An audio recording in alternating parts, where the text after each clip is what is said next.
Good morning everyone and welcome to a huge day 2 of the Netball for School Games 2021. If you missed the action yesterday, do not worry, you can catch up on all the action-packed matches over on the Youth Sport Trust YouTube channel. You can catch also all of the other sports as well that have taken place over yesterday, on Thursday when the games officially started, and also tomorrow's streams are up there as well, so you can set yourself a reminder so you don't miss out. Yesterday was such an incredible day. We had some really awesome matches out on court. It is fiery, it is fierce, and these girls are here to compete. The atmosphere on campus is really electric. It's such a privilege to be able to experience this. There are 9 sports live on campus today. The cyclists are on site for the first time today, and BMX is making its debut at the games today. So if you fancy a little bit of a break from the netball at some point, although why would you can always head over to some of the other sports and catch up on them. Couple of facts and figures for you for the school games. There are 1,300 school-age athletes from England, Scotland, Wales and Northern Ireland competing at the school games across the Loughborough University campus. Absolutely incredible amount of athletes. The work that's gone into putting this on cannot be understated. So a huge shout out to Youth Sport Trust and all of the sponsors and all of the people behind the scenes who have made this happen, made this a reality. So by the end of the week, 21,900 young athletes will have competed in the school games since 2006. Absolutely mind-blowing figure. And the calibre of play here, the quality of play across all the sports is just next level. In fact, 75% of the athletes representing Team GB at the 2021 Olympic Games in Tokyo have actually competed at the School Games National Final. So these really are the stars of tomorrow. So coming back to the netball, on court 1 we have Leeds Rhinos versus Team Bath to kick us off.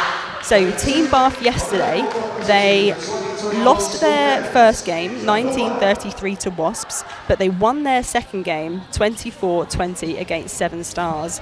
And for Rhinos, they lost their first game 17-27 to Stars, and they also lost their second game 28-18 to Wasps. So from yesterday, we know, confirms that Manchester Thunder are through to the semis. That's a definite. Wasps will need to win their game coming up after this one. They will need to win this versus Stars to qualify. Bath will also need to win this morning to stand a chance of going through. And if Bath wins and Stars beat Wasps, it all then goes down to goal percentage. It's all kicking off. It's coming down to the business end of the day of the group poolings. It's really, really exciting. So both teams have taken to the court for the first centre pass. It will be underway momentarily. To run you through the lineups, for Rhinos going from goal shooter to goalkeeper, we've got Nyako, Ross, Maurice, Tolson, Dyer, Walton and Captain Roscoe. And for Bath in the same order, goal shooter to goalkeeper, it's Baker, Captain Williams, Jordan, Brown, Maloney, Clark and Mortimer.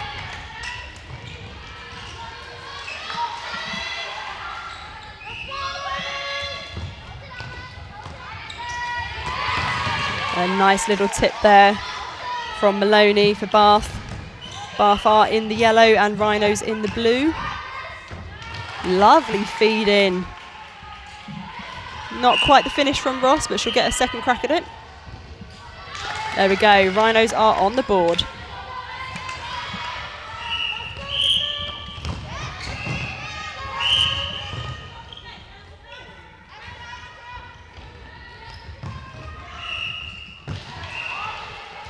Some lovely footwork to get herself closer to the post. And a lovely settling shot to start. That's got Bath on the board. That's a nice confident shot from mid-range. Ross will be very pleased with that.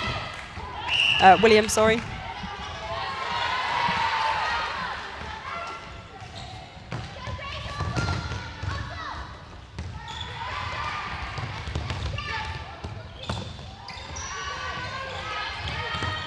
Bath showing great patience through court, really having to work hard for this one. Oh! Just slightly the wrong placement on that. It wanted to be in front of where the player was going as opposed to where she is. Just allow the defence to disrupt that flow. Oh, a two-handed straight in front of the body. That was brilliant work from Clark. Right, Bath need to reward this hard work by their defenders. It's the second time they've had an opportunity to convert this. Oh.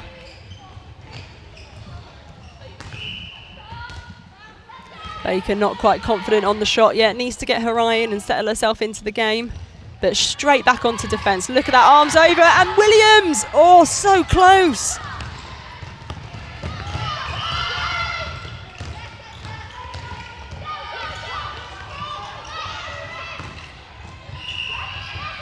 Nice forward movement from Nyako.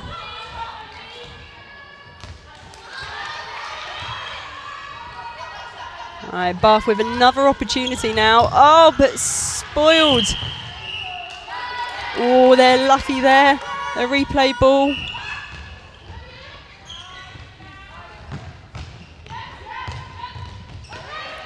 Nice long cross-court ball. Beautiful shot. Williams has had a really strong start to the game so far for Bath in goal attack.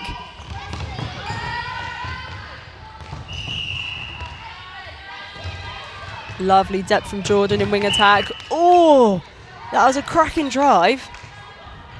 Great job from Williams.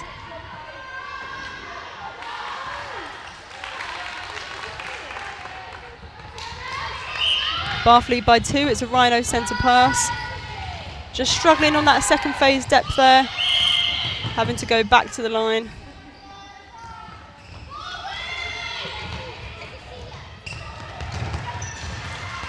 Oh, brilliant 3 feet mark in there from Brown in centre.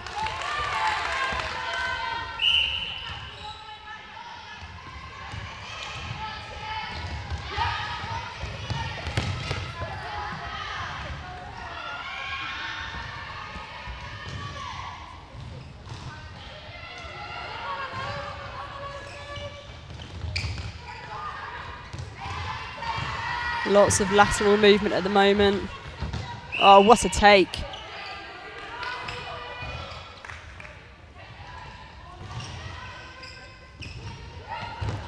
Just having to reset that. Umpire not happy with the position. Mid-range shot. Absolutely no problem for Williams. She is on fire this morning. Clearly she's had her shreddies.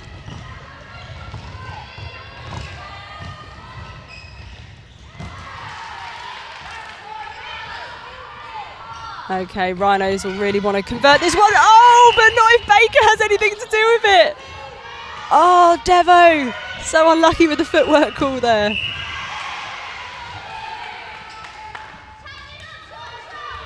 Little athlete pile up on the floor. There we go, back up and running. There are tips absolutely everywhere. This Bath defence is relentless. And another one, there we go. Oh, but Rhino's reciprocating.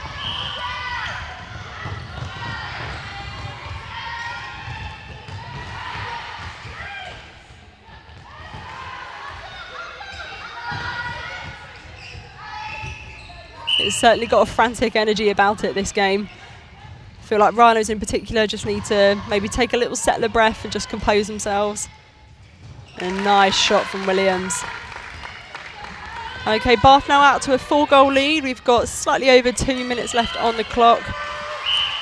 Rhinos will definitely want to build on this. Nice ball into Nyako.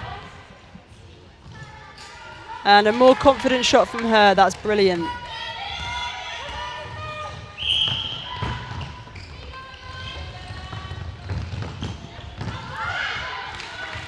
That was just textbook there from Bath.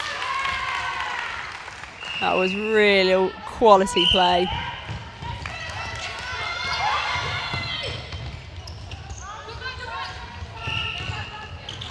Nice ball in. Little bit of a Rhino sandwich there.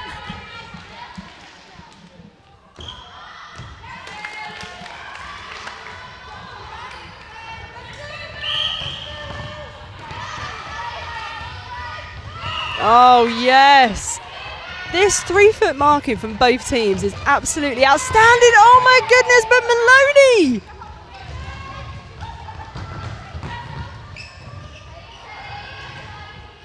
Maloney. Nice movement on the baseline. Saw that opening of space and grabbed it.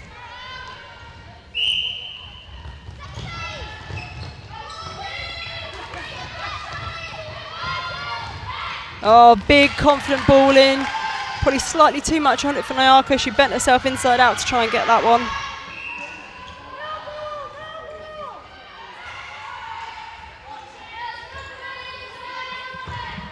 Good pressure from Rhinos. That was a strong challenge.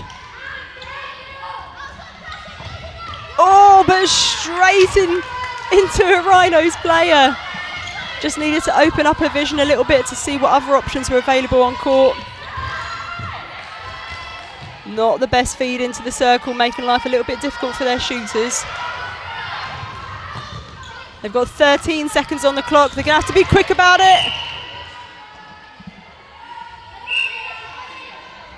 This should be a bit of a training drill now. Both defenders out. Oh no, she's going to have to be quick. Oh, that is so unlucky.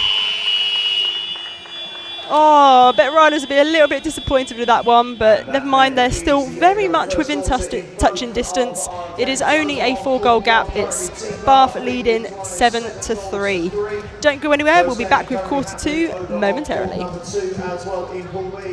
With North East currently leading Loughborough 5 goals to 3. Very, very good start to the day here at the 2021 netball competition at the school games. We'll find out what happens in the second quarter after this short break.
Quarter 2 is upon us. There have been no changes from either team for Bath and Rhinos. Both quite happy with what they put out there in quarter 1.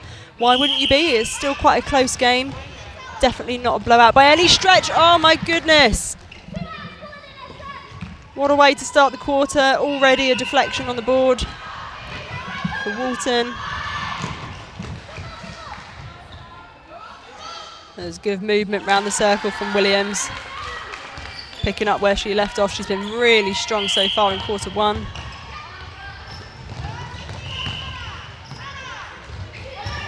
Much more fluid from Rhinos. That was fantastic.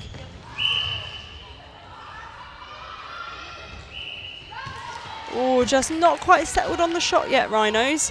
Both shooters missed 1 or 2 now. Good defensive pressure.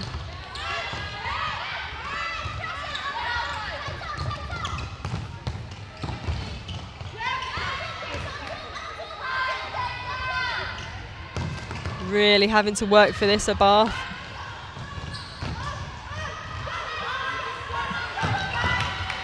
Oh, Williams has absolutely dictated every passage of play in that attacking third. She is running the show down this end.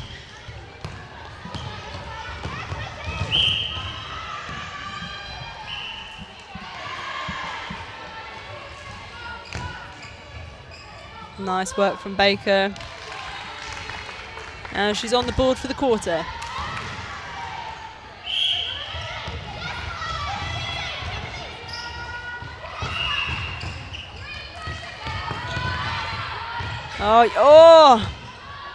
Oh, and she kept her feet. That was impressive. That was incredible work from Maurice in wing attack. Mayako just needs to put a little bit more of a lift on that. Oh, a bit too much. Not quite got her eye in. Oh, yes, straight into the Wasp hands. And the dish off to Nayako. Oh, no, just a toe out of line. Oh, that's too bad.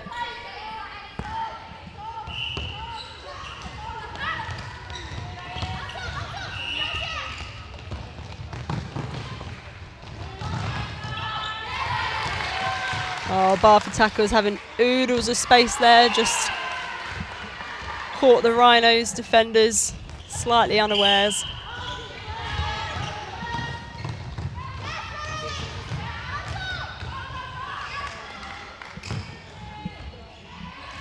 Lovely from Williams in goal attack. Yeah, Bath have really come out and dominated the start of this second quarter. Gap now out to 9 from 4. Rhinos yet to get on the board this quarter. And they're not about to if the Bath defence have anything to say about it.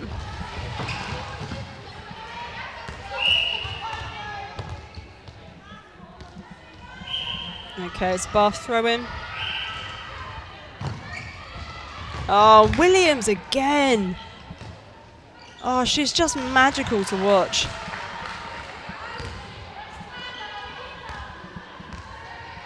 And their centre pass. They can really punish Rhinos now. Oh, that was fantastic. A beautiful forward option from Baker and Williams coming into the backspace. That combination, that attacking combination is fluid. Oh, yes, read beautifully by Clark.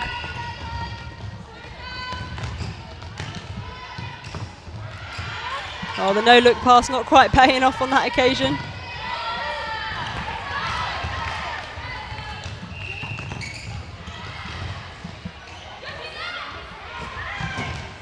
Ooh, just getting caught up in her opponent's feet.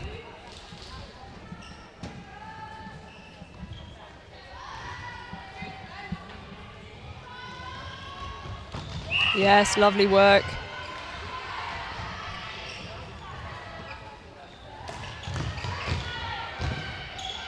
Yes, fantastic stuff. That was brilliant from Tolson. Oh, what a take. Tolson was a real star for this Rhinos team yesterday. Nayako and goal shooter really struggling with this pretty intense Bath defensive pressure.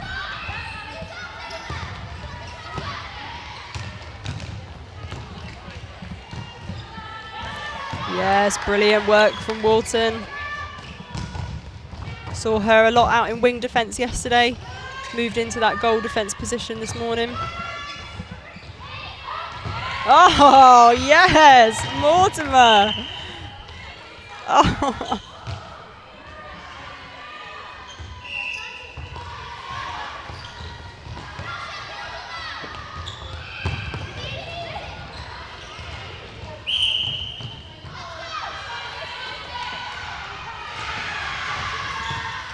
Okay, what can Rhinos do with this? They've been gifted the ball. Oh, but Mortimer, was that Mortimer? No, that was Clark. This defensive pair, they're just doing the business this morning. Big, confident ball into Ross. There we go. Rhinos are on the board this quarter. Gap now out to 10. Got just under 2 minutes left on the clock. Bath centre pass.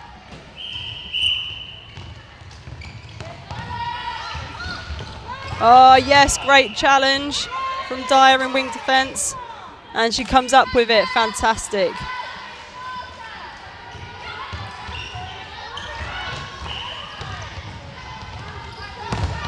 Lovely, good work from Tolson. Oh no. Oh, Rhinos are very lucky there. Gifted that to Bath, but not able to control it.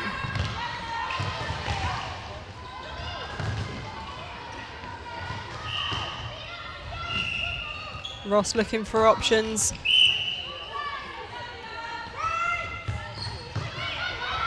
They're a bit hesitant to feed into Nyako at the moment.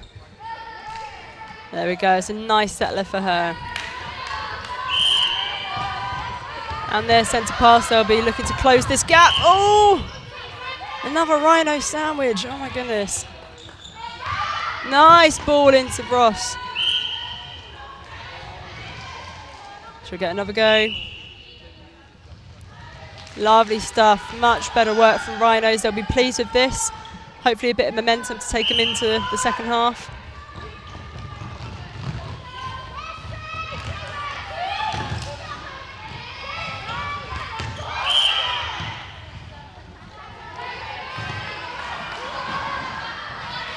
Mid-range shot. Oh, just not able to sink that one on the buzzer. That was a great performance from Bath. Really put their foot down and dominated that second quarter. Gap now out to 8 as we go into the halftime break. Don't go anywhere. We'll bring you more action any minute.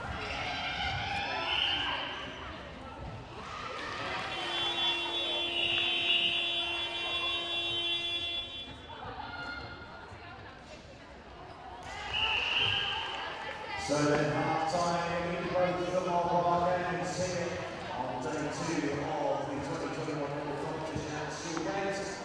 Currently, Team Bath in the Twiners 14 goals to 6 over on court 2. North Eastern Team 2, they beat 11 goals to 8 against Loughborough Lightning.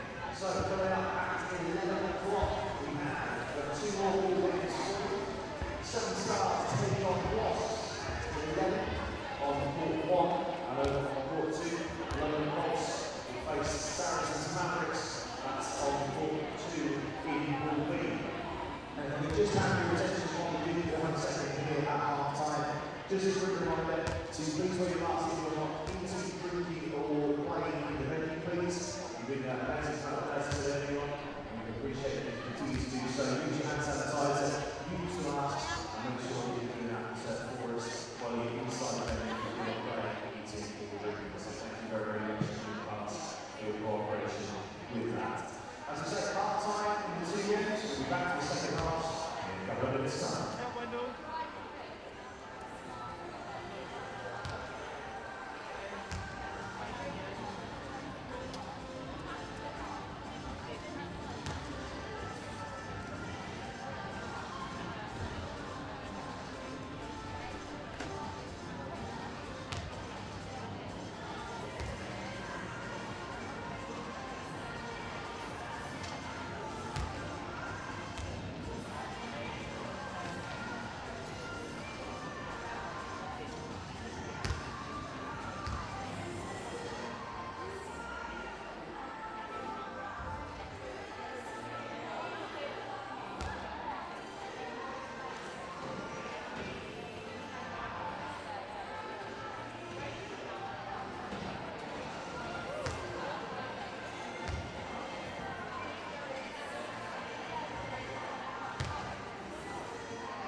Welcome back to the second half of this game between Rhinos and Team Bath. It's a really important game for Team Bath. They need to win this to stand a chance of qualifying. So absolutely crucial for them. There's been a couple of changes for both teams. For Rhinos, Warner's come into goalkeeper, Roscoe's moved out into goal defence, and Anderson has gone into goal shooter. And for Team Bath, we've got May has come into goal shooter, O'Connell has come into wing attack, and Poynton has come into centre.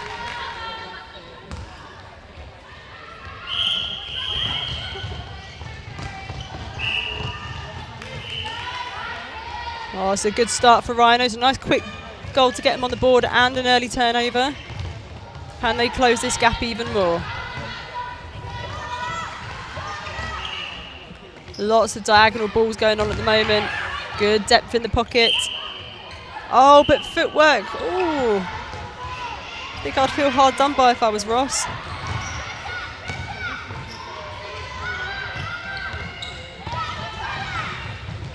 Oh, great challenge from Dyer. Just a tad too late. Oh, and the step forward. Oh, I'd love to see the defence put their arms up there, because they've got no obligation to move back from that. Oh, what a tip. Yes, Maloney. Giving me Kate Maloney vibes there.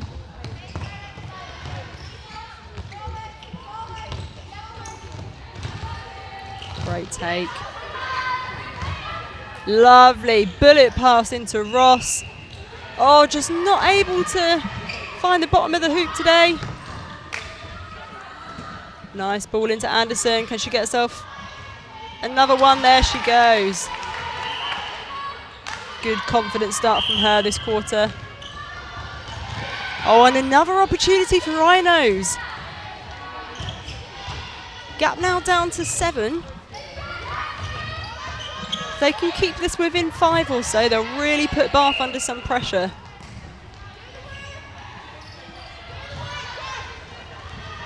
Tolson all on her own. Mid-range shots, lovely from Anderson, very impressive.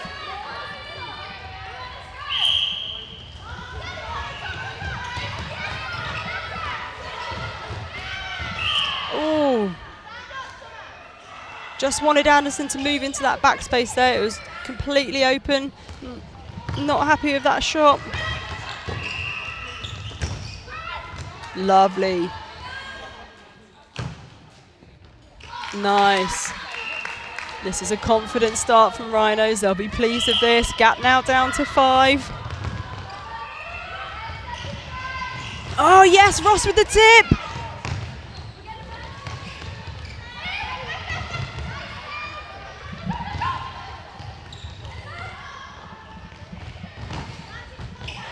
Nice challenge around the outside of the body.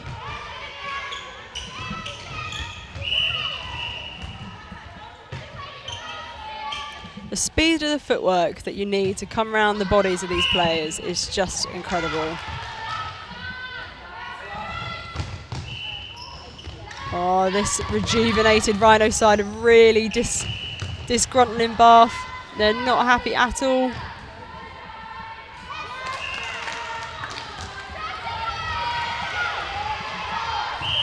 Down to 4, almost halfway through this quarter. This is going to be a bit of a nail biter. Ooh.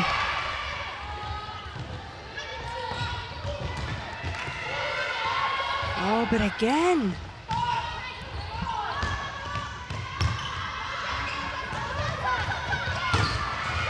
Great work from Tolson in centre. Oh, and Anderson with the finish. Oh my goodness, we are back down to 3.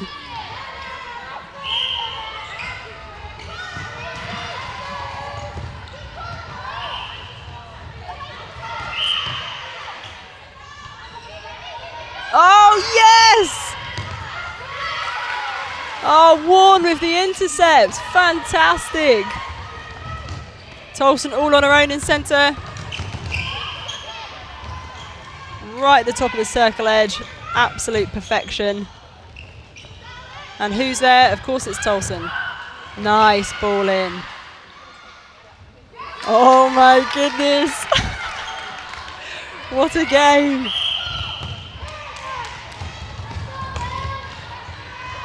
Momentum is definitely with Rhinos at the moment. This attacking end is just unstoppable.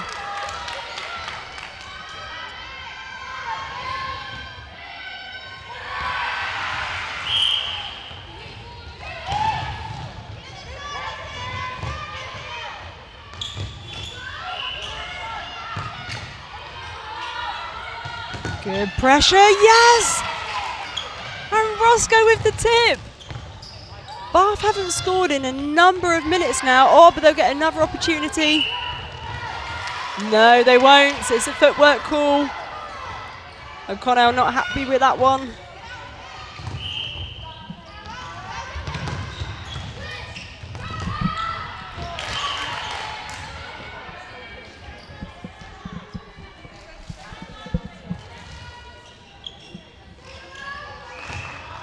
Oh, not the best choice of pass, straight into the hands of Maloney.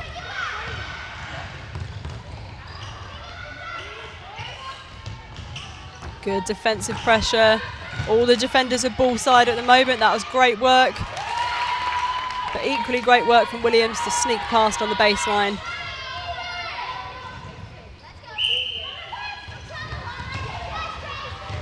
Oh, great hands over pressure. Another tip, oh my goodness! Who's it? It's Rhino's ball. Oh, take Tolson.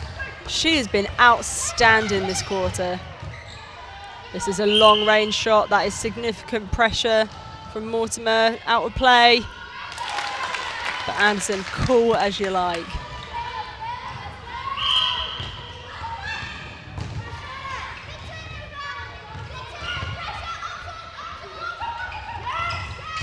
Every lead being covered at the moment by this Rhinos defence. There is just no room to breathe. This is incredible.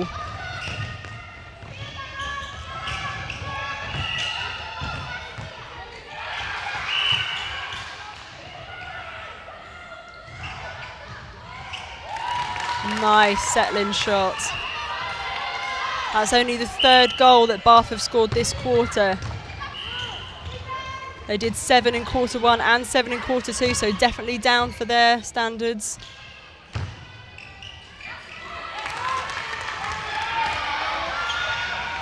"20 seconds on the clock.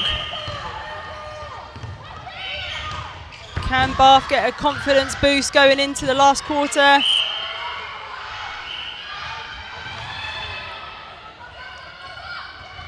Yes, they can.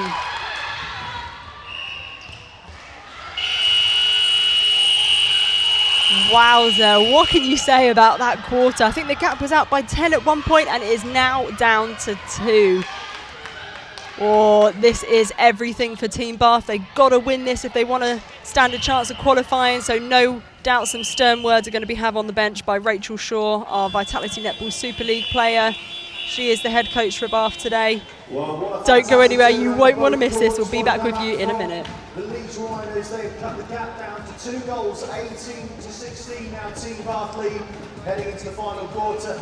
And Loughborough Lightning have turned it around as well against the North East over on court 2, 14-13 in a fantastic game over on court number 2. It's going to be full of drama heading into these final quarters, with so much to play for, potential semi-final spots on the line as well. What's going to happen, we're going to find out in a couple of minutes.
Here we go, quarter 4 is about to be underway. There are no changes for Rhinos and for Bath.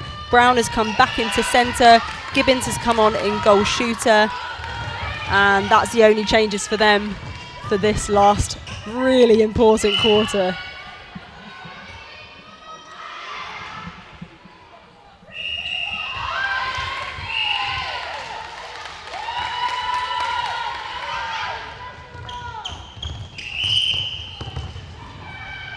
That third quarter really lived up to the name of championship quarter. It was a 10-4 quarter to Leeds Rhinos. Absolutely blistering.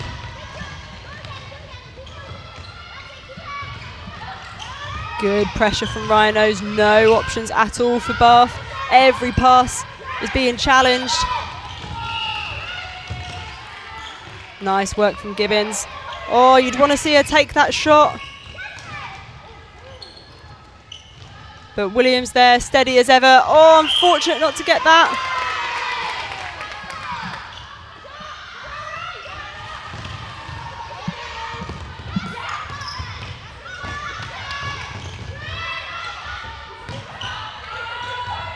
Oh, just slightly overcooked that feed into Ross. Is the pressure starting to get to them? Oh, that was a risky ball. Nice little touch on the ball from Dyer in wing defence.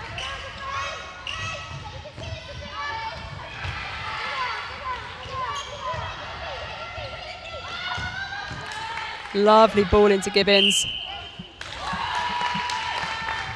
Takes them out to a 3-goal lead.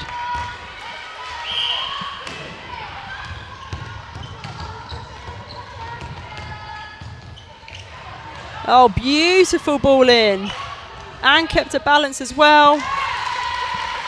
What a start for Gibbons.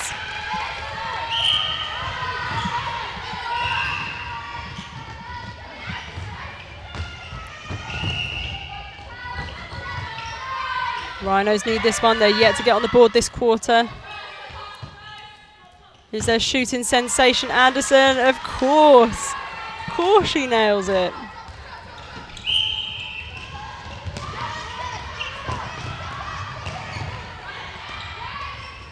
Oh my goodness, every single pass. There is someone from Rhinos there to try and ruin their day. Nice tip from Maurice. Dyer, apologies. Yes, Tolson. And the step forward. Nice finish from Williams.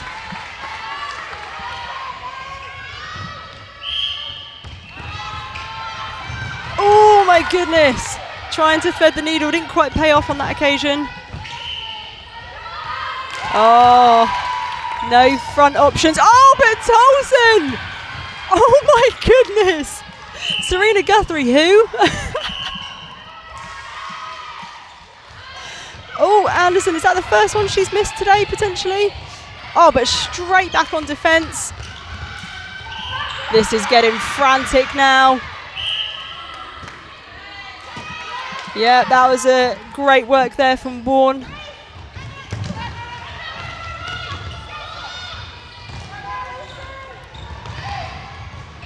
Whoop.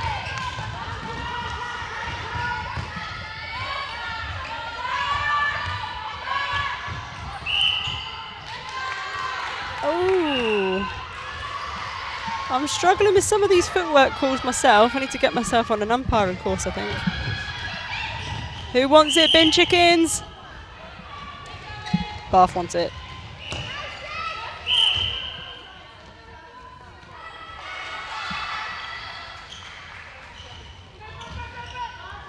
You can tell how much this game means to these guys. Putting absolutely everything out there. The gap has now increased to 5. Oh, nutmegged herself. Wow.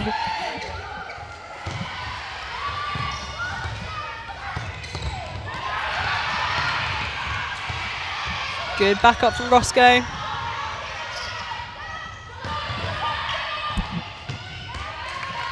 Or just not quite reading where their shooters are in this quarter. That connection has just gone slightly, but they'll get another crack at it.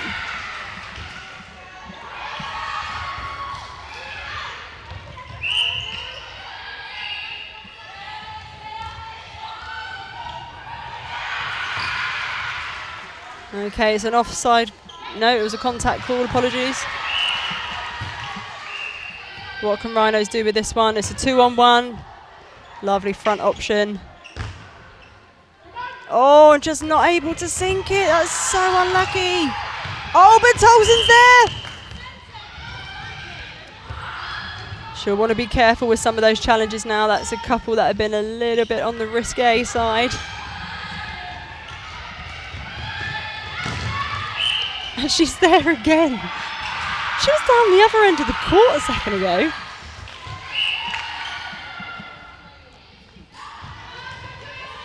Bit of a rush shot from Gibbons there. Good from Roscoe to come forward. Lots of people running away, not many people coming forward. Timing slightly off for Maurice. There we go, that's better. Lovely, much better work. There we go. Back to 4, 1 minute 40 on the clock. It's probably too much of an ask now for Rhinos, but my goodness, did they put up a fight.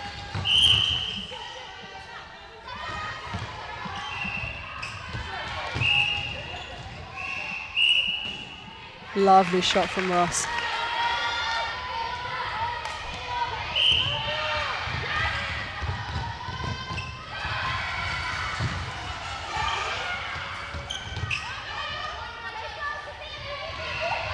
Oh, good work from the Rhinos defence. Warren is wearing Gibbons like a glove. I'm going to nickname her Shadow because she is all over her. Bit of a sloppy challenge there from O'Connell.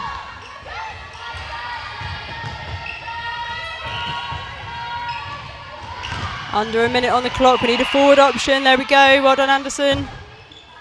Oh, but again, definitely lost her accuracy this quarter.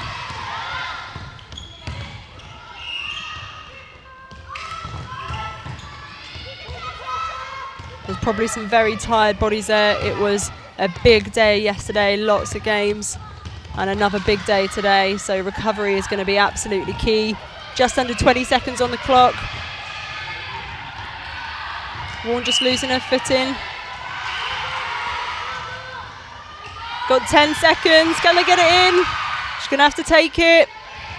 Oh yes, Williams absolutely nails it. Oh, what a game that was. I really didn't know which way that was going to go, but Bath showed great determination and resilience to be able to come through that after an incredible third quarter from Rhinos. I think my player of the match for each team, Tolson in centre for Rhinos, was absolutely instrumental in that third quarter comeback. And I think for Bath, it's got to be Captain Williams in goal attack. She was pivotal in their success today, providing so many options, being such a playmaker. Don't go anywhere, we've got another cracking game coming up after this. It's 7 Stars versus Wasps, another really important game. Don't go anywhere.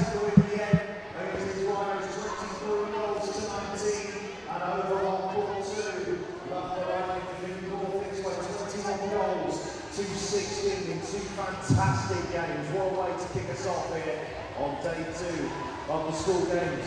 Right then, next up on court number 2, we've got ourselves Saracens Mavericks against London Pulse. That one starts off at 11. Well, over on court 1, a huge game. Both 7 Stars and Wasps are in contention to qualify for the semi-finals. That one starts at 11 as well, over on court number 1. So make sure you can stick around those games.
Welcome back, everyone. It is game 2 of the second day of the netball element of School Games 2021. If you missed the first game this morning, oh man, you definitely need to catch up on that one. It was a corker of a game. It was a win to Team Bath 23-19 over Leeds Rhinos, but Leeds had a serious comeback in that championship third quarter, so definitely one to catch up on. On court 1 now, we have Seven Stars versus Wasps. This is another really important game for both these teams, who theoretically still each have a chance of qualifying for the semi-finals. So this is where it matters. It all comes down to this. Let us know where you're watching from. Get in touch with us on social media. I'm Lucy G. I'm one half of Quarter Time Pod, and you can catch me on socials at Quarter Time Pod. That's QTR for quarter. You can also get in touch with School Games at School Games on Insta or at _School Games on Twitter. Let us know who you're supporting, who's been a standout player for you, or any shout outs you want us to do, or any good luck messages to the teams. Just let us know. Both teams are warming up now. Stars looking pretty sharp early on. Wasps just about to take to the court. I'm going to run you through the starting lineups for both teams. For Stars, starting in goal shooter, working our way down to goalkeeper, we've got Latui, we've got Rutland in goal attack. She's been a real standout performer so far this weekend. Stockley, Lambert, another star, Clark, Thompson the captain, and then rounding off with Lyons, who's had a really strong game as well. And for Wasps, in goal shooter we've got Adeyemi, goal attack we've got Little, who I believe is making her debut for this weekend. Wing attack we've got Collinge, in centre we've got Kay, in wing defence we've got Robinson. We've only seen half a quarter from her so far. She came on yesterday in that nail-biter game between Manchester Thunder as an injury replacement from Ilia Boye. We hope she's doing well today. We've then got Durand in goal defence and White in goalkeeper. Both teams making their way out onto court. Lots of passion, lots of intensity. This is a really crucial game for both teams.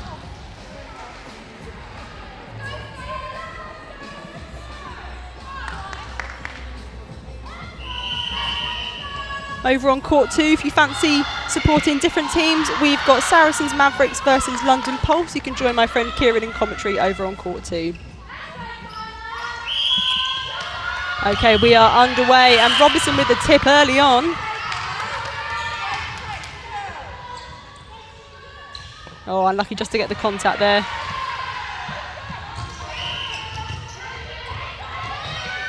Good pressure from Wasps already. Oh, and the turnover. That's oh, no, not the turnover. I eat my words. Oh, but Robinson again. What a start to the game for her.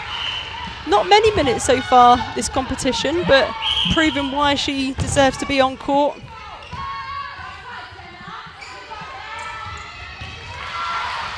Oh, great take. Probably a bit too much. Oh, a bit too much on that ball for Adeyemi.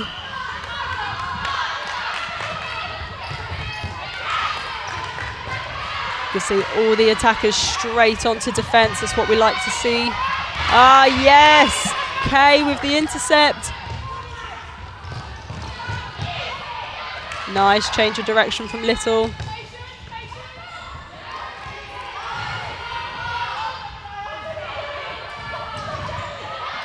Adeyemi holding strong. That was a nice good ball into her. Mid-range shot, and she's on the board. She's been doing that all weekend.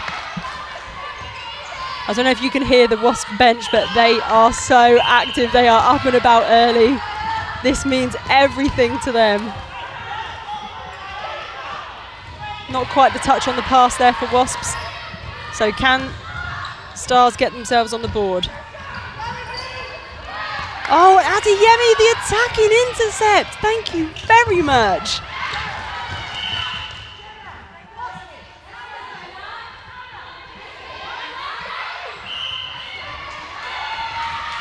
Ooh. Oh my goodness, so many turnovers so early on into the game. That's a confident ball in between two defenders.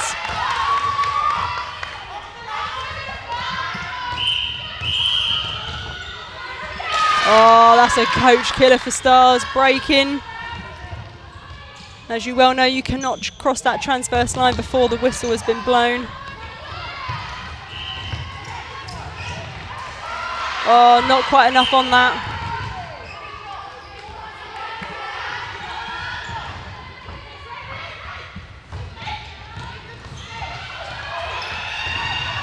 Stars just need to settle a bit here. Oh, lucky not to get the held ball there. Yes, Robinson again.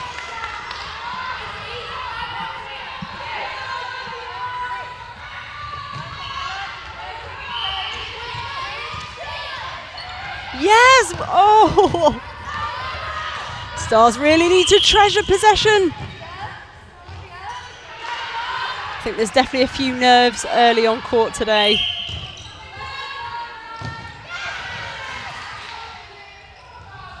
There we go. Lovely, confident shot from Rutland.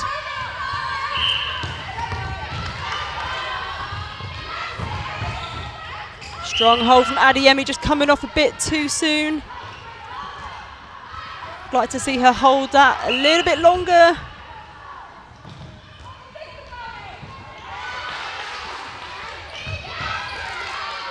Good work from Little.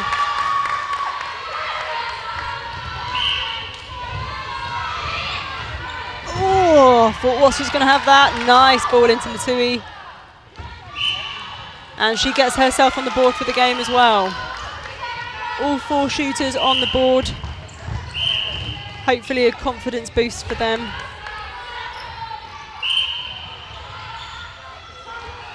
Just resetting that. Yeah, again, coming off too soon. She needs to hold that till it's almost above her head. But she's taken them beautifully under all sorts of pressure from Lions and sinking them as well. Good whip. Ow, and Robinson. Oh.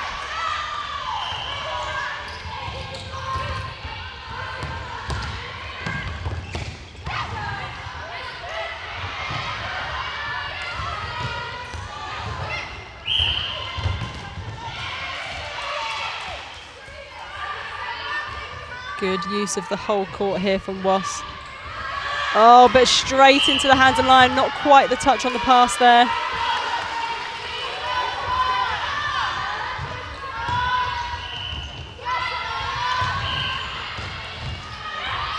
Hugging the side of the court, working their way beautifully. Nice big ball into Latui. Oh, but a touch on the shot from White.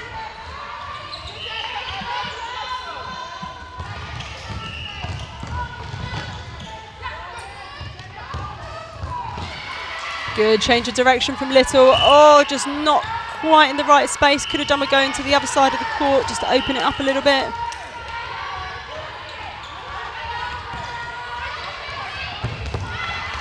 Oh, brilliant work from Kay in centre. These two teams are fighting hard.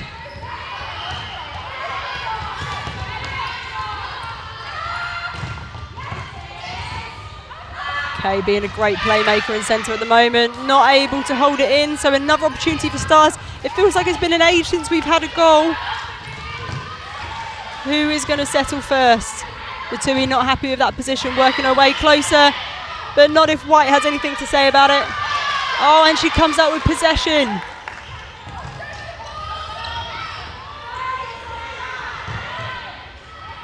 Nice work from Robinson to open up the court.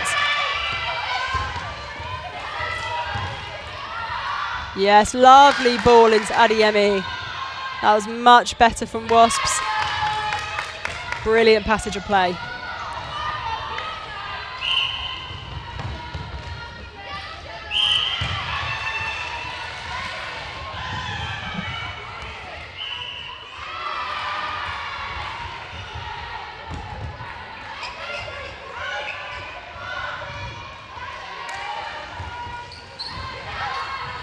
We've got just under a minute left in this quarter. It is currently 5-2 in favour of Wasps.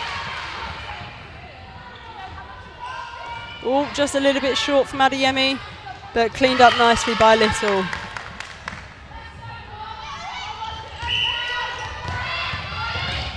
Oh, Robinson again! Oh, and now White! Oh, unlucky there. And I've lost count of how many times I've said Robinson's name already in this game. I'm loving her work. Just a matter of seconds left. Not quite the right feed there, but straight back onto defence. That's what you like to see. Yes, and Robinson again putting the wing attack under all sorts of pressure. Wow, well, there you have it. It is 3-6 to Wasps. It's a close one. That was a really low-scoring quarter in general. Felt like there was a lot of back and forth, up and down the court, which is exhausting for the mid-court. This is why I'm not a midi, guys.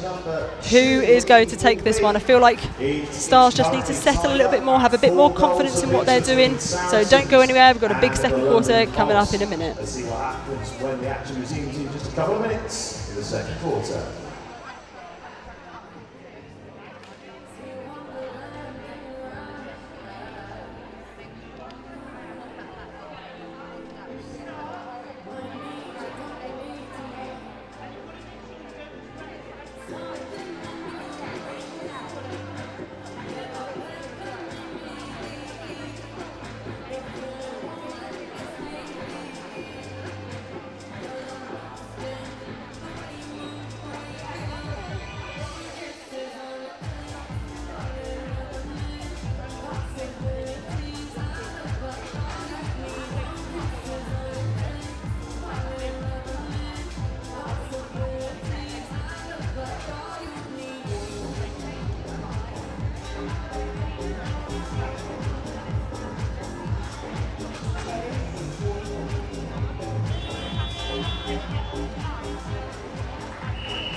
Welcome back, everyone. This is the second quarter of Stars versus Wasps.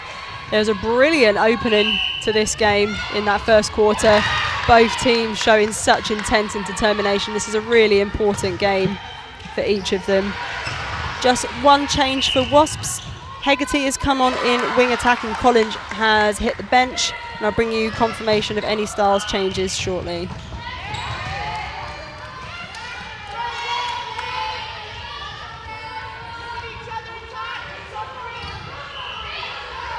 Stars throw in. So much pressure.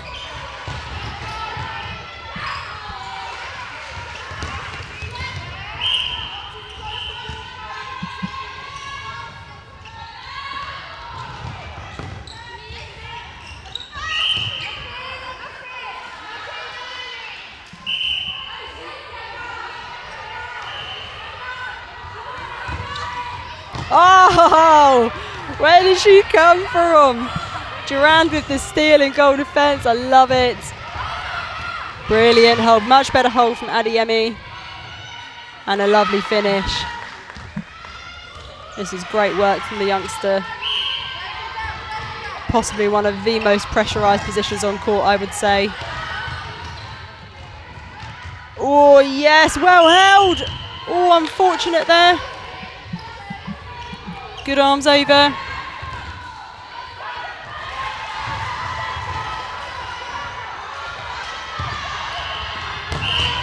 Nice challenge from Kay in centre.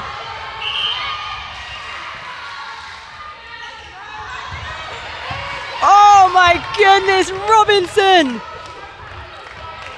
She came in flying from the other side of the court. That was phenomenal.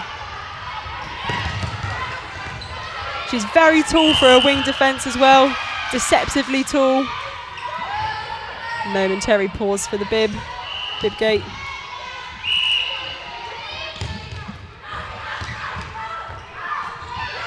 Yes, White.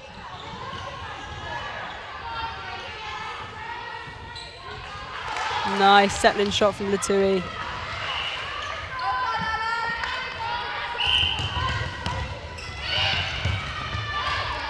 Oh, and again, look who's there. It's the same person. Oh, now White.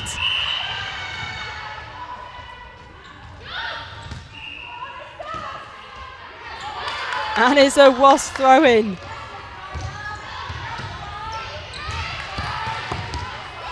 Nice change of direction from Kay in centre. Needed a bit more on that ball, but good disruption from Clark in wing defence.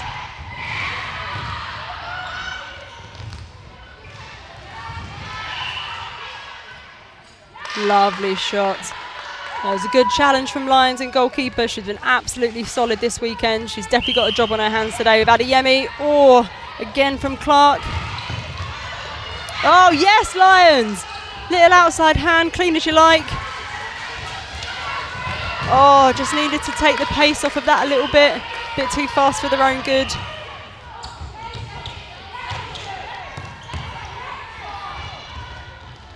Oh, big ball. That was definitely over a third.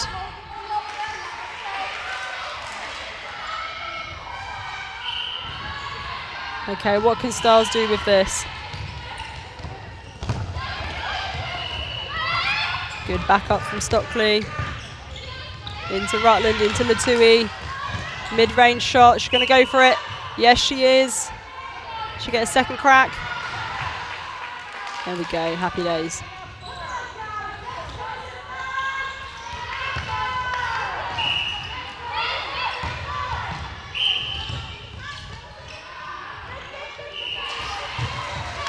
Oh, bit of a wayward pass there from Clark. Not happy with herself for that one. Oh, but good pressure on the pass, wins it back for her team.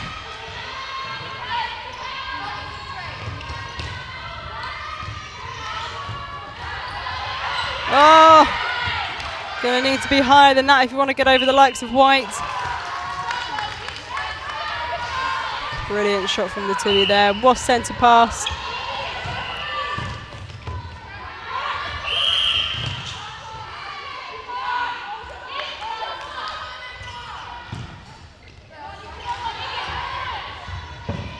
Good pressure from Stars, having to use their backup options on the transverse line. Big ball, makes it safely, and to goal.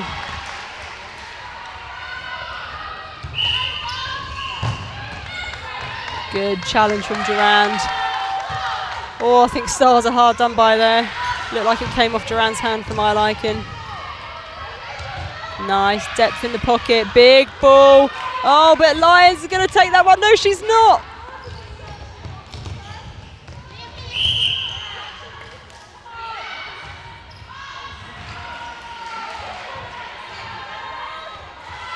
Oh, Lions again, fingertips to it. That was fantastic.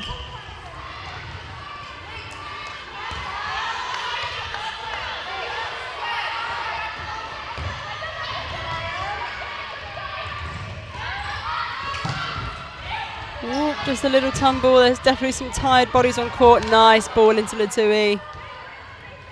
Couple of balks, but sinks it, no problem. Gap now just down to 2. 1 minute 42 on the clock. Looks like we're going to be set up for a big second half. Nice, confident ball. And a confident shot. She is so composed, Adeyemi. Oh, and Robinson. I cannot get enough. Lovely work. Oh, bibs again. Oh, not too sure what happened there. Looks like it might have been a contact call. Oh, and Lions again. Yeah, Adeyemi just needs to hold her space a little bit longer. Oh, and Robinson. Ooh. Looks like she might have just twisted her ankle there. Yep, she's going to just hit the bench for a second and probably put some ice on that.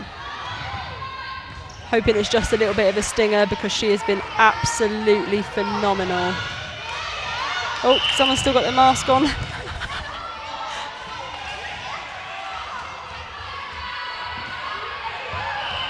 I'll bring you confirmation of that change as soon as I receive it.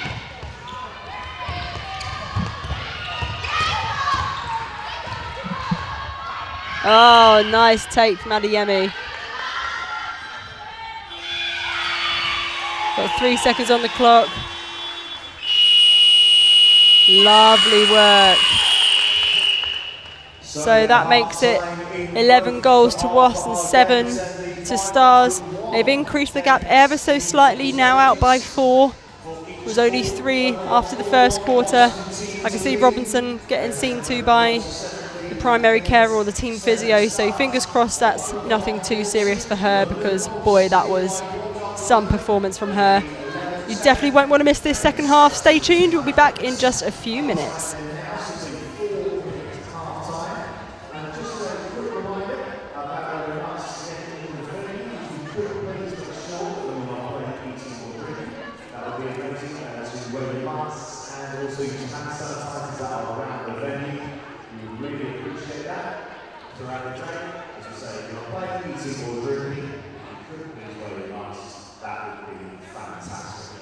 As I say, so right there at 12 o'clock, it is our final ball games of the day and the final ball games of the competition. Manchester Thunder take on Leeds Lions over on court 1, and it is Surrey School against Loughborough and Lightning over on court 2. Let's see what happens though. That's around 12 o'clock. We've still got 2 more courses of wonderful action to come on both courts.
Welcome back, everyone. There's a big second half coming up between Stars and Wasps.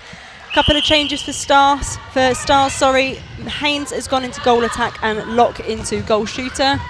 I'll bring you confirmation of Wasps changes very soon, but I can see that Ilya Boye has gone into goal defence. Robinson remains on the bench, so perhaps she's still being treated. Hope it's not too serious for her. But what a star Ilya Boye was yesterday. Very excited to see her back on court again today.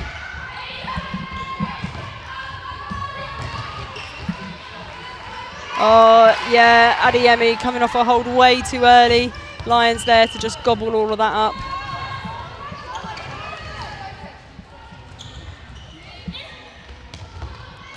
Oh, what an intercept from Kay.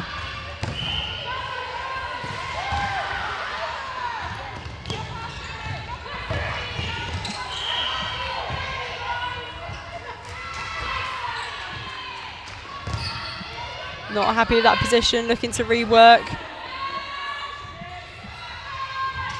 Nice shot.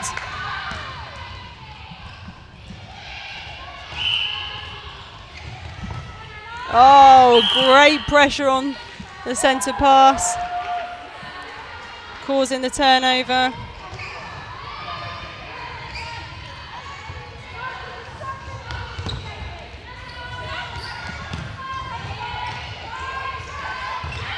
Oh, close to a 3-second, flirting with that time there.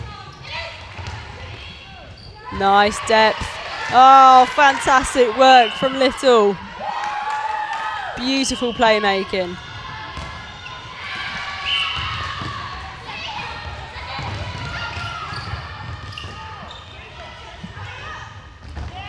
Oh, that was a big ball. Not able to pull that one in, unfortunately.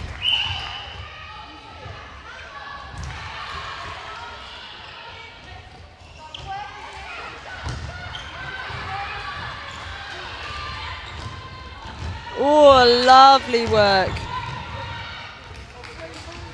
First shot from Haynes. Looks like it's going to be a miss. Can Locke. There we go. Happy days.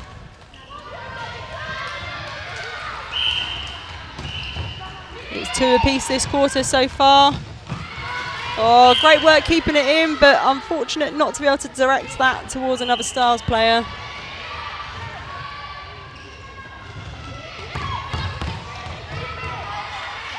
Good pressure from Locke and goal shooter.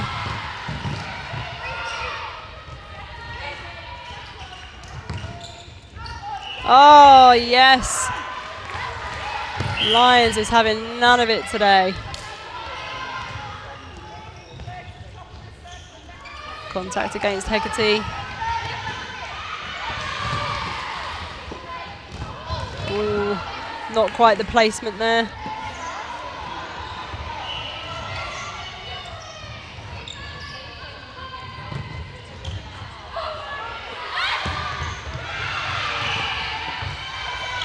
Lovely zigzag play there. Into Little. Mid-range shot. No troubles. Gap has increased to 5 now, so there's a nice confident start to the second half from Wasp. They'll be pretty pleased with this.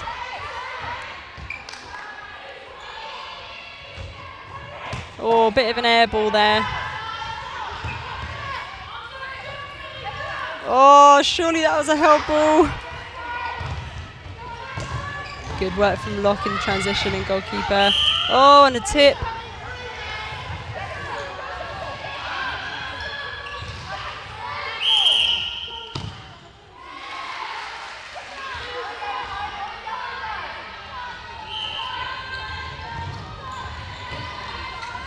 Nice ball into Haynes. And a finish. Lambert in centre. Oh, and Ilya Boye says, I'll have that, thank you very much. Not confident to feed that big overhead ball over Lions.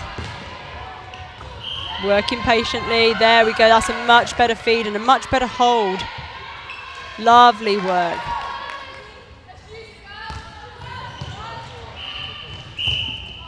Ooh, Oh, just misread that. Good opportunity for Stars, but oh my goodness. Hegarty making up for her error. Good swing of the court.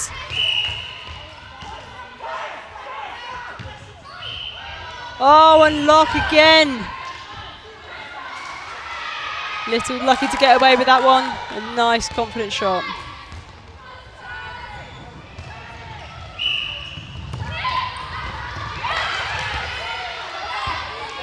Would like to see Lambert have considered some other options there.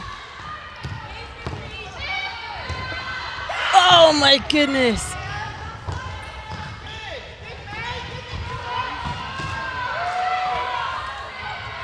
A little bit too much on it for Stars.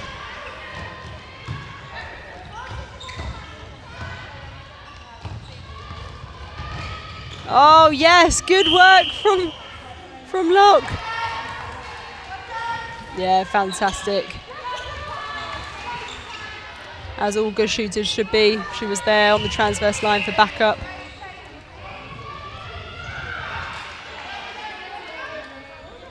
Brilliant work from the shooter.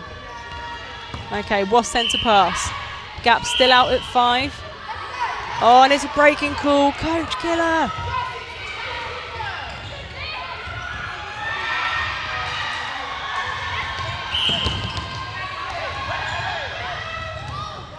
Lambert not happy with that challenge at all. Nice ball, lovely ball into Haynes. Very smooth technique from her on that shot there.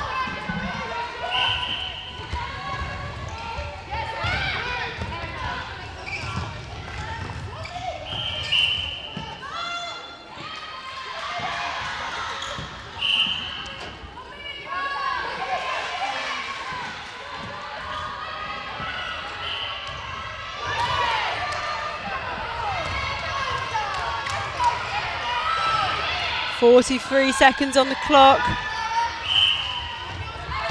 Definitely enough time for a goal, plenty of time for a goal.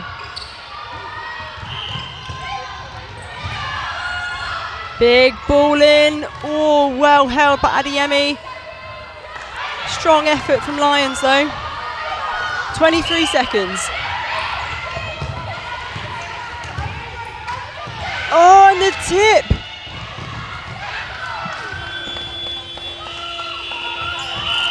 Ten seconds on the clock. Can they work it to goal? No, it's a turnover. It's a Stars ball. What can they do with it? They're going to have to be very quick. Probably too quick now. Yeah, unfortunate for them. So at the end of the third quarter, it is 17 to Wasps, 13 to Stars. That 4-goal gap has remained. It's been pretty even, Stevens. Stars not really able to cut into that lead at the moment. But what can they do in the fourth quarter? Don't go anywhere, be back in a couple of minutes. So a reminder that all 4 teams have still got a possibility of qualifying for the semi-finals of these games. So these are very, very important 8 minutes coming up. A reminder that Manchester Thunder against Leeds Rhinos and Surrey Storm against Upper Lyme on boards 1 and 2 respectively will round off the pool stages. But some drama expected in the final quarter of these ones as we find out potentially who will be qualifying for the 2021 School Games knockout stages.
Final quarter about to be underway.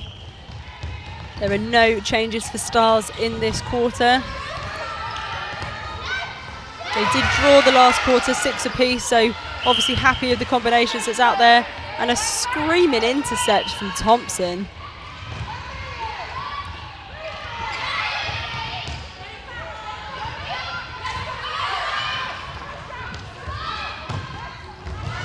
Oh, Lock there to pick up the scraps.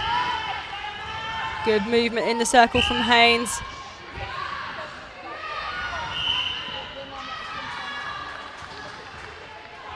Lovely little settler for the quarter.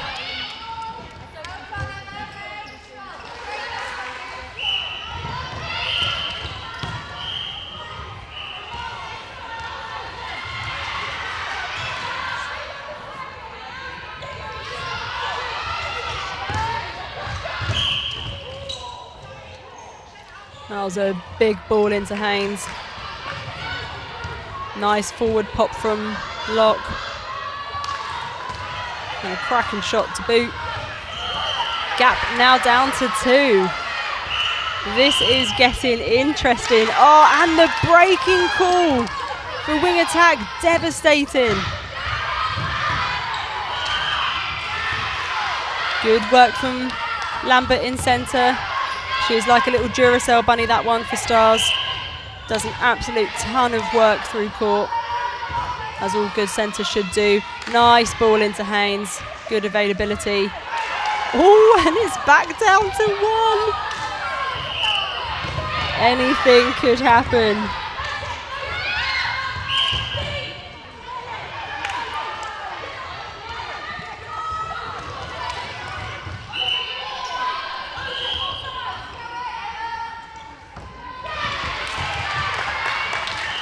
Good challenge from centre for Wasps. Locke having a wander outside the circle. Haynes with a big long range shot, but the rejection.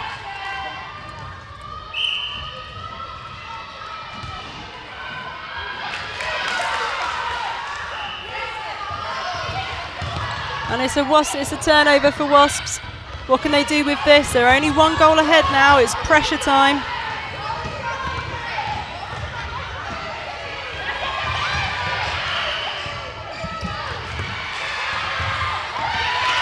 Oh, not able to finish the job on that occasion. Stars have come out re-energised in this last quarter. Oh, fantastic drive from Thompson.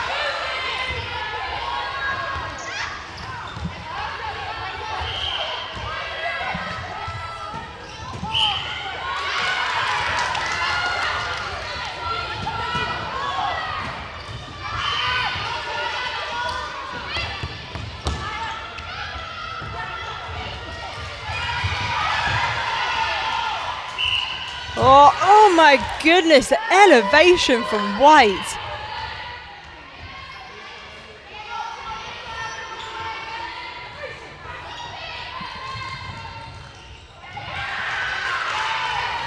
Oh, we are back level, folks. Stars have shown such grit and determination to bring themselves back into it. It's been a 3 to 4 goal margin the entire game. This is incredible work from them.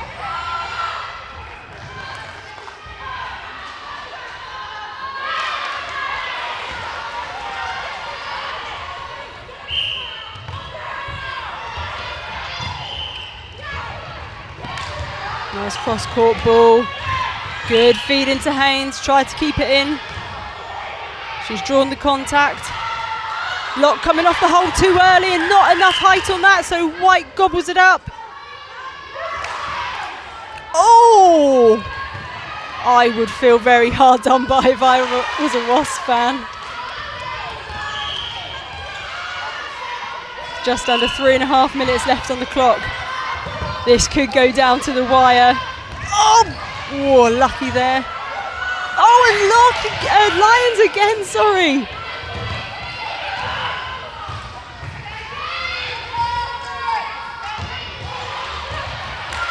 Oh, fantastic circle work there. She'll get another go. And of course she sinks it. She's been so reliable, Locke, since coming on.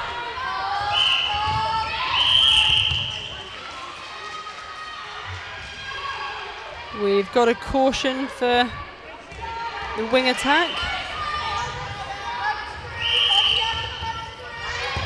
I think that was persistent breaking on the centre pass, I believe.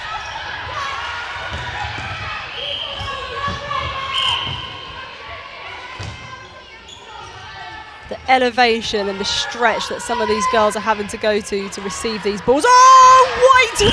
She read that beautifully. Oh, but the footwork. Oh, that's devastating. Oh, and it's short, but she collects her own rebound. Lovely finish from Locke. The Stars are now up by 2. I think they were down by 5 at one point, so they've really turned this game around.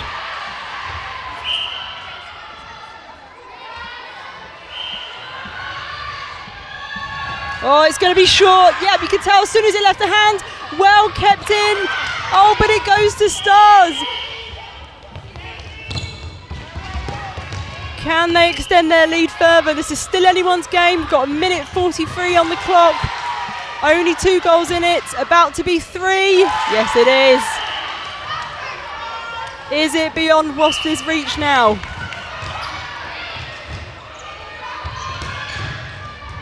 Locke coming out of the circle. Lambert taking a tumble. She's really stepped up in this final quarter, Lambert. She must be exhausted.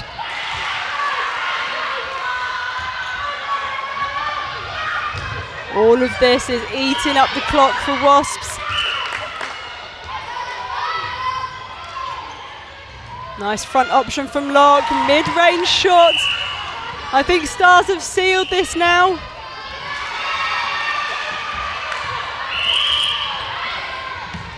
We've got a change in goal attack.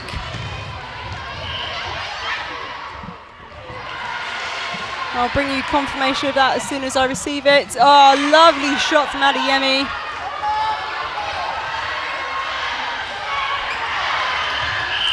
It's going to be beyond Wasps' reach now. It's still a 3-goal gap. There's only 30 seconds on the clock.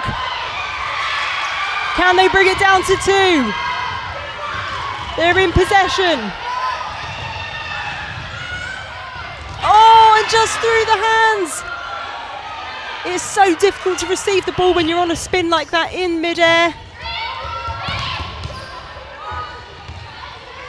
7 seconds to go. Oh, that was a big challenge.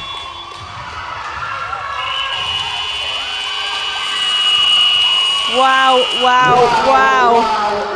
Oh, the in-house announcer has just said exactly the same thing as me. That's what everyone's thinking. What a game. That was absolutely phenomenal. Stars should be so proud of themselves for the fight that they displayed there to come back, averaging a 3 to 4 goal margin for the majority of that game, but they put their foot down and said, no, thank you, this is ours. What a dominant display from them. Wow, well, coming up next, if you can handle the intensity of another match, we've got Manchester Thunder versus Leeds Rhinos. Thunder are undefeated so far this competition. Can they keep that going, or will they suffer defeat to Rhinos? Don't go anywhere, you won't want to miss this one. And don't forget, get in touch on social media at Quartertime Pod and at School Games. Let us know what you think of that quarter of a game and who you're rooting for. See you soon. They will be playing and they will be finishing second in Pool A.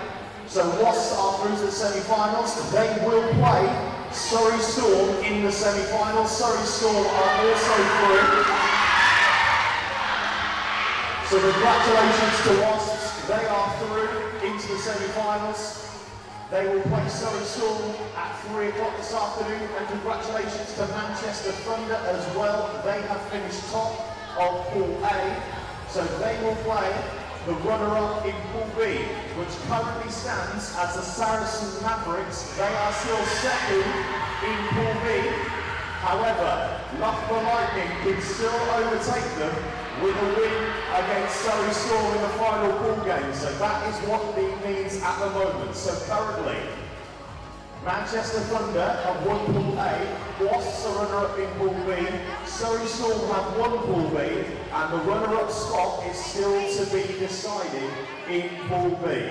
So that is what is coming up at the moment. Saracen Mavericks will go through if Surrey Storm beat Loughborough Lightning. If Loughborough Lightning beat Surrey Storm, Loughborough Lightning will go through to the semi-finals. So we'll give you the full standing.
Welcome back, everyone. This is the final game of the pool stages for the 2021 school games. If you missed the last game between Seven Stars and Wasps, I would highly recommend you go back and give that a re-look, because that was a corker of a game. Coming up next, we have Manchester Thunder versus Leeds Rhinos. So this game won't affect the placement of these teams in the pool. Well, certainly not for Thunder. Thunder are champions of Pool A. They have topped the leaderboard, so they will play the runners-up of Pool B.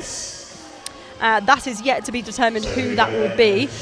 Wasps have come second in Pool A, so they will play the winner of Pool B. Now, Pool B, it is all going on over there. It's got all the drama. We're not sure who's going to take it. It's absolutely anyone's game. Likely to be between Storm or Lightning to be the winner of the pool, and then the runner-up is between Maverick, Storm and Lightning. Oh, it's heating up over there. So much to play for. We'll keep you posted on the outcome of that one as well as we receive it. So moving to the starting lineups for both of these games. Apologies for the game on court 1. For Manchester Thunder, in goal shooter we've got Williams. In goal attack we've got Connolly. In wing attack we've got Lees. In centre it's Thompson. Wing defence is Shaw. Goal defence is Hine, and goalkeeper is De Jager. For Rhinos, in goal shooter it's Summer Anderson. Goal attack it's Ross. Wing attack it's Tolson. She spent a lot of time in centre so far this competition, so curious to see her in that wing attack role. In centre it's Brannigan. In wing defence it's Brown Carrera. In goal defence it's Captain Roscoe. And in goalkeeper, to round them off, it is Warren. We are moments away from the first centre pass for this last game of the pool stages of the 2021 school games. If you do fancy catching a bit of Pool B action, we have Surrey Storm versus Loughborough Lightning. That game, I cannot tell you how important that game is. It is all to play for, and it all comes down to results of that match. Back to court 1. Centre pass will happen any second now. Thunder will be looking to win this to take them into the second half of the day with good confidence boost and momentum. Just resetting, that was the whistle for the opposite court.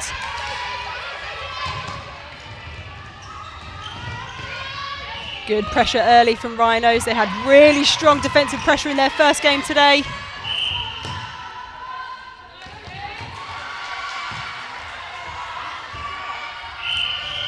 Lovely work from Williams. She has been one of my standout performers in that goal shooter bib this entire competition.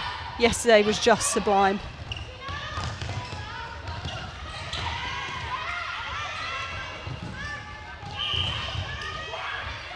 Good work from Thunder.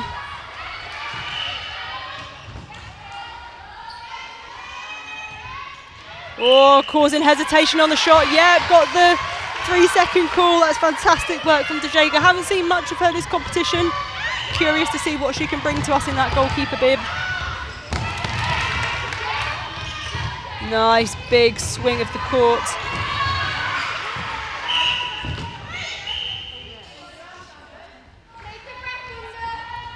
Good roll from Connolly. That was lovely.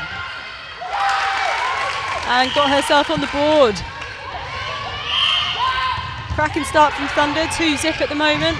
They are tearing down court. Williams repositioning.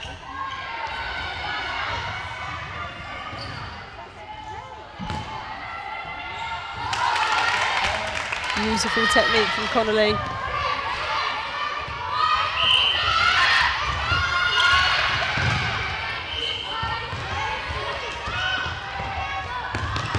Oh, what a take from Tolson. Jeez Louise.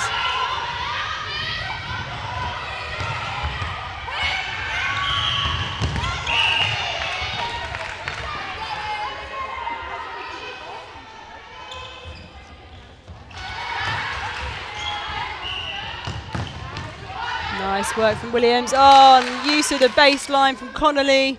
I'm loving this combination. We haven't seen much of it so far this tournament.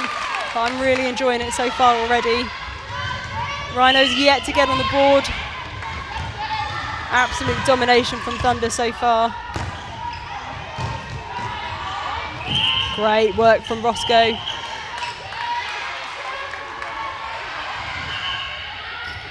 And a long range shot. Oh, it's absolutely no problem. Whoa. Oh, so unlucky there. Thought she managed to release the ball before she hit the ground.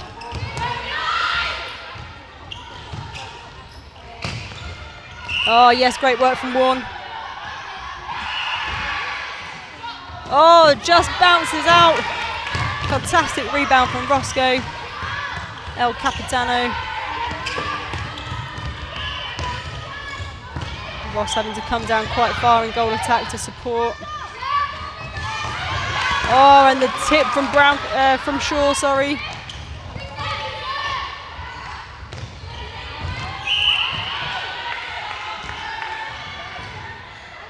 Strong challenge from Brannigan, just called for the contact. Oh, and again, close, fingertip away.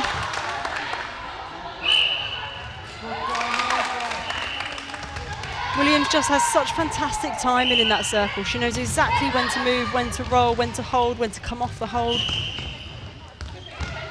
Oh yes, the pick-up from Roscoe. Oh, you can see the intent in her face then. Oh, Williams! She has possibly the longest limbs I've seen of anyone in this building so far.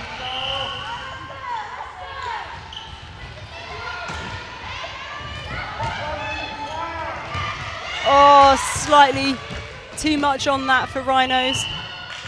But it looks like they will get the throw in. DeJager just had a little fingertip to it as it went off court.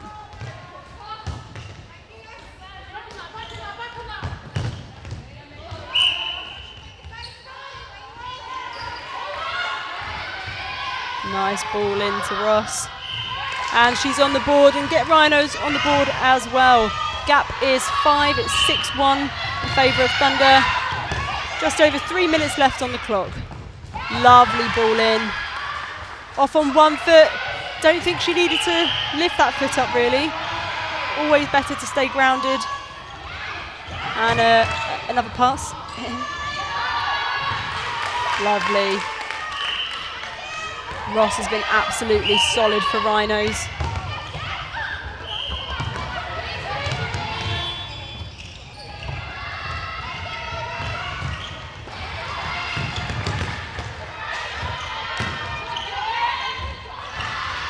Good defensive pressure.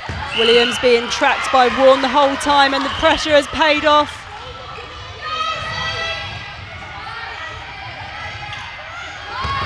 Need someone to come forward. Yes, Roscoe, well done. Given to Brown Carrera. Oh, but Rhino's not quite able to. Oh, they've still got possession. It's all right. Oh, Hine with a fingertip in.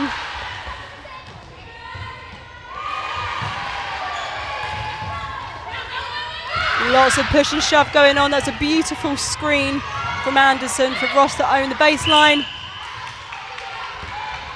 Just not able to finish. That was a shame. That was really great work from them.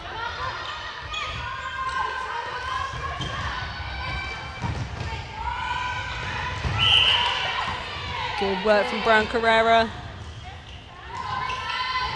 Oh, that might have been a bit of footwork for my liking. Oh! And the one-handed take. You want to grab that with two hands, really pull that in. It's a Roscoe sandwich.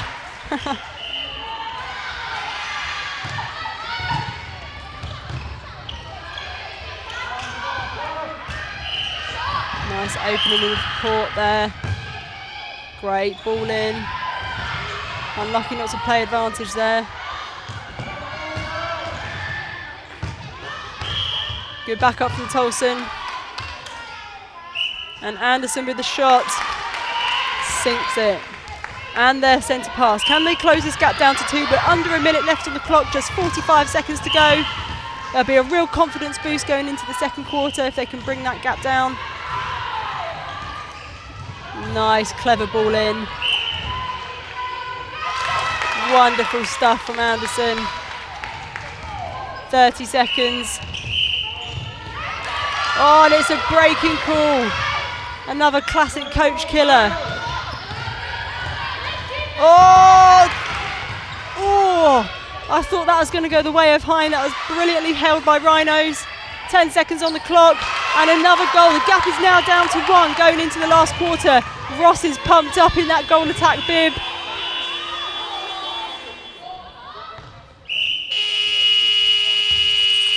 Bit of tactical delay in there to end the quarter.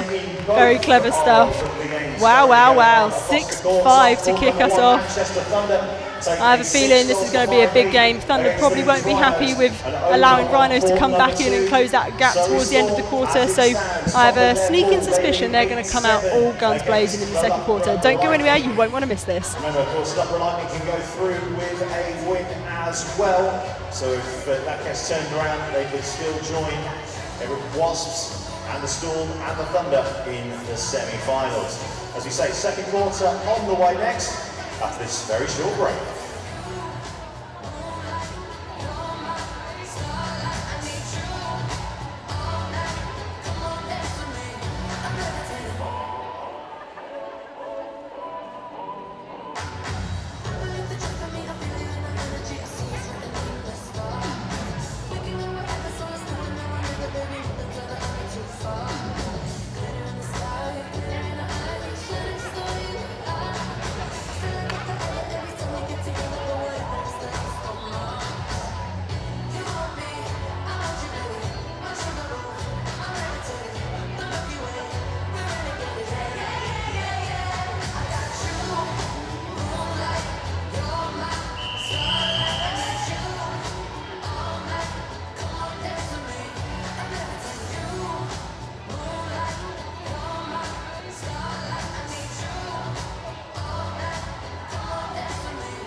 Welcome back to quarter 2 of this cracking game between Manchester Thunder and Leeds Rhinos. There are no changes for Rhinos going into the second quarter. Obviously very happy with their output, and why wouldn't they be after the comeback down by 4 I think it was, and now just down by 1. For Thunder, there's been a couple of changes all in their attacking end. Connolly has moved into goal shooter, Jennings has come on in goal attack, and Smart has come on into wing attack. Great goal from Connolly to kick us off.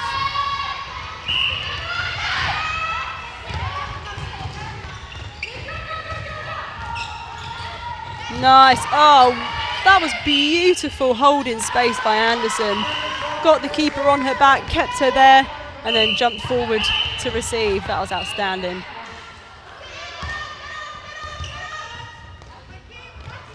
Oh, just through the hands for Smart. Lucky to get away with that one. Oh, what a jump on the shot. Oh, but unfortunately straight into the hands of Smart, and that's got to be a replay. Yeah, absolutely. No doubt just settling into the game. She's only just come on. Whoop. Tolson takes the tumble.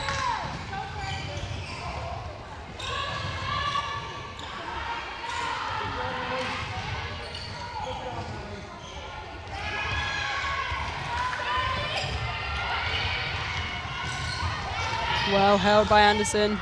That was a difficult ball to receive. Mid-range shots. She's going to go for it. Yes, she is. Why wouldn't you? Absolute pro. Good depth on the second phase.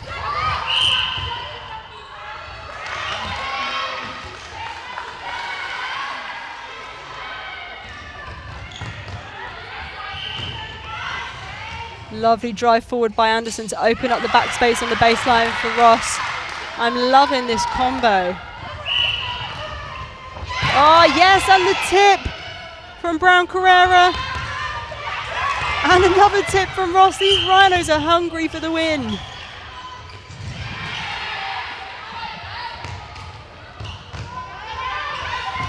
They're actually yet to get themselves a win on the board, Rhinos. So this will mean an awful lot to them. It won't have an impact on Thunder's standings in terms of the pool placement. They are still the winners regardless of Pool A.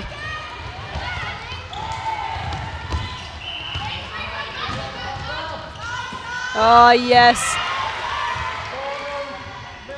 Anderson is absolutely killing it. She's keeping DeJager very quiet this quarter so far.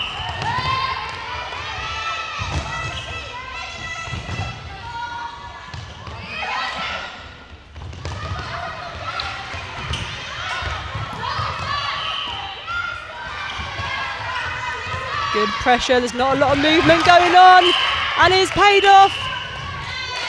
Yeah, she's got the attacking contact.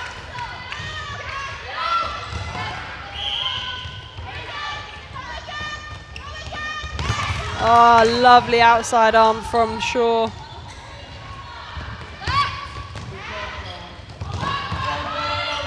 Oh, what a ball!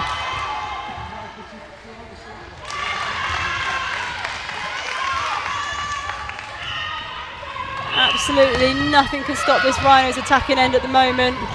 They're completely unflappable. Oh, DeJager takes a tumble. And they are out by 3.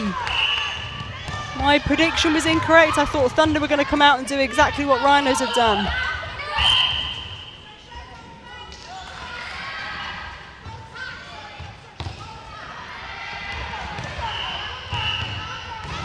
Yeah, straight. Nice little gift there. Gift wrapped into the hands of Brown Carrera. Thank you very much. I'll take that one. Tolson to Ross. Big ball into Anderson. Oh, just slightly too much on that one for her positioning.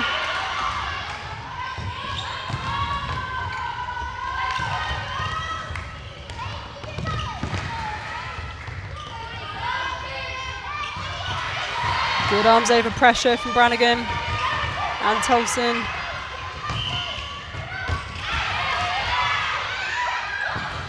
This is really good defensive pressure. Look how high up the circle Rhinos Thunder shooters are. Rhinos defenders keeping them exactly where they want them. A really long shot. Oh, probably could have done with working that one a little bit closer. It was a brave shot. I mean, kudos for trying to take it. In the words of Tracy Neville, if you want to be a shooter, shoot. Might have slightly paraphrased that one. Oh, yes. Oh, is that a use in the post? We won't say anything. Got away with that one, lovely stuff. Gap now down to just over 2.5 minutes left on the clock.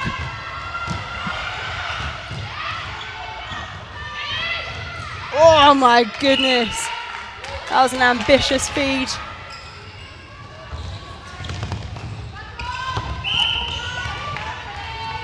Nice challenge from Brannigan. Oh, who's going to get to it first? It's her Rhinos ball.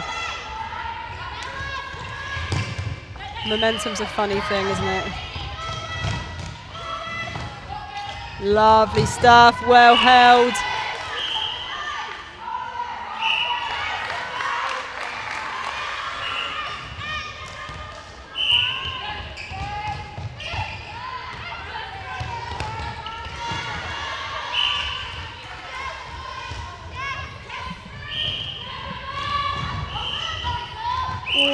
That was a big ball in. Connolly having to turn herself inside out to try and grab that one. A nice mid-range shot. That was great. Brannigan with the centre for Rhinos. Tolson to Ross.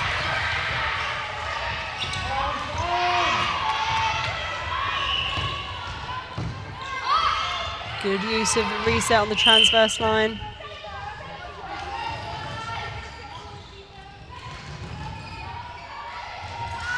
Nice shooter to shooter.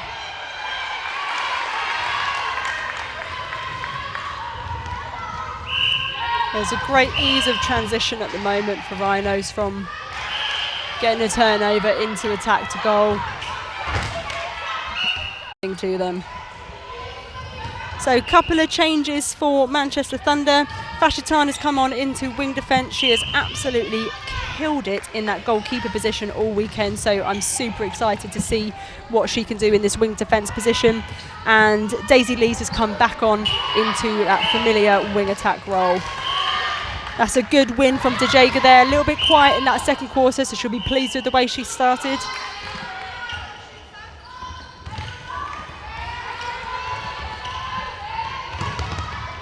Oh, a nice tip there from Tolson.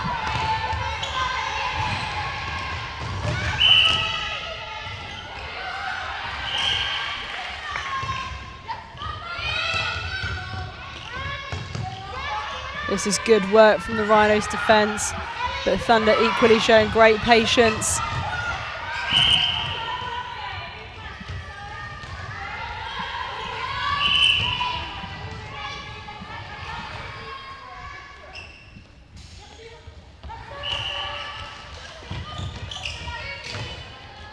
Rhinos keeping all their shooters on the outskirts of the circle, but nice movement there from Jennings for a lovely little mid-ranger.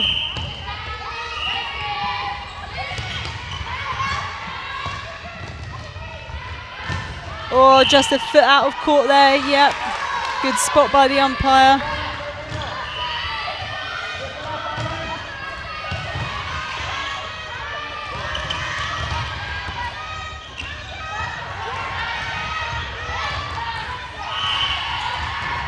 Oh, there's Fashitan running her feet all the way to the ball. She's definitely been a favourite for me this competition so far as well. Oh, well held by Anderson.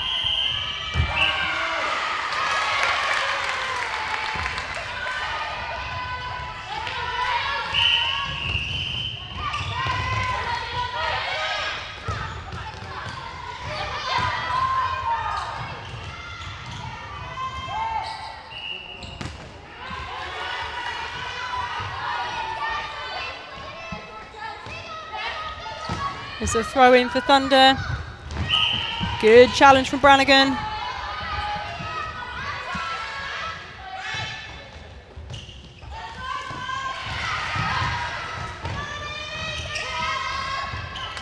Nice movement from Connolly. Yeah, obstruction on the second jump.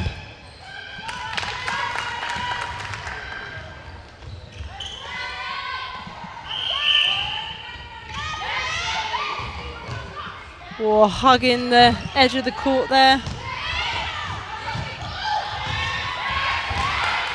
Oh, Jennings into Connolly.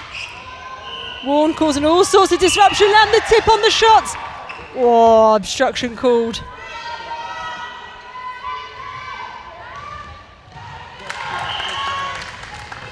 Rhinos are really showing faith in their young side. There's no changes for them this quarter. Oh. A spill over the sidelines, but fingertips to it from Lees.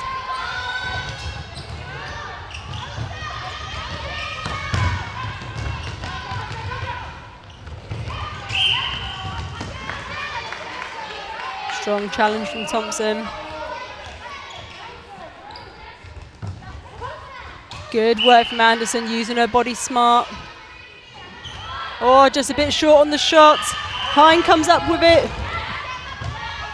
Jager to Fashitan. Hine. Nice cross-court ball. Oh yes, that was beautifully positioned by Connolly right on the edge of the circle to give herself that space, and it's a tip on the shot from Warren. That was incredible, that relationship between her and Roscoe. Roscoe held her around the hips to let her do that lean even longer. That was fantastic work.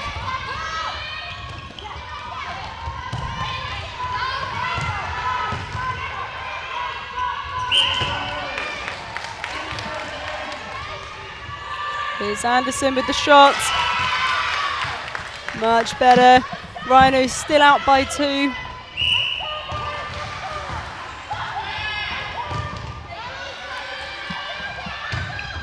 Oh.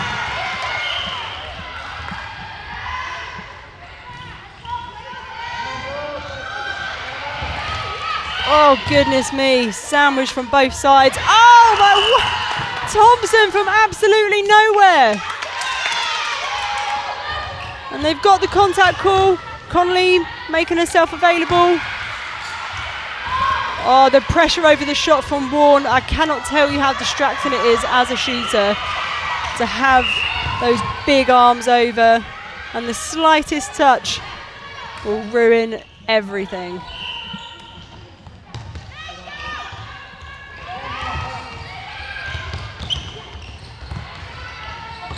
Hind tracking Ross. That goal, defence, goal, attack. Oh yes! Vasherton with the pickup. But just a bit wasted there. Would have liked to have seen her look down court rather than going lateral. Well, I think they were expecting an umpire call there. Whoop.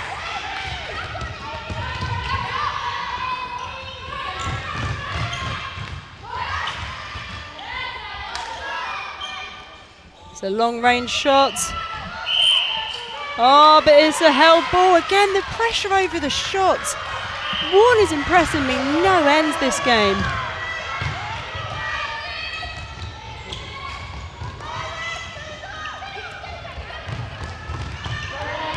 Timing just slightly off for the Rhinos attackers.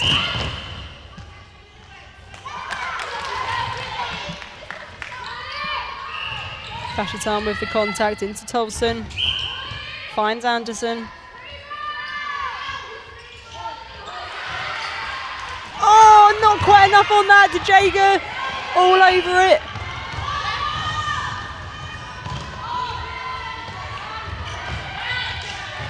Ooh, thought that was a bit of footwork there. Nicely finished off from Connolly. She's having a good game as well. Oh, well held by Ross. Oh, and to her teammate. Good screen from Anderson.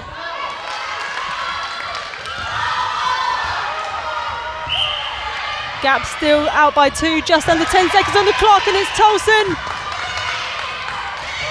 What can Thunder do? They've got 4 seconds. It's a big ball in. It is too big. Unlucky for them. It's a 15-17 score going into the final quarter. And over on court 2, that is equally as tight. It's 19-20 in favour of Loughborough. Or both of these games are really juicy. Stay tuned for a massive final quarter coming up in a minute or 2. Loughborough Lightning have turned it around as we speak at the moment. 20 points to 19. They lead the Surrey Storm as we approach the final 8 minutes of the pool stages here at the 2021 school games. After this, there'll be the final placings will be decided, and the rest of the semi-final lineup and the placing games will also be decided. Let's see what happens as the final 8 minutes take shape.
Quarter 4 is going to be underway.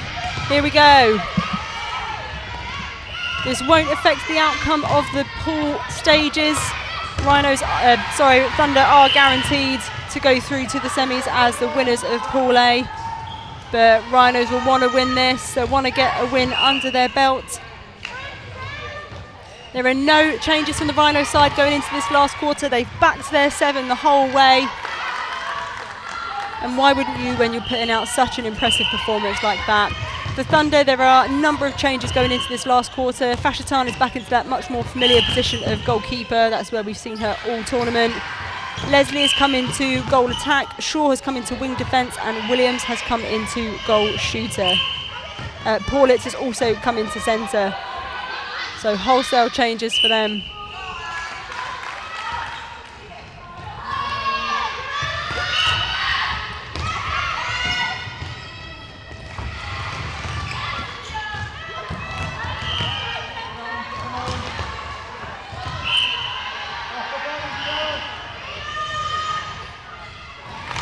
Great work from Anderson.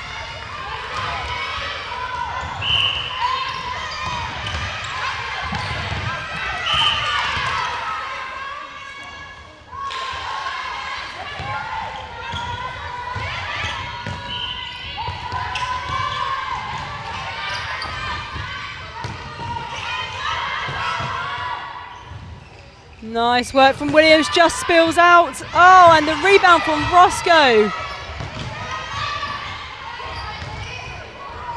Beautiful cross-court ball. So mid-ranger for Anderson. Easy peasy, mate.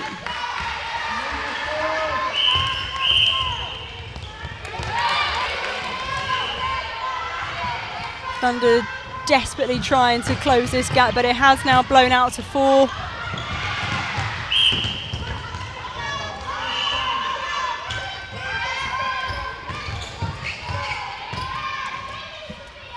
It's a big shot from Leslie, but she manages to sink it, and it's their centre pass. Oh, but Brown Carrera with the outside arm.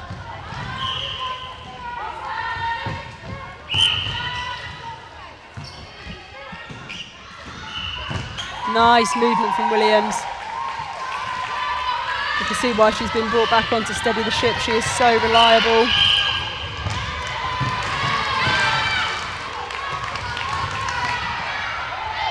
And another turnover, another opportunity for Thunder. Oh, Brown Carrera. Williams coming outside the circle. Nice ball into Leslie. Williams again. Oh, but the closing speed of Warren. And the pressure over the shot from Roscoe to no avail.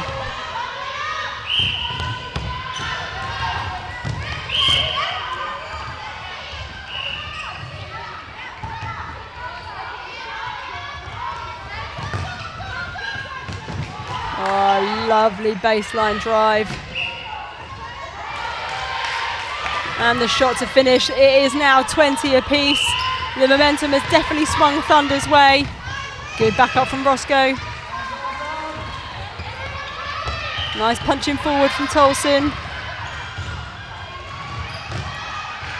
That was a sweet ball into Anderson and a sweet finish as well.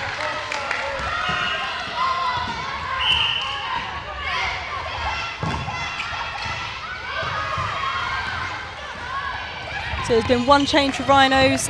Maurice has gone into centre and Brannigan is off.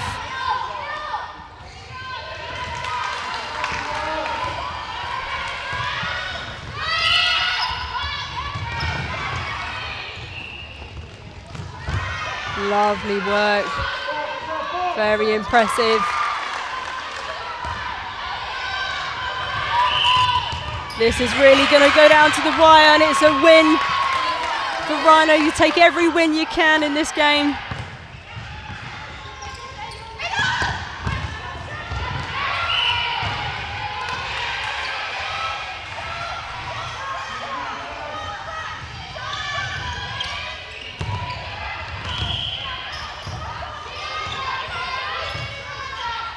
Nice little look away pass from Maurice.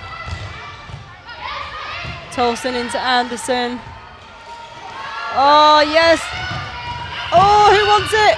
Heim wants it. And Thunder streaming down court. Oh, but not if Maurice has anything to say about it.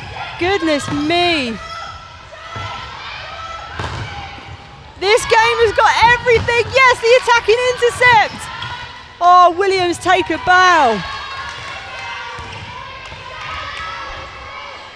That'll probably take the wind out of Rhino's sails a little bit. Good work from Tolson to make herself available. Ross on full extension into Anderson. Lovely ball.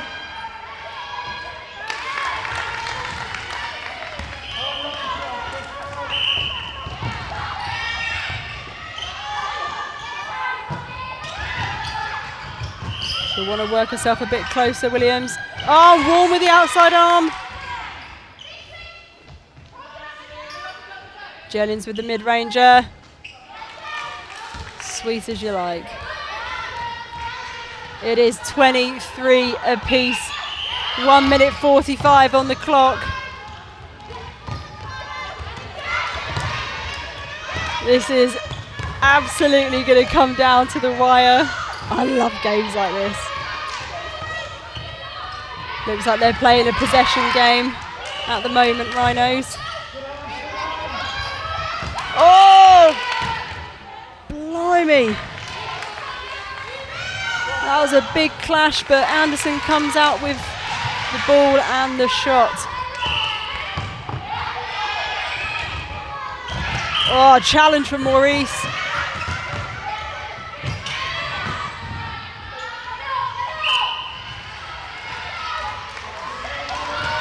Oh, under a minute to go, 24 apiece. Oh, great work from Tolson on the centre pass receive. Are they going to play it around, play a possession game, waste time, or are they going to go to goal and then hope that they can stop Thunder doing the same? It's a big shot, they've gone to goal. Just over 30 seconds on the clock. Can Thunder equalise, or will Rhinos get a turnover? That was a big shoulder from Tolson. Is that a technical, tactical contact? Apologies. 20 seconds to go.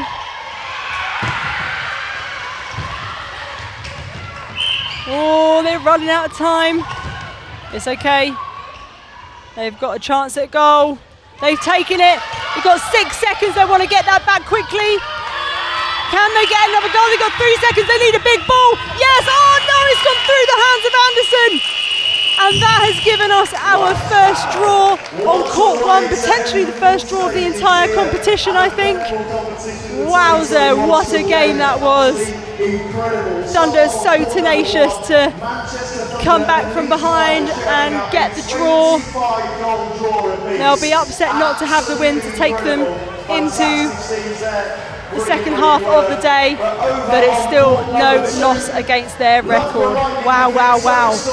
Okay, we are off for a short break now for lunch, but don't go anywhere. We've got all the placing games coming up this afternoon. You really won't want to miss this. Let us know which games you've enjoyed the most at Quarter Time Pod, QTR for Quarter, on social media. Get in touch.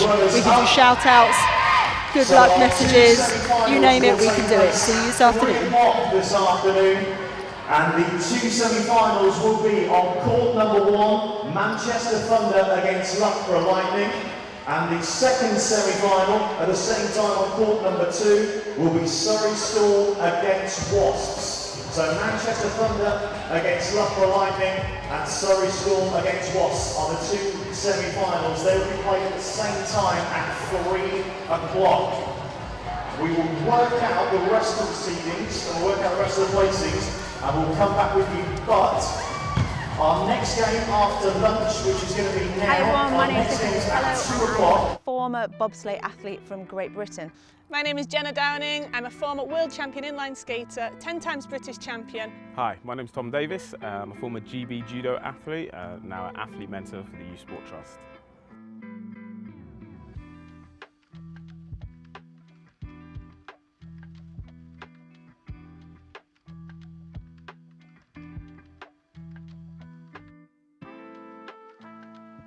important. For me, it was always crucial to maintain a work-life balance. I always studied throughout my sporting career, so I went to university, really prioritised my exams, tried to see my friends, but also tried to get involved in a range of sports outside of my sport, and that just helped me, my identity, and just helped me with a life outside of sport, feel like myself and maintain my well-being. So transition. It's always good to have foresight.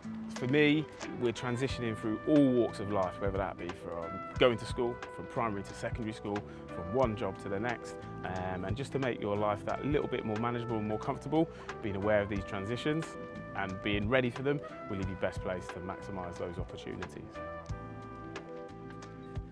Amazing. For me, work-life balance has been crucial. So when I was an athlete, I always worked full-time or studied or did something. I actually think I was a better athlete because I always created balance. Only focusing on one thing leaves you really vulnerable and susceptible. If you have an injury, if you have a bad day, if you have something that's not quite right, it can be really, really difficult. Focusing on keeping balance, having lots of different interests, makes you a well-rounded athlete. Tough. It is tough to experience loss or failure, but I think it's important that we can learn from our mistakes, learn from those failures and setbacks, adapt and overcome, and use those failures to help us to grow stronger and become better as people and as athletes. So don't be scared to get that last place, to experience that setback, that tough time. We all go through them. Use these tough times to enable you to move forward and become a better, stronger person and athlete. So a necessity. But for me also than that, when you get older, I realised that it was a real added benefit. So chose, once I didn't have to go on to college and then eventually university. So a real big benefit to work alongside my sporting journey. Left me better placed when I was transitioned out into what I call the real world.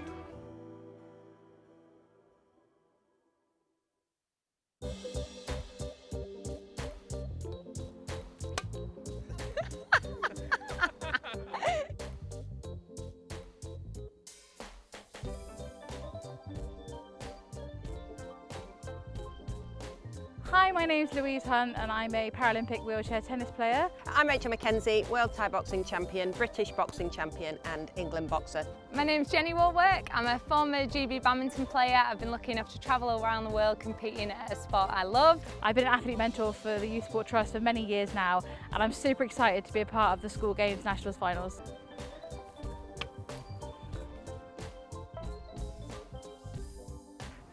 That's a good question, isn't it? I set up a community interest company which is called the Now Project, which stands for No Opportunities Wasted.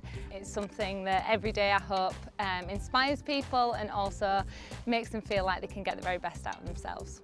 I was able to sort of share that women can do the same things as men across some of those kind of national media platforms, really. I also think social media is really important and I really work hard to portray a really positive image of disability and that it can be a great thing in your life and not necessarily a barrier or something that has to hold you back.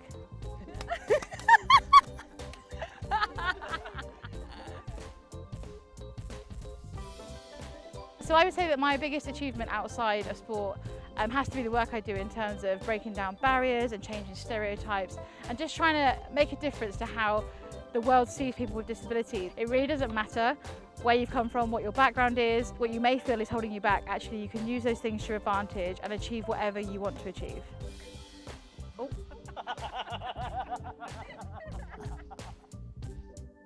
I was really lucky to compete against one of my role models, a girl called Ilonka Elmont. And it wasn't that she was the world champion, it's that she conducted herself, win or lose, with such grace. Her sporting prowess was really kind of even less impressive than her ability to raise everybody around her. For me, my biggest role model actually wasn't in sport, it was actually my grandpa. He is somebody that came from nowhere. He had a lot of things against him in life, but he achieved so much and he set so many goals for himself, big and small, and he actually achieved every single goal he ever set himself. To kind of make a point of things that really matter to you and really help change the world, I think is really important. So I think you can certainly use your role in elite sport to make a difference to different causes, all over the world. I think we're able to use our knowledge and our past experiences to guide the younger generation and hopefully give them the advice they need to be as successful as they can possibly be. People are going to disagree with you, they're going to care about different things, but that's okay, just remain true to the things that you care about.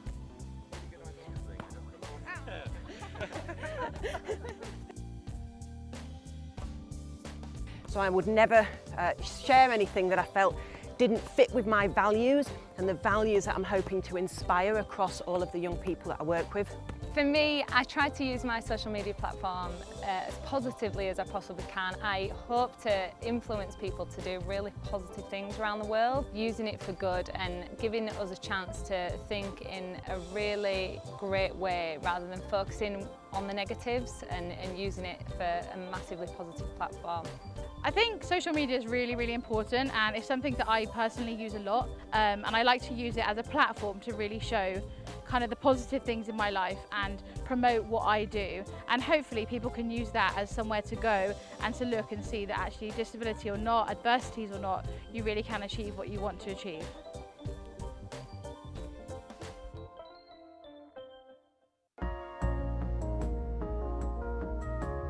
Hi, my name's Toby Garbett.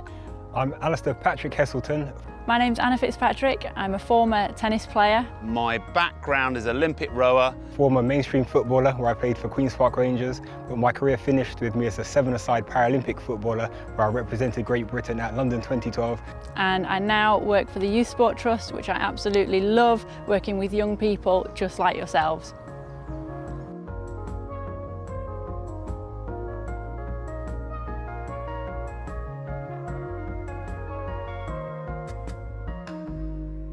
As an athlete, I hadn't appreciated that when you look at all these athletes on TV, they make it look easy. They look effortless winning medals, but it hasn't until I've retired from my sport of rowing that I realised that all these athletes come from lots of different backgrounds and they've all got stories of ups and downs. So in tennis, you often lose many points in a match. So I was very used to having to regroup very quickly and get ready for the next point. It was often moving to the back of the tennis court, taking one or two big deep breaths and starting to think about the positive things that I wanted to happen in the future. I think for me, motivation, it always comes from within, and it's every day I look in the mirror and think, do you know what, I can always do a bit more than I did yesterday. And being in a lockdown situation, it meant that there's so much more that we could do than the day before. From a mental perspective, it was just trying to stay positive, think about small little tasks that I could do each day to make myself not just a better athlete, but just a better person in general and make sure I was productive with everything I did on a day-to-day basis. Thank goodness I had dogs to get out once a day with and get a bit of exercise. It kept me sane. And other than that, it was just shopping, and I found it really dull, and I actually struggled to get to grips with it really and get my head around the fact that I couldn't just go out and do what I wanted. My advice would be communication, so making sure you're having open conversations with all those people so they're all linked in together, and then also just making sure that the really important people that help you along your journey to success they're the ones that are beside you. Well, you know, I always say that you've never lost or failed if you don't give up. So for me, it's always a case of reflecting on what happened, being really sure of what I could do better and focusing on that and trying to develop it within the next things I do.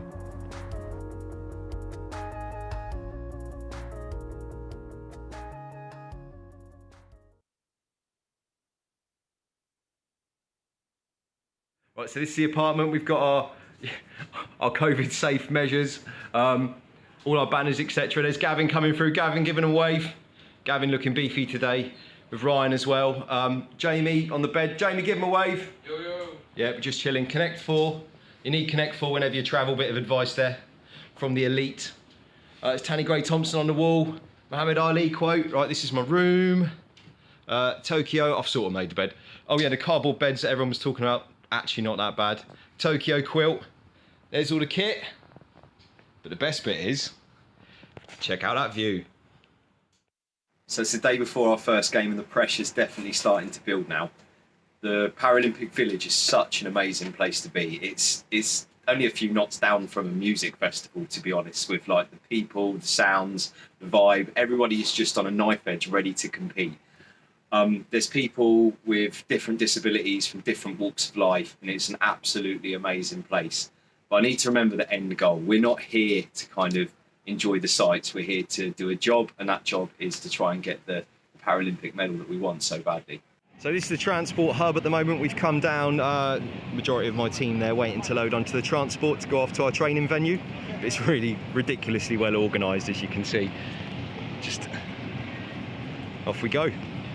We just arrived at training. It's been a little bit of a wait to get on the court. A few of the American coaches saying hello to the American coaches. It's a bit of a mad check now because you're just making sure your gear's arrived in one piece. Got 2 chairs because I'm a bad man. Everyone's just getting ready for a court session in about an hour's time.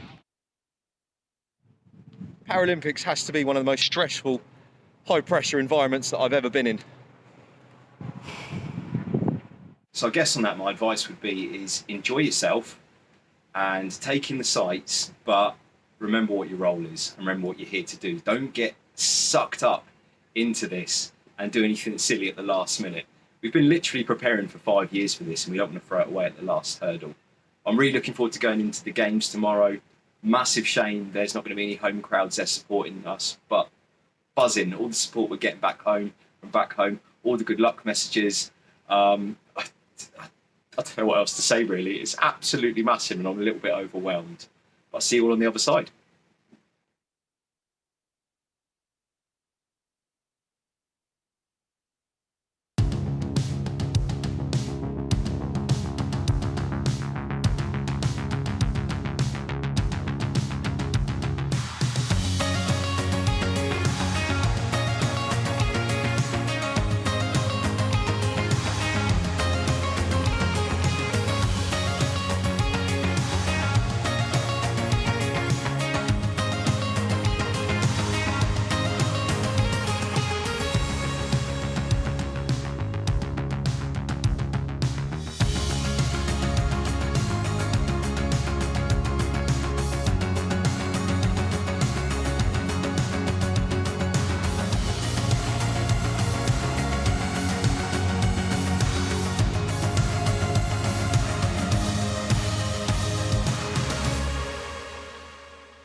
Hi everyone, my name is Nicola Minicello and I am a former bobsleigh athlete from Great Britain.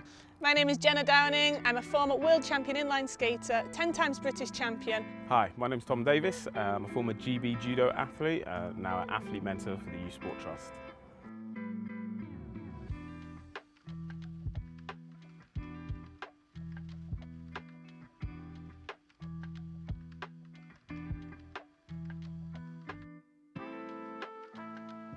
Important. For me, it was always crucial to maintain a work-life balance. I always studied throughout my sporting career, so I went to university, really prioritised my exams, tried to see my friends, but also tried to get involved in a range of sports outside of my sport, and that just helped me, my identity, and just helped me with a life outside of sport, feel like myself and maintain my well-being. So transition. It's always good to have foresight. For me, we're transitioning through all walks of life, whether that be from going to school, from primary to secondary school, from one job to the next, and just to make your life that little bit more manageable and more comfortable, being aware of these transitions and being ready for them will leave you best placed to maximise those opportunities. Amazing. For me, work-life balance has been crucial. So when I was an athlete, I always worked full-time or studied or did something.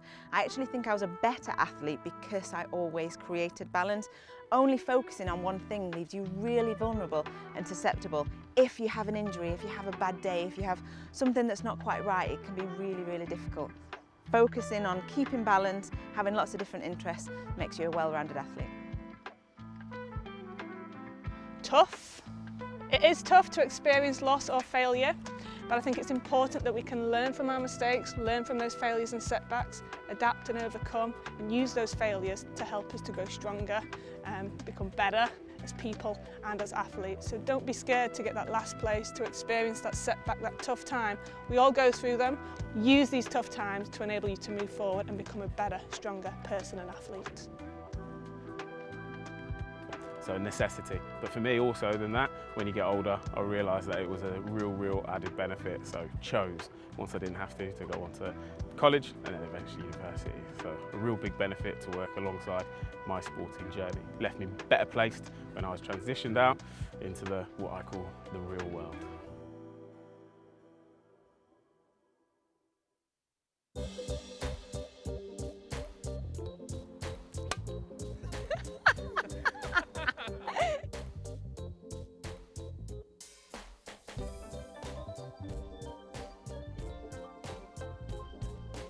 Hi, my name's Louise Hunt and I'm a Paralympic wheelchair tennis player. I'm Rachel Mackenzie, World Thai Boxing Champion, British Boxing Champion and England boxer. My name's Jenny Warwick. I'm a former GB badminton player. I've been lucky enough to travel around the world competing at a sport I love. I've been an athlete mentor for the Youth Sport Trust for many years now and I'm super excited to be a part of the School Games Nationals Finals.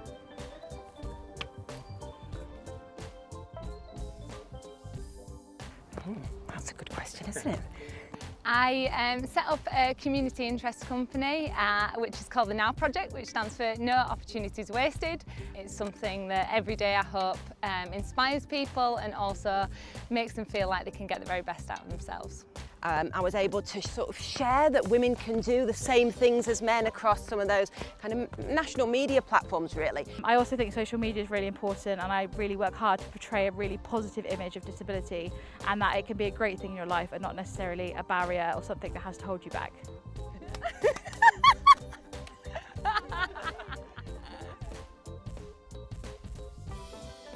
So I would say that my biggest achievement outside of sport has to be the work I do in terms of breaking down barriers and changing stereotypes and just trying to make a difference to how the world sees people with disabilities. It really doesn't matter where you've come from, what your background is, what you may feel is holding you back. Actually, you can use those things to your advantage and achieve whatever you want to achieve.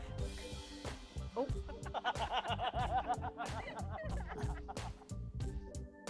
I was really lucky to compete against one of my role models, a girl called Ilonka Elmont. And it wasn't that she was the world champion, it's that she conducted herself, win or lose, with such grace. Her sporting prowess was really kind of even less impressive than her ability to raise everybody around her. For me, my biggest role model actually wasn't in sport, it was actually my grandpa. He is somebody that came from nowhere. He had a lot of things against him in life, but he achieved so much and he set so many goals for himself, big and small, and he actually achieved every single goal he ever set himself. To kind of make a point of things that really matter to you and really help change the world, I think is really important. So I think you can certainly use your role in elite sport to make a difference to different causes, you know, all over the world. I think we're able to use our knowledge and our past experiences to guide the younger generation and hopefully give them the advice they need to be as successful as they can possibly be. You know, people are going to disagree with you, they're going to care about different things, but that's okay, just remain true to the things that you care about.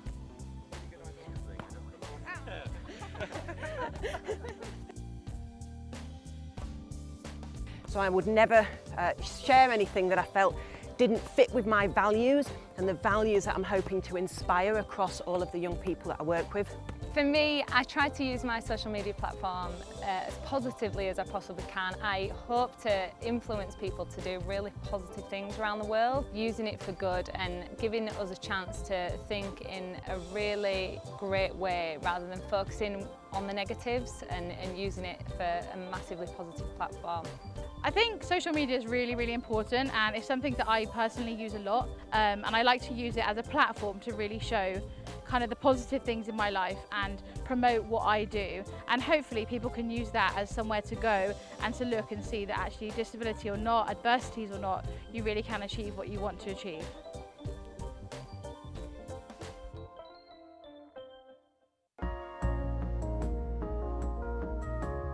Hi, my name's Toby Garbett. I'm Alistair Patrick Heselton. My name's Anna Fitzpatrick. I'm a former tennis player. My background is Olympic rower. Former mainstream footballer where I played for Queen's Park Rangers, but my career finished with me as a seven-a-side Paralympic footballer where I represented Great Britain at London 2012. And I now work for the Youth Sport Trust, which I absolutely love, working with young people just like yourselves.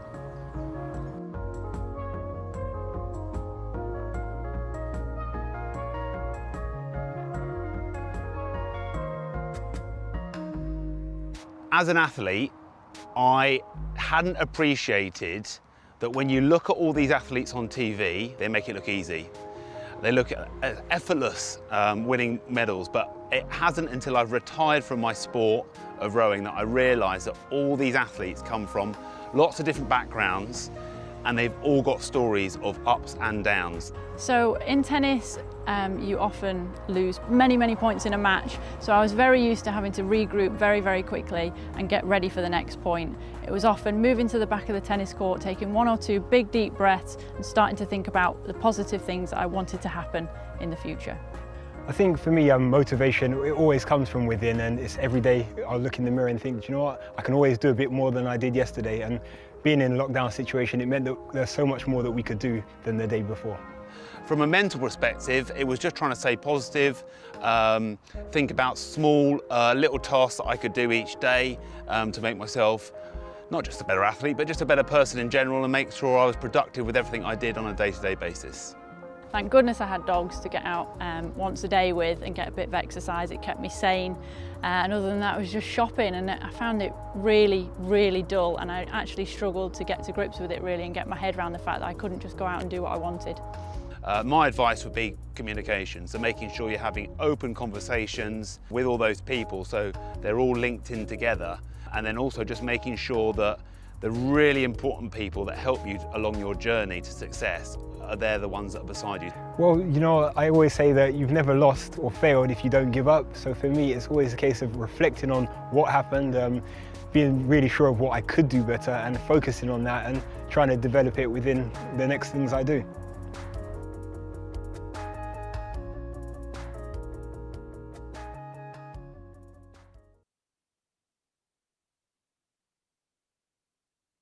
Right, so this is the apartment. We've got our COVID safe measures, all our banners, etc. There's Gavin coming through. Gavin giving a wave. Gavin looking beefy today with Ryan as well. Jamie on the bed. Jamie, give him a wave. Yo. Yeah, we're just chilling. Connect 4. You need Connect 4 whenever you travel. Bit of advice there from the elite. It's Tanny Gray Thompson on the wall. Muhammad Ali quote. Right, this is my room. Tokyo, I've sort of made the bed. Oh yeah, the cardboard beds that everyone was talking about, actually not that bad. Tokyo quilt, there's all the kit. But the best bit is, check out that view. So it's the day before our first game and the pressure's definitely starting to build now. The Paralympic Village is such an amazing place to be. It's only a few knots down from a music festival, to be honest, with like the people, the sounds, the vibe. Everybody is just on a knife edge ready to compete. There's people with different disabilities from different walks of life, and it's an absolutely amazing place. But I need to remember the end goal. We're not here to kind of enjoy the sights. We're here to do a job, and that job is to try and get the Paralympic medal that we want so badly.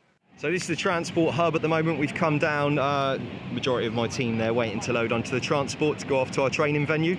It's really ridiculously well organised, as you can see. Just off we go. We just arrived at training. It's been a little bit of a wait to get on the court. A few of the American coaches saying hello to the American coaches. It's a bit of a mad check now because you're just making sure your gear's arrived in one piece. Got 2 chairs because I'm a bad man. Everyone's just getting ready for a court session in about an hour's time. Paralympics has to be one of the most stressful, high-pressure environments that I've ever been in. So I guess on that, my advice would be is enjoy yourself and take in the sights, but remember what your role is and remember what you're here to do. Don't get sucked up into this and do anything silly at the last minute. We've been literally preparing for 5 years for this and we don't want to throw it away at the last hurdle. I'm really looking forward to going into the games tomorrow. Massive shame there's not going to be any home crowds there supporting us, but buzzing, all the support we're getting back home, all the good luck messages. I don't know what else to say really. It's absolutely massive and I'm a little bit overwhelmed. But I'll see you all on the other side.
Hi everyone, my name is Nicola Minicello and I am a former bobsleigh athlete from Great Britain.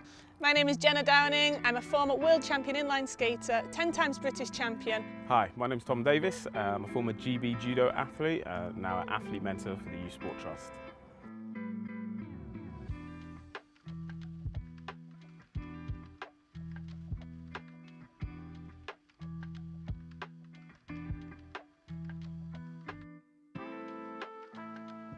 Important. For me, it was always crucial to maintain a work-life balance. I always studied throughout my sporting career, so I went to university, really prioritised my exams, tried to see my friends, but also tried to get involved in a range of sports outside of my sport, and that just helped me, my identity, and just helped me with a life outside of sport, feel like myself and maintain my well-being. So transition. It's always good to have foresight. For me, we're transitioning through all walks of life, whether that be from going to school, from primary to secondary school, from one job to the next, and just to make your life that little bit more manageable and more comfortable, being aware of these transitions and being ready for them will leave you best placed to maximise those opportunities. Amazing. For me, work-life balance has been crucial. So when I was an athlete, I always worked full-time or studied or did something. I actually think I was a better athlete because I always created balance. Only focusing on one thing leaves you really vulnerable and susceptible. If you have an injury, if you have a bad day, if you have something that's not quite right, it can be really, really difficult. Focusing on keeping balance, having lots of different interests, makes you a well-rounded athlete. Tough. It is tough to experience loss or failure, but I think it's important that we can learn from our mistakes, learn from those failures and setbacks, adapt and overcome, and use those failures to help us to grow stronger and become better as people and as athletes. So don't be scared to get that last place, to experience that setback, that tough time. We all go through them. Use these tough times to enable you to move forward and become a better, stronger person and athlete. So a necessity. But for me also than that, when you get older, I realised that it was a real added benefit. So chose, once I didn't have to go on to college and then eventually university. So a real big benefit to work alongside my sporting journey. Left me better placed when I was transitioned out into what I call the real world.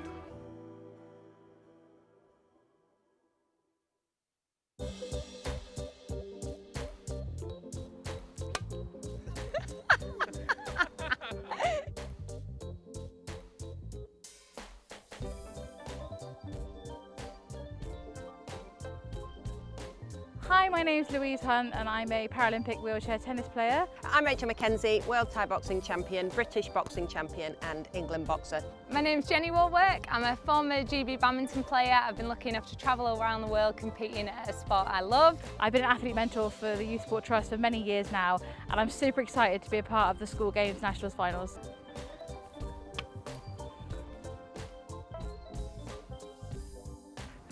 That's a good question, isn't it?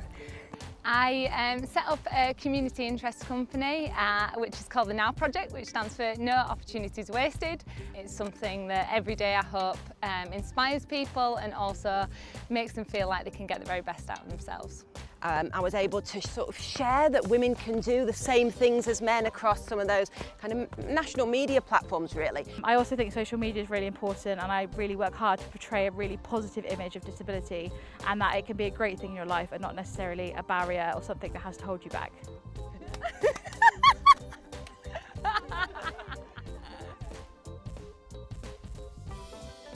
So I would say that my biggest achievement outside of sport has to be the work I do in terms of breaking down barriers and changing stereotypes and just trying to make a difference to how the world sees people with disabilities. It really doesn't matter where you've come from, what your background is, what you may feel is holding you back. Actually, you can use those things to your advantage and achieve whatever you want to achieve.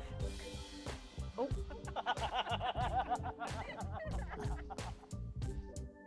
I was really lucky to compete against one of my role models, a girl called Ilonka Elmont. And it wasn't that she was the world champion, it's that she conducted herself, win or lose, with such grace. Her sporting prowess was really kind of even less impressive than her ability to raise everybody around her.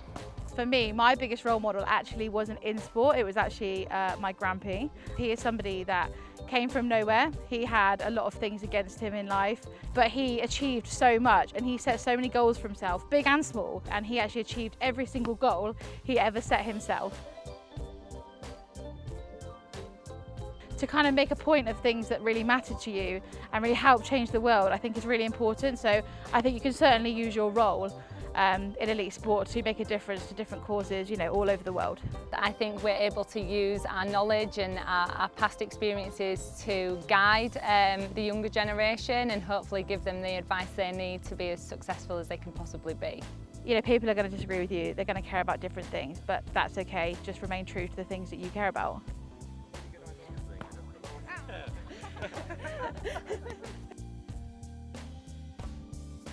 So I would never share anything that I felt didn't fit with my values and the values that I'm hoping to inspire across all of the young people that I work with.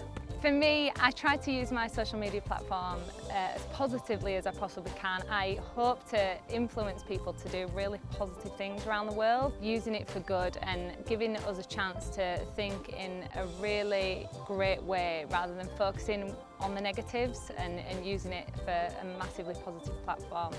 I think social media is really, really important and it's something that I personally use a lot and I like to use it as a platform to really show kind of the positive things in my life and promote what I do, and hopefully people can use that as somewhere to go and to look and see that actually disability or not, adversities or not, you really can achieve what you want to achieve.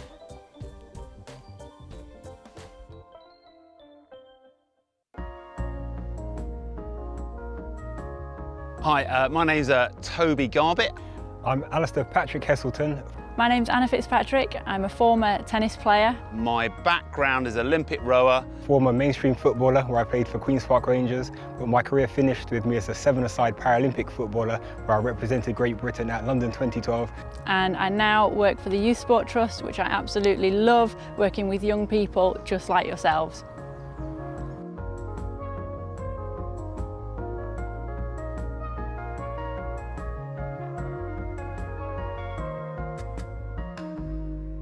As an athlete, I hadn't appreciated that when you look at all these athletes on TV, they make it look easy. They look effortless, winning medals, but it hasn't until I've retired from my sport of rowing that I realised that all these athletes come from lots of different backgrounds and they've all got stories of ups and downs. So in tennis, you often lose many points in a match. So I was very used to having to regroup very quickly and get ready for the next point. It was often moving to the back of the tennis court, taking one or two big deep breaths and starting to think about the positive things that I wanted to happen in the future. I think for me, motivation, it always comes from within, and it's every day I'll look in the mirror and think, do you know what, I can always do a bit more than I did yesterday. And being in a lockdown situation, it meant that there's so much more that we could do than the day before. From a mental perspective, it was just trying to stay positive, think about small little tasks that I could do each day to make myself not just a better athlete, but just a better person in general and make sure I was productive with everything I did on a day-to-day basis. Thank goodness I had dogs to get out once a day with and get a bit of exercise. It kept me sane.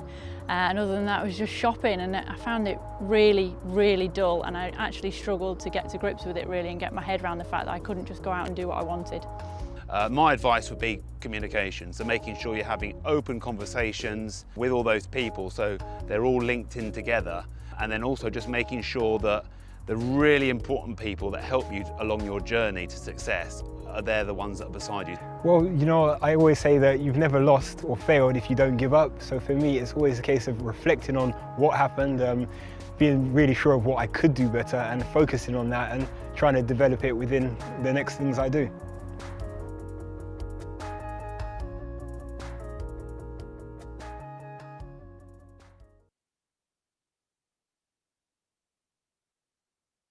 Right, so this is the apartment. We've got our COVID safe measures, all our banners, etc. There's Gavin coming through. Gavin giving a wave.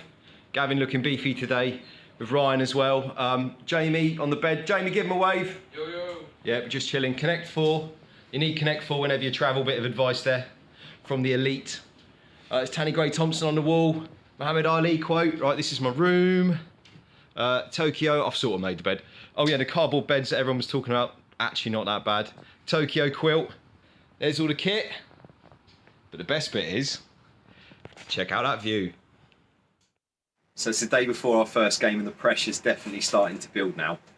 The Paralympic Village is such an amazing place to be.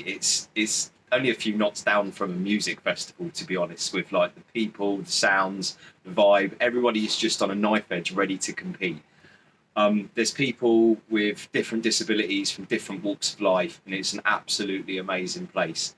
But I need to remember the end goal. We're not here to kind of enjoy the sights. We're here to do a job, and that job is to try and get the Paralympic medal that we want so badly. So this is the transport hub at the moment. We've come down, majority of my team there waiting to load onto the transport to go off to our training venue. It's really ridiculously well organised, as you can see. Just off we go. We just arrived at training. It's been a little bit of a wait to get on the court. A few of the American coaches saying hello to the American coaches. It's a bit of a mad check now because you're just making sure your gear's arrived in one piece. Got 2 chairs because I'm a bad man. Everyone's just getting ready for a court session in about an hour's time. Paralympics has to be one of the most stressful, high-pressure environments that I've ever been in.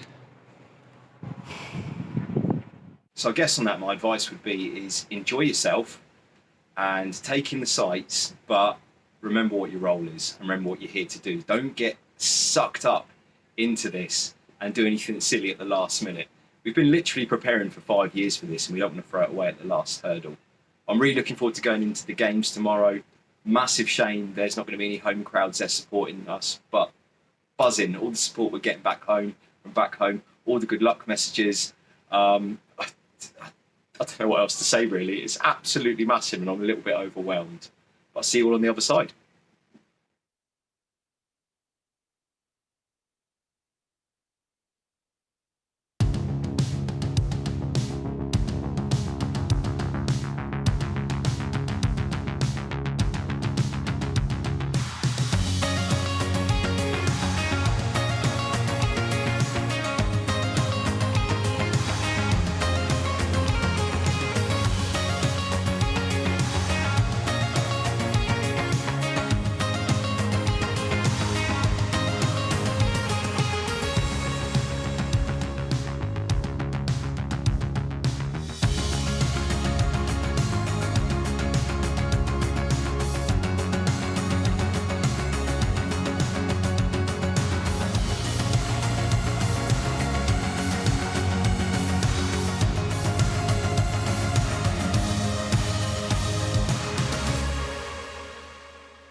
Good afternoon, Lucy. Oh yeah, that was loud. Yeah, mine's a bit louder, I think.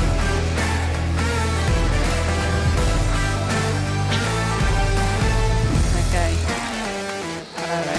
1, 2, 1, 2.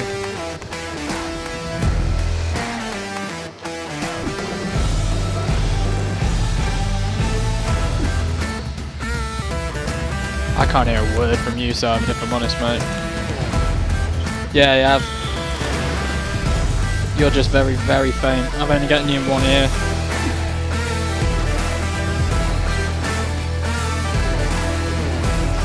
I can hear you. I can't turn you down. That one, is it that one? That's not doing it. That's doing my volume that I can hear. Yeah. Oh, okay, yeah. It's so faint. So faint.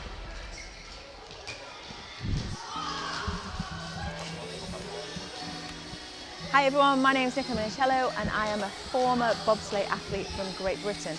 My name is Jenna Downing. I'm a former world champion inline skater, 10 times British champion. Hi, my name's Tom Davis. I'm a former GB judo athlete, now an athlete mentor for the Sport Trust. That's better. Yeah. Yeah, loads better. Oh, it's loud. Yeah, it's because you got to keep it up. Right, then we're going to talk together.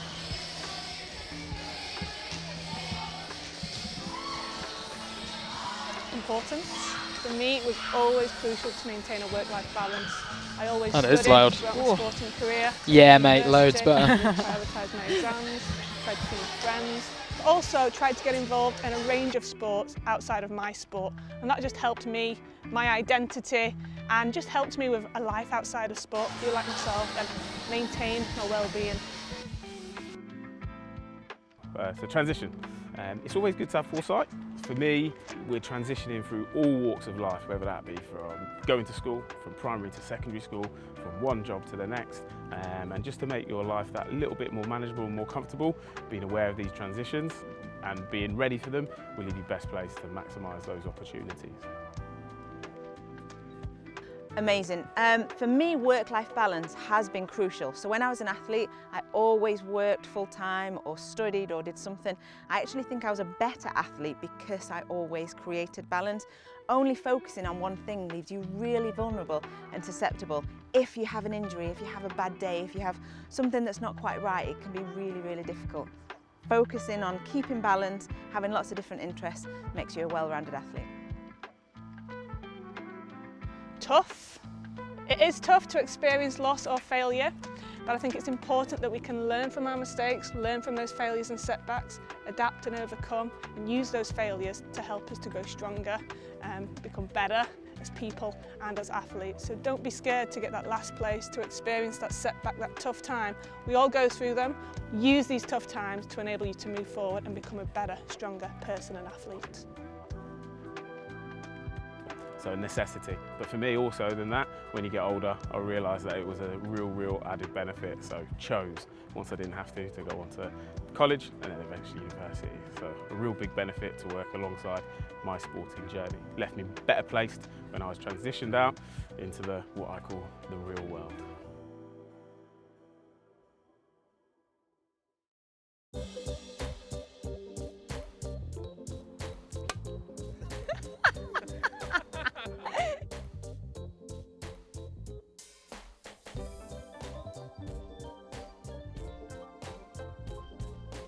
Hi, my name's Louise Hunt and I'm a Paralympic wheelchair tennis player. I'm Rachel Mackenzie, World Thai Boxing Champion, British Boxing Champion and England boxer. My name's Jenny Warwick. I'm a former GB badminton player. I've been lucky enough to travel around the world competing at a sport I love. I've been an athlete mentor for the Youth Sport Trust for many years now and I'm super excited to be a part of the School Games Nationals Finals.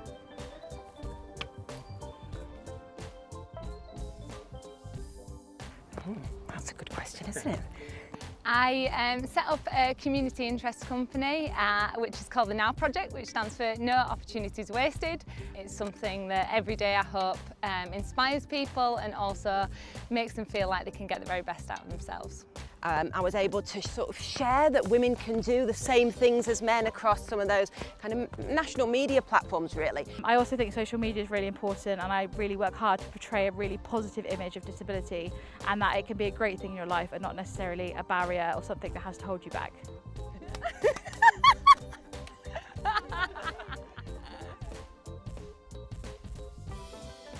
So I would say that my biggest achievement outside of sport has to be the work I do in terms of breaking down barriers and changing stereotypes and just trying to make a difference to how the world sees people with disabilities. It really doesn't matter where you've come from, what your background is, what you may feel is holding you back. Actually, you can use those things to your advantage and achieve whatever you want to achieve. Oh.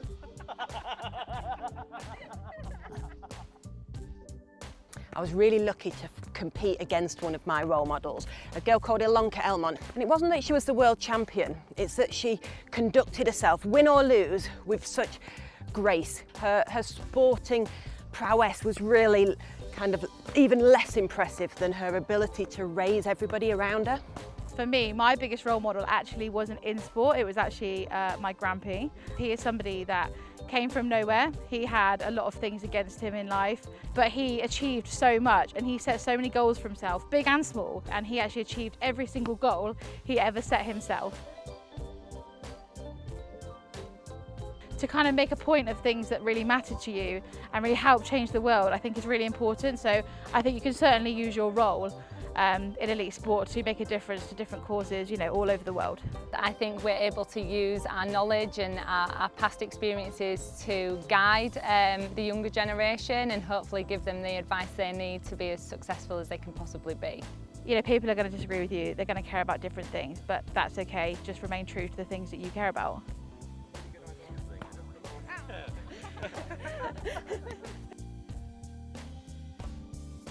So I would never share anything that I felt didn't fit with my values and the values that I'm hoping to inspire across all of the young people that I work with. For me, I try to use my social media platform as positively as I possibly can. I hope to influence people to do really positive things around the world, using it for good and giving us a chance to think in a really great way rather than focusing on the negatives and using it for a massively positive platform. I think social media is really, really important, and it's something that I personally use a lot, and I like to use it as a platform to really show kind of the positive things in my life and promote what I do, and hopefully people can use that as somewhere to go and to look and see that actually disability or not, adversities or not, you really can achieve what you want to achieve.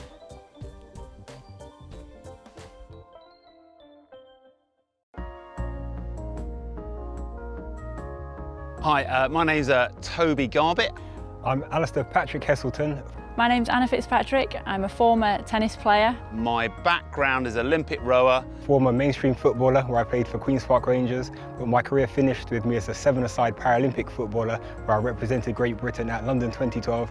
And I now work for the Youth Sport Trust, which I absolutely love, working with young people just like yourselves.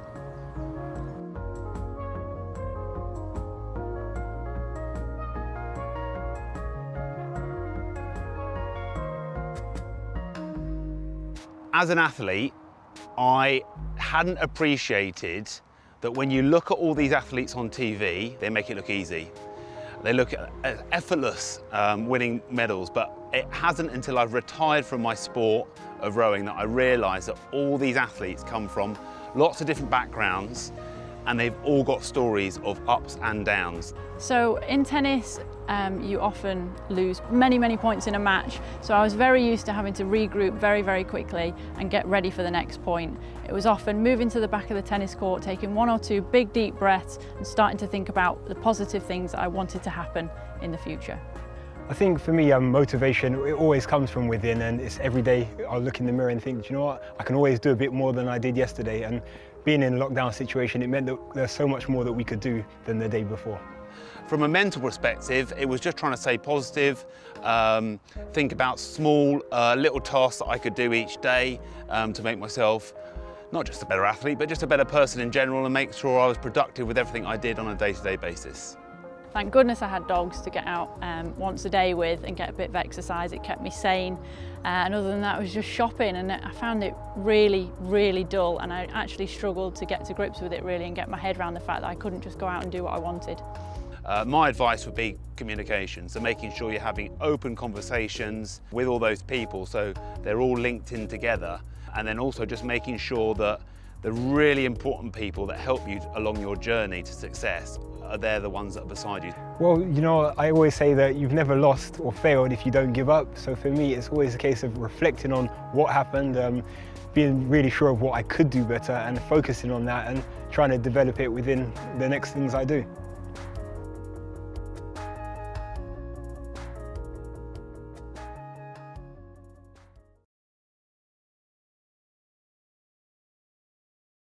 Right, so this is the apartment. We've got our COVID safe measures, all our banners, etc. There's Gavin coming through. Gavin giving a wave. Gavin looking beefy today, with Ryan as well. Jamie on the bed. Jamie, give him a wave. Yo, yo. Yeah, we're just chilling. Connect 4. You need Connect 4 whenever you travel. Bit of advice there from the elite. It's Tanny Gray-Thompson on the wall. Muhammad Ali quote. Right, this is my room. Tokyo, I've sort of made the bed. Oh yeah, the cardboard beds that everyone was talking about. Actually not that bad. Tokyo quilt. There's all the kit. But the best bit is, check out that view. So it's the day before our first game and the pressure's definitely starting to build now. The Paralympic Village is such an amazing place to be. It's only a few knots down from a music festival, to be honest, with like the people, the sounds, the vibe. Everybody is just on a knife edge ready to compete. There's people with different disabilities from different walks of life, and it's an absolutely amazing place.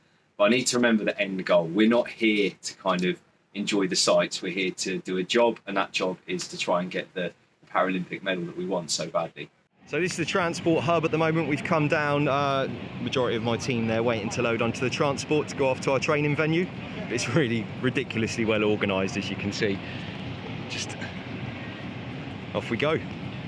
We just arrived at training. It's been a little bit of a wait to get on the court. A few of the American coaches saying hello to the American coaches.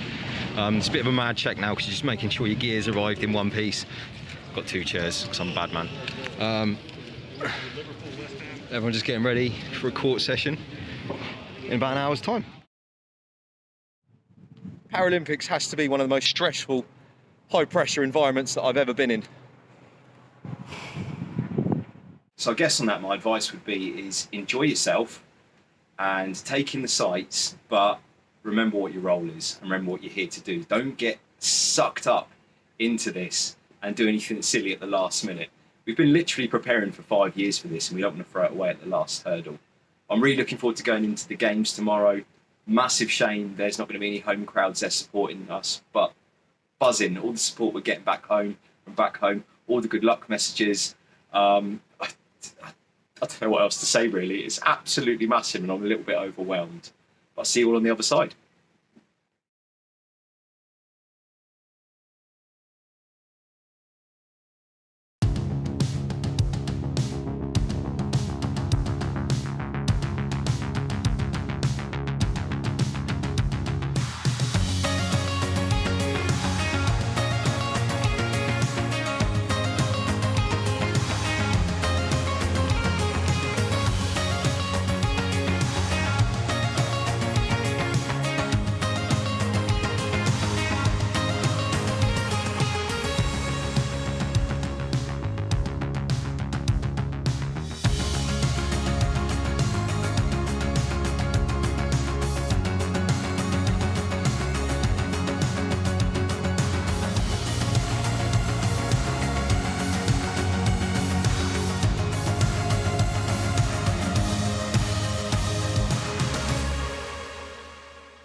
Hi everyone, my name is Nicola Minicello and I am a former bobsleigh athlete from Great Britain.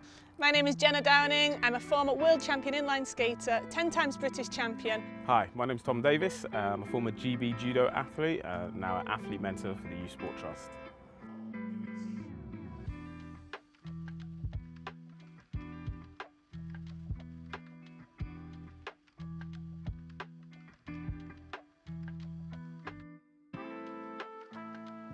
Important. For me, it was always crucial to maintain a work-life balance. I always studied throughout my sporting career, so I went to university, really prioritised my exams, tried to see my friends, but also tried to get involved in a range of sports outside of my sport. And that just helped me, my identity, and just helped me with a life outside of sport, feel like myself and maintain my well-being. So transition. It's always good to have foresight. For me, we're transitioning through all walks of life, whether that be from going to school, from primary to secondary school, from one job to the next, and just to make your life that little bit more manageable and more comfortable, being aware of these transitions and being ready for them will leave you best placed to maximise those opportunities. Amazing. For me, work-life balance has been crucial. So when I was an athlete, I always worked full-time or studied or did something. I actually think I was a better athlete because I always created balance. Only focusing on one thing leaves you really vulnerable and susceptible. If you have an injury, if you have a bad day, if you have something that's not quite right, it can be really, really difficult. Focusing on keeping balance, having lots of different interests, makes you a well-rounded athlete. Tough. It is tough to experience loss or failure, but I think it's important that we can learn from our mistakes, learn from those failures and setbacks, adapt and overcome, and use those failures to help us to grow stronger and become better as people and as athletes. So don't be scared to get that last place, to experience that setback, that tough time. We all go through them. Use these tough times to enable you to move forward and become a better, stronger person and athlete. So necessity. But for me also than that, when you get older, I realised that it was a real added benefit. So chose, once I didn't have to go on to college and then eventually university. So a real big benefit to work alongside my sporting journey. Left me better placed when I was transitioned out into what I call the real world.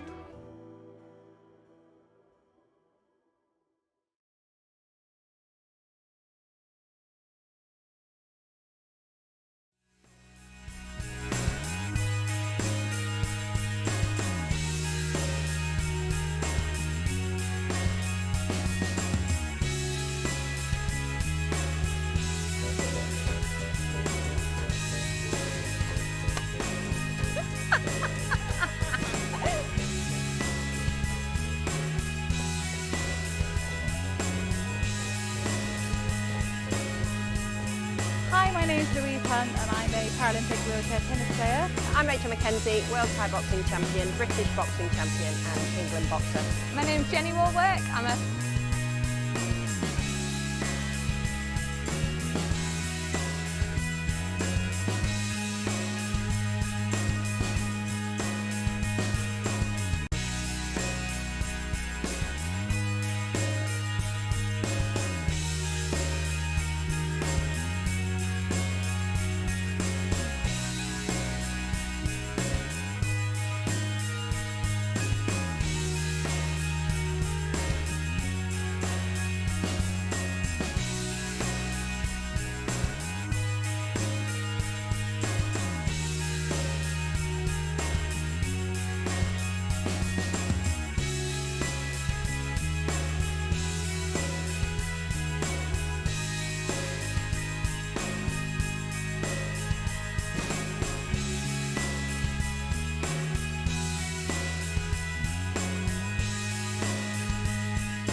Welcome, welcome, welcome to the afternoon of the second day of the netball portion of School Games 2021. What an event it has been so far. There was a big day yesterday, an even bigger morning this morning, and now we have our placings for both pools. So these are the placing matches coming up. So to let you know who has placed where, in Pool A, Thunder are the winners of the pool. They come in tops, followed by Wasps in second, then Bath in third, Stars in fourth, and Rhinos in fifth. For Pool B, this was really, really tightly fought, this one. Storm came out on top in first position, Lightning took that second spot, Mavericks just missing out in third, Pulse came in fourth, and Northeast in fifth. Now, for those of you who are die-hard School Games fans, you may remember in 2018 the standings of the final games then. Stars actually came in first, Mavericks came in second, and Storm came in third. So Storm have a chance to better their 2018 performance. Unfortunately, Stars and Mavericks are out of contention for the finals, but they'll definitely want to be finishing strong. Coming up on court one, we have Bath versus Northeast. I'm going to run you through the lineup for each team. For Bath, from goal shooter down to goalkeeper, we've got Gibbons, Williams, Poynton, Brown, Maloney, Clark and Mortimer. And for Northeast, in the same order, goal shooter to goalkeeper, we've got Hart, Hesselink, Isles, Dixon, Connor, Baker and Roberts. Bath, it's a battle of the coaches here. Bath are being coached by Vitality Netball Super League icon Rachel Shaw. Northeast are being coached by ex-Super League player Leah Kennedy. You might remember her. She came in as an temporary injury replacement player for Leeds Rhinos in the 2021 VNSL season, so it's great to see her back out on court, albeit in a coaching role. A couple of shout outs as well. So many of you have got in touch on social media. It's absolutely incredible to hear from you, so thank you so much. Big love shout out to the legendary Lindsay Keeble, who is wishing Pulse all the very best for the rest of their games. Another shout out to Sophia Pavlicek and her mum Claire, who got in touch on Facebook. Lucy on Instagram, who's cheering on Rhinos. We've got Daisy on Instagram as well, who's cheering on Stars. And lots of parents getting in touch on Twitter as well. It's wonderful. I'm Lucy G. I'm one half of Quarter Time Podcast. And the first match of this afternoon is underway. It's Bath versus Northeast. It's a Northeast centre pass. This is the first time I've had an opportunity to watch Northeast. They've been on court 2 all competitions so far, so absolutely delighted to be able to watch them today. Maybe a couple of nerves on the shot there, so it's a Bath throw-in. Oh my goodness. Isles making a nuisance of herself early.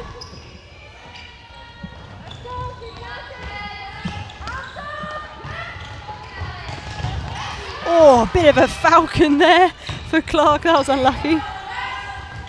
Is it really a game of netball if you haven't had a falcon? That's the question. Beautiful shot from Gibbons to get Bath on the board.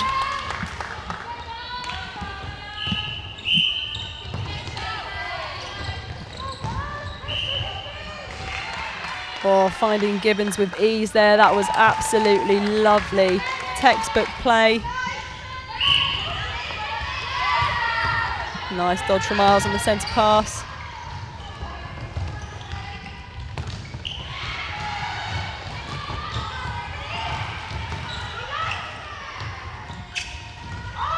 Oh, that was a big ball, a little bit too big. Nice work, shooter ball, and that's a better shot from Hesselink, getting herself and her team on the board. Yes, great work from Baker.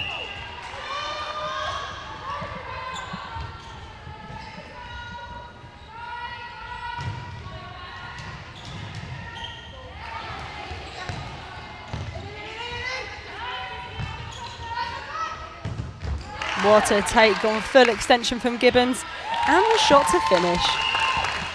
Lovely stuff.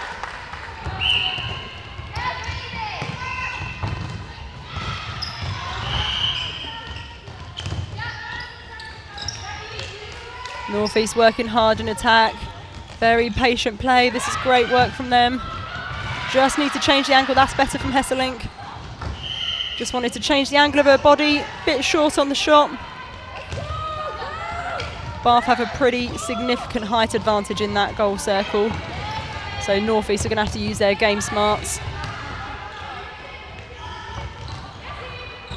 Nice ball deep into the pocket and a lovely feed into Gibbons. Mid-range shot. Slightly off, but no worries when you've got Williams for the backup. And she is on the board as well.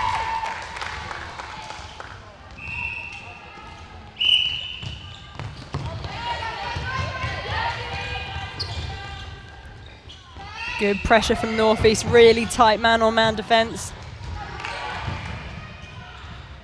Great movement from Williams and a lovely finish.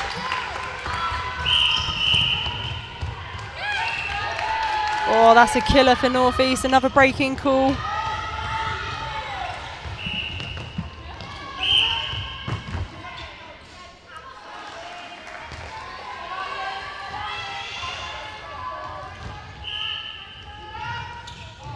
Oh, strong rebound from Gibbons, that was really impressive. So out to an early 5-goal lead. Bath have certainly come out full of intent.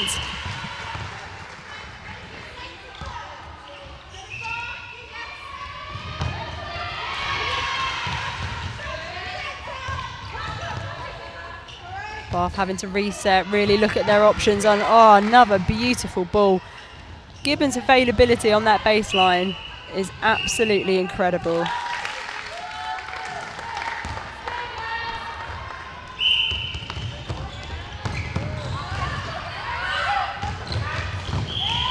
North East shooters just struggling to get in front of their player. That's better positioning. Oh, yes, what a shot.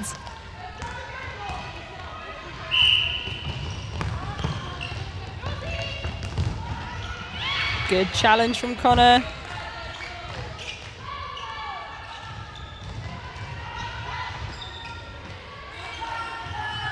Get another crack at it.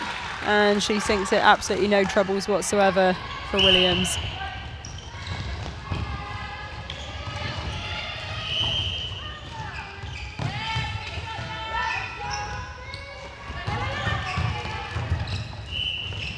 Good work from Dixon in centre for North East. Doing an awful lot of work in attack. Oh, that was one hell of a jump on the shot from Clark. Good lean from Mortimer, but absolutely no problem for Hart.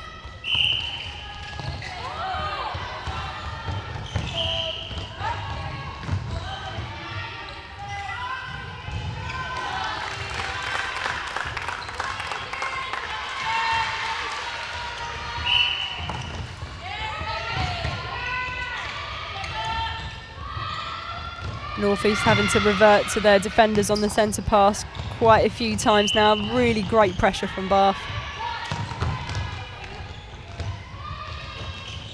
A nice long range shot. Oh, that was stunning.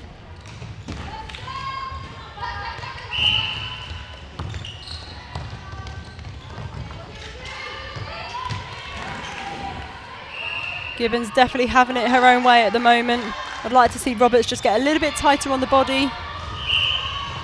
Just try and stop Gibbons from finding all that beautiful space that she's currently got. That was good movement from Hart there, just missed by Hesselink. She had lots of space.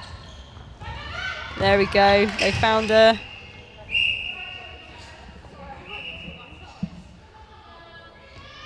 Nicely done.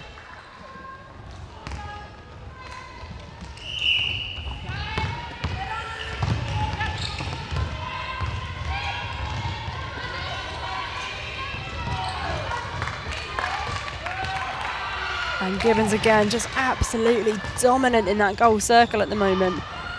North East struggling to find answers for her. Oh yes, Mortimer. Great job from her, one-handed flick from behind and everything.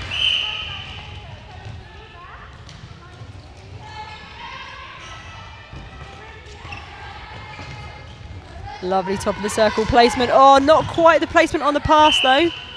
Bath somehow still come away with that. I thought that was going to be Robert's ball all day long, but hey ho. Bath now out by 7, just under 30 seconds left on the clock. Where is that first quarter gone? Ooh, just misread the turn from Gibbons there.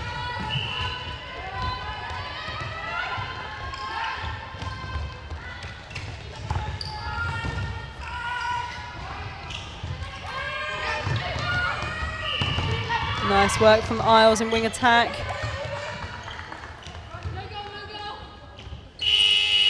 Oh, just slightly too late. Well, that was a cracking first quarter from Bath, a really dominant display to take them out to a pretty significant early lead. But there's some really good stuff on show from North East. I'm really liking the work that Isles and Dixons are doing, that combination between wing attack and centre. Looking forward to seeing more in quarter 2. Don't go anywhere, we'll be right back. Over on court number 2, it's a 1-goal game now. London Pulse, or 2-goal lead now, I should say, as London Pulse lead by 6 goals to 4 against 7 Stars. 2-minute break upcoming, and then we get the second quarter to come.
Welcome back everyone. This is the second quarter of Team Bath versus North East.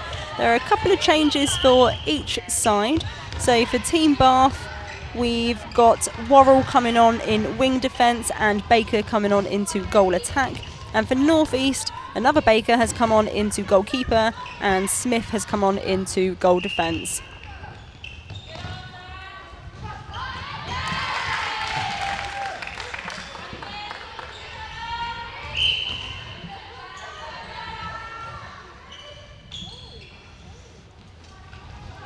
Nice work from Hart there. That was a really long shot. That was quality.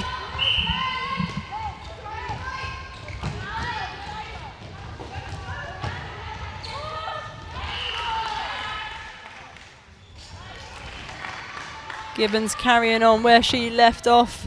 Absolutely dominant in that first quarter. If you're only just tuning in, that's the goal shooter for Bath. Oh, a bit too much on that.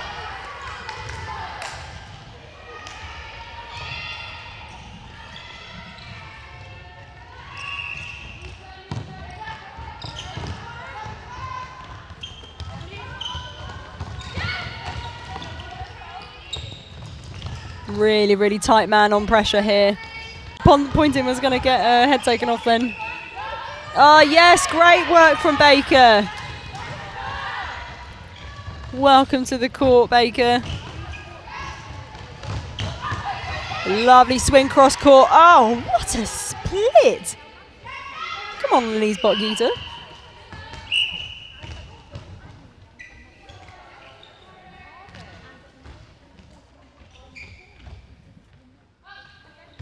Or just not quite enough on that.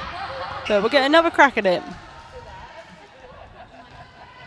There we go, happy days.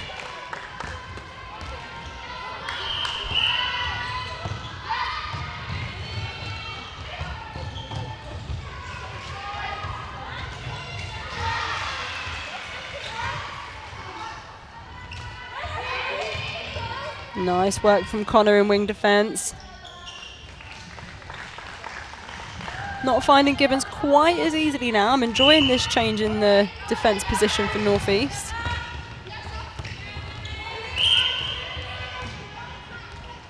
Isles doing an absolute wealth of work in wing attack for North East. I am loving her work right now.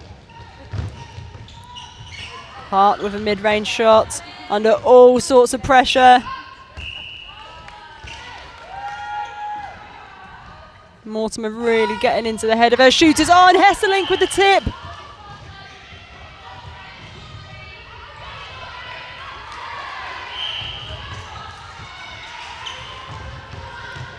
Oh, who's going to get there first? It's going to be Bath. I love a good foot race.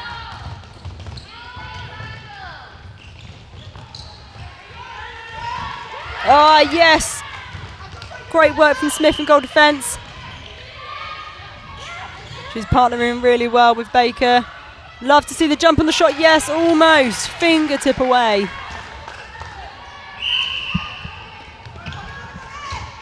Oh, there's a big old ball into the pocket. Oh, and a nice little hand in there from Smith.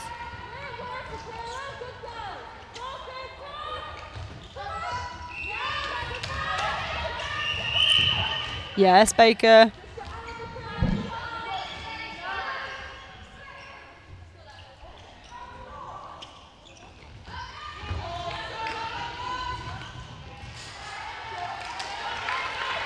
A nice shot there from the other Baker in goal attack.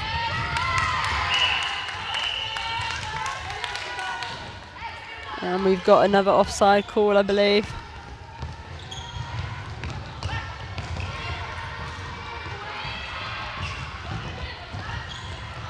Oh, that was textbook play there. Bath really showing us what they're made of.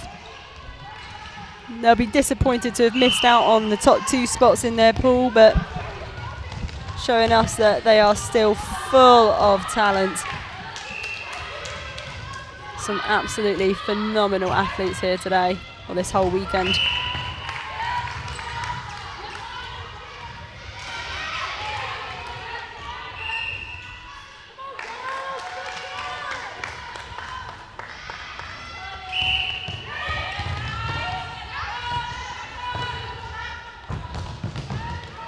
Nice work from North East. And a lovely shot from Hart.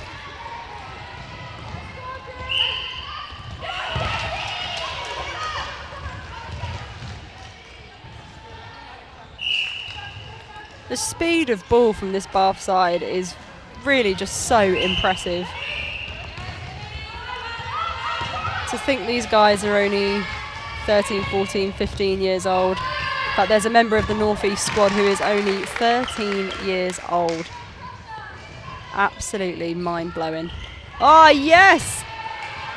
Great work from Connor in wing defence. Sorry, Isles in wing attack. Apologies.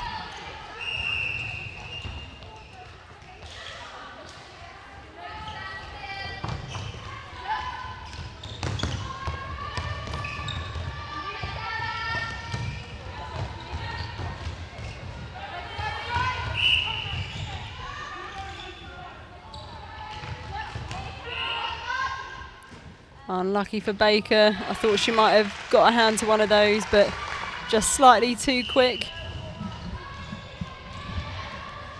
So it is now 20-8. Currently an 8-3 quarter in favour of Bath.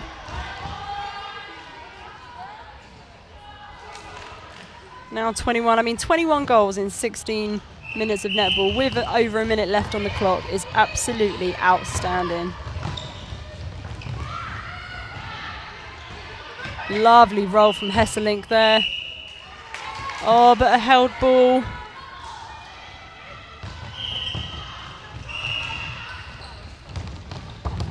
Lovely work.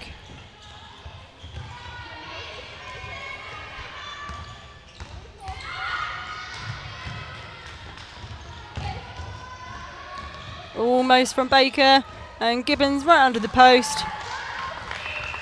A nice sitter for her, with 37 seconds left of this quarter, of this half.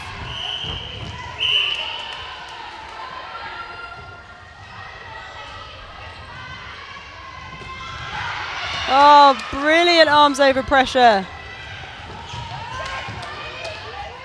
And again, deflections everywhere. Oh, good effort to try and keep it in from Baker for Bath in goal attack.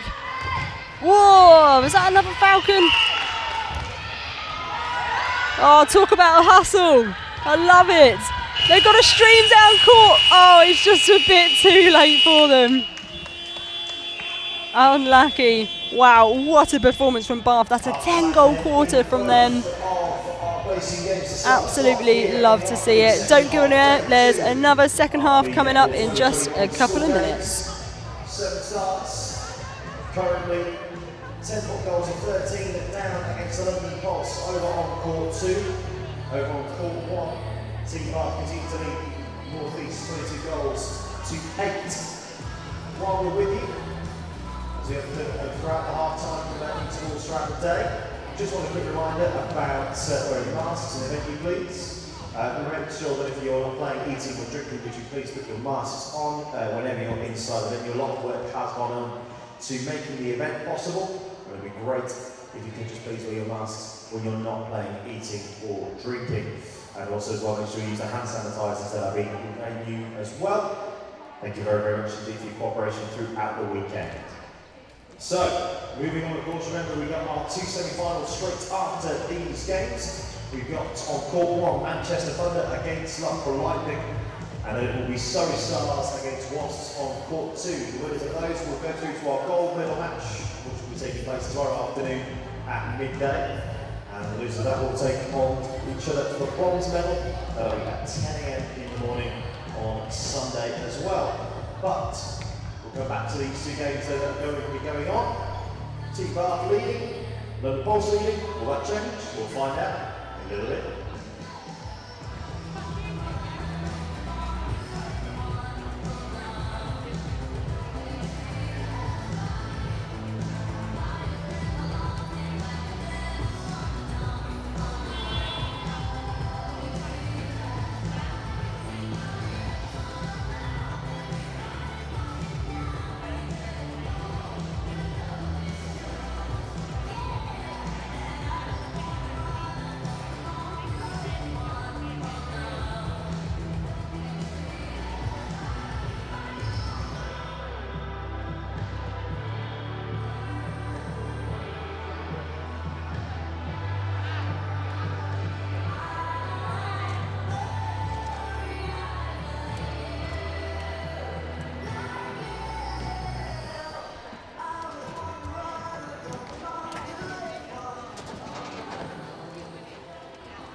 Welcome back, everyone. It's the second half of this lovely game between Bath and North East.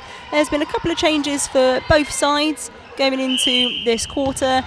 For Team Bath, Jordan has come on into centre, May into goal shooter, and for North East, Armstrong has come into goal shooter and Sheridan has come into centre. Now Sheridan is the 13-year-old, one of two 13-year-olds at this competition, who is taken to the netball court. Absolutely incredible at such a young age to have reached this elite level. Really phenomenal. Can't wait to see what she puts out there.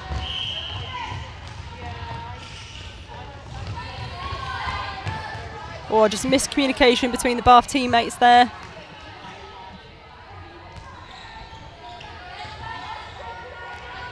Right, need to get in front of their players. Lovely work.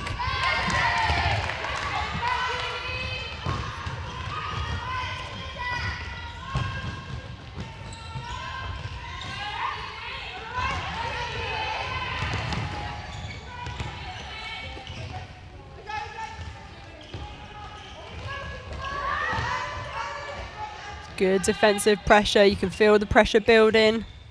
Keeping them well towards the edge of the circle. Nice lean from Baker. Oh, so unlucky not to get that rebound.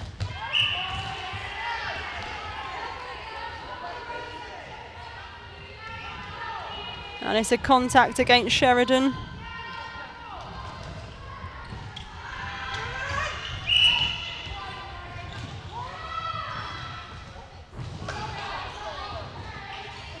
Slight bit of confusion there. I think the umpire thought that there was a player not on court, but it's actually just a bench player, just stretching her legs, having a little wander.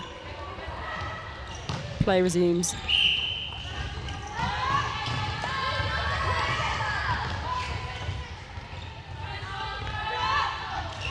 Oh yes, Baker!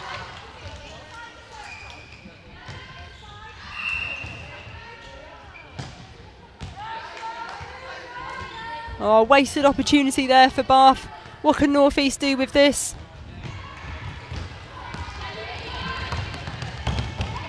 Not many options there for Baker and goalkeeper, so unfortunately they've lost possession. Yes, lovely work.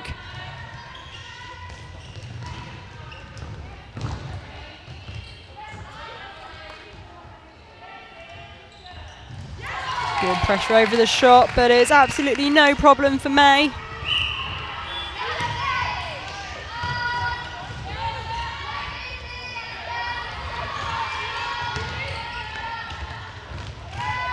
Ooh. Bit of footwork, North East get another life. Lovely landing from Hesselink and a cracking shot.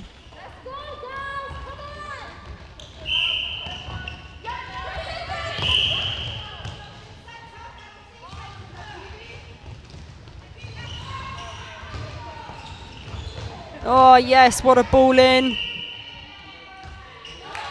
I thought they were going to swing that out to the circle, but that was absolute pinpoint perfection placement. Try saying that fast a couple of times.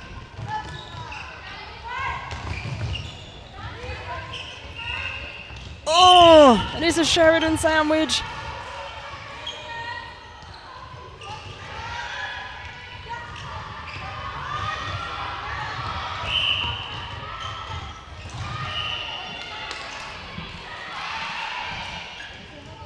Okay, Hesselink with the long shot. I think she was looking to pass off to Armstrong there, but being heavily defended.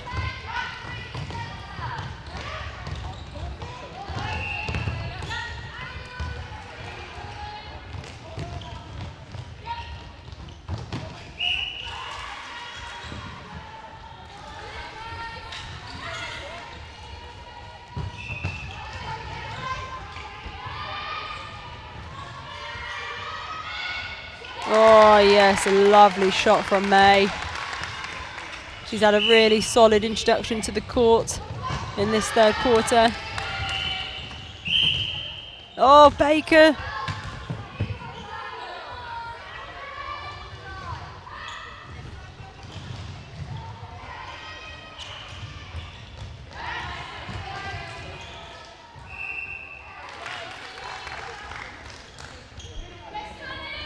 Okay, North East centre pass.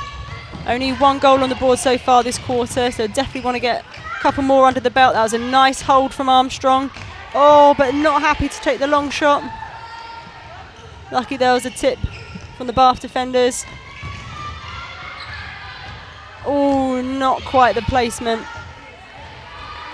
Armstrong not looking super comfortable with her introduction to the game.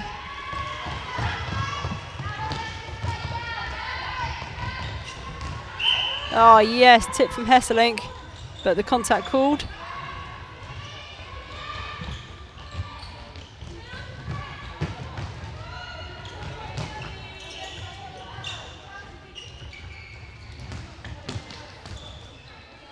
Overcooked that one a bit. Just like my cooking.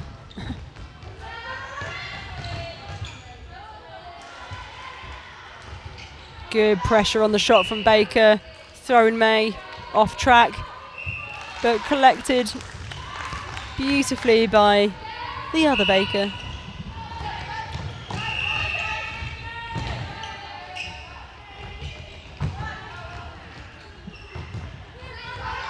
Nice. Oh, that was gorgeous. Baker v Baker.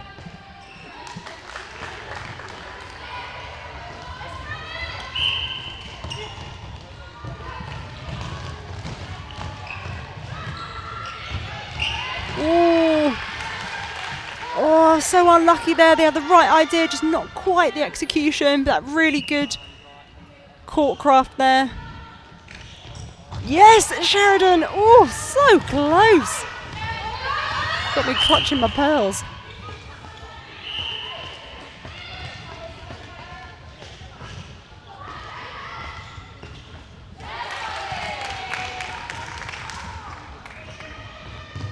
May showing us all how it's done with a lovely shot.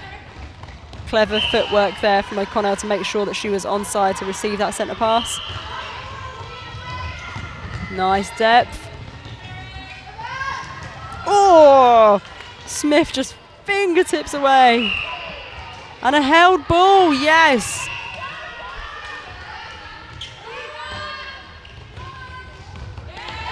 Oh, O'Connell.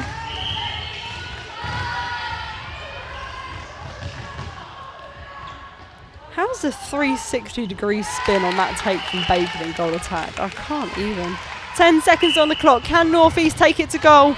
That was an incredible take from Hesselink. Oh, just not able to find Armstrong.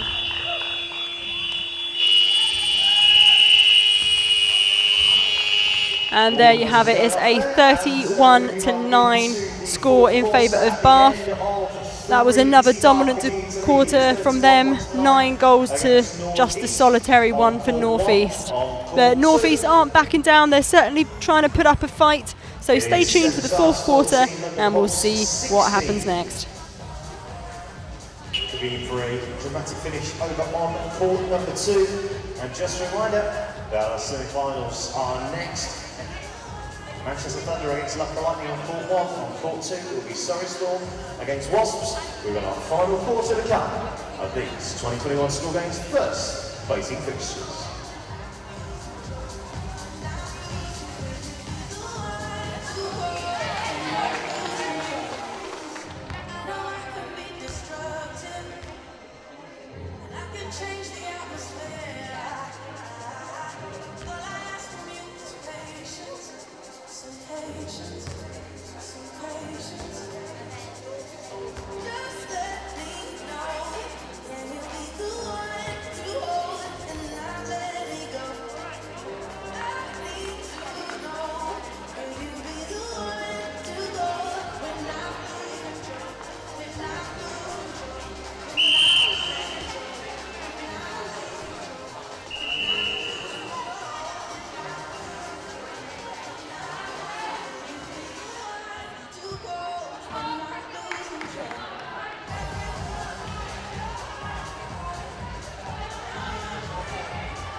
And we are underway for the last quarter of Bath versus North East.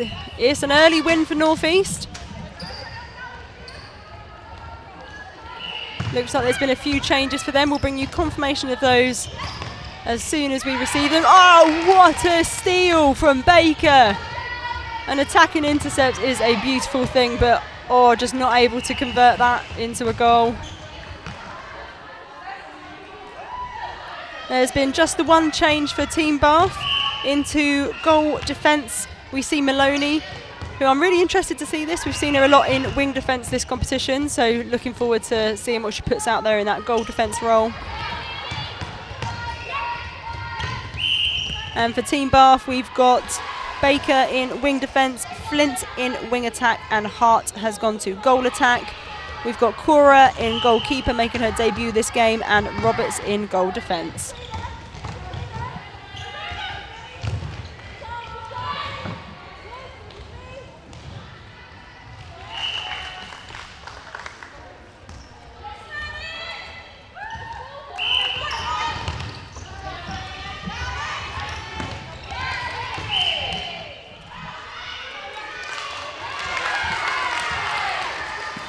It's a win for Team Bath. They're pleased with that. They are so pumped.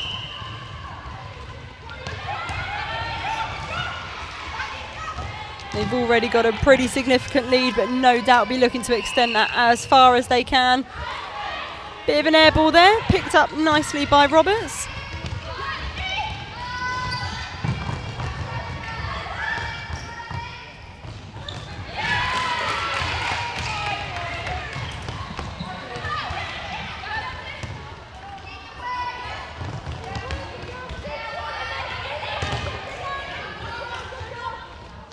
Ah, yes, lovely work from Baker.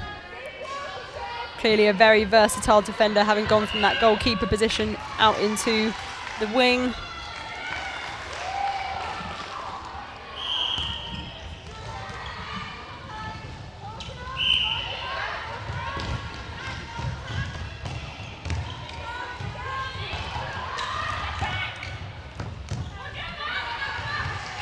I've been really impressed with O'Connell. She's taken almost every second pass at the moment. Ah, lovely work from May.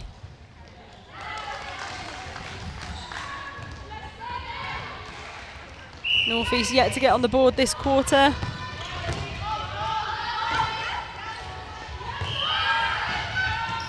Ah, yes, strong take.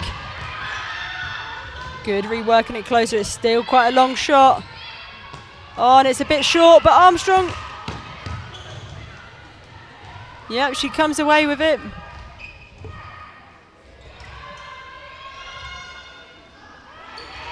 And Armstrong to get herself on the board for this game, I believe.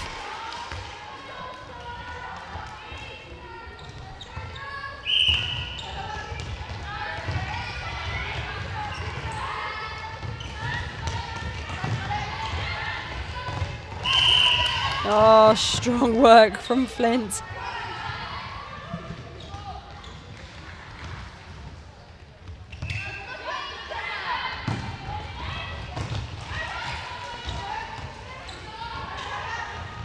Nice arms over pressure from Sheridan and from Baker. That is quite the height advantage for Baker over O'Connell in wing attack.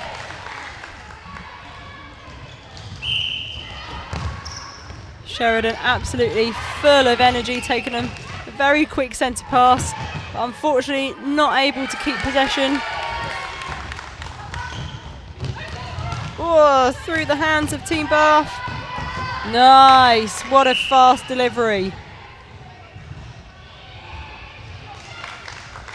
Got North East head spinning there, got my head spinning up on the balcony.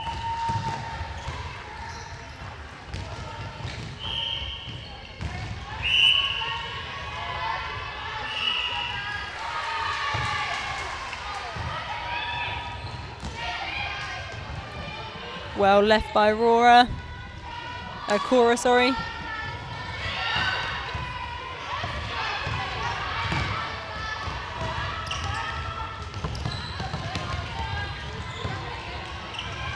Roberts to Baker. Hart. Oh, not the right placement into Armstrong. Oh, yes, Cora!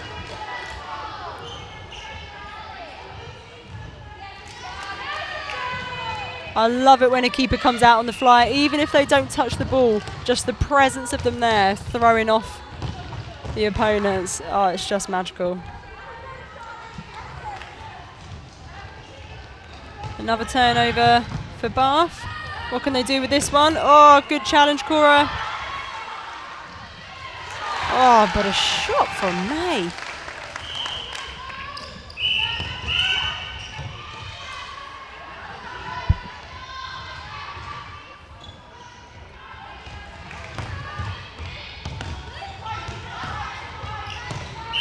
Good backup from Roberts on the transverse line. Intense defensive pressure. That was better from Armstrong. Nice strong front hold and a lovely finish. Hopefully that'll give her a bit of confidence to round off the game.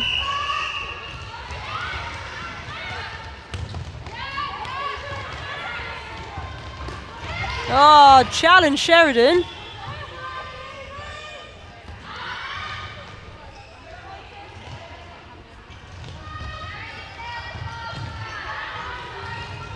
Cora and goalkeeper doing a real good job on May.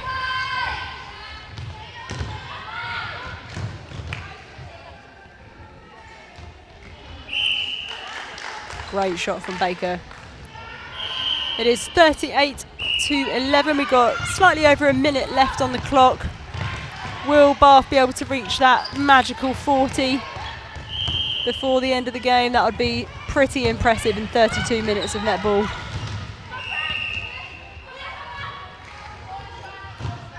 O'Connell.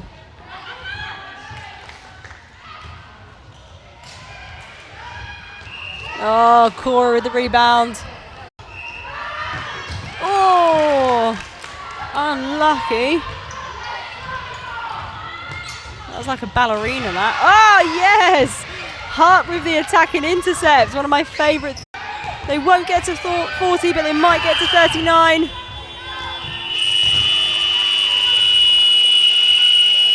Unfortunately not for Bath, but a better quarter from North East. They managed to hold Bath to just 7 goals in that quarter, so lots of little wins for them to take away for their next game. Thanks for joining us for this awesome game between Bath and North East. Don't go anywhere.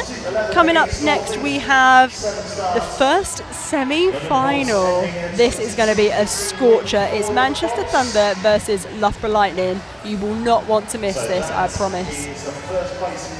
Done. We have a 5-minute cool down, and then our 2 semi-finals will be taking place. On court 1, Manchester Thunder against Loughborough Lightning, and on court 2, it will be Surrey Storm against Wasps. The winners will go through to the gold medal match at midday tomorrow. The losers will fight for the bronze medal at 10 a.m. on Sunday morning. So 5-minute cool down period for our teams that just played, and then it will be the semi-final.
Manchester Thunder against Loughborough Lightning.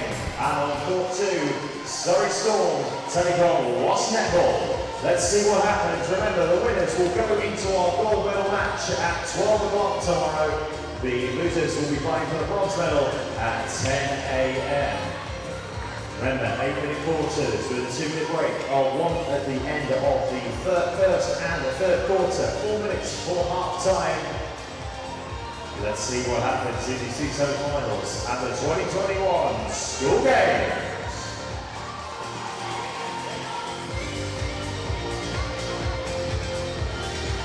Welcome back, folks. This is a big one. This is the semi-final. It all comes down to this. If you don't win this, you ain't getting into the final. This is the biggest game of the competition so far. On court 1, we've got Manchester Thunder versus Loughborough Lightning.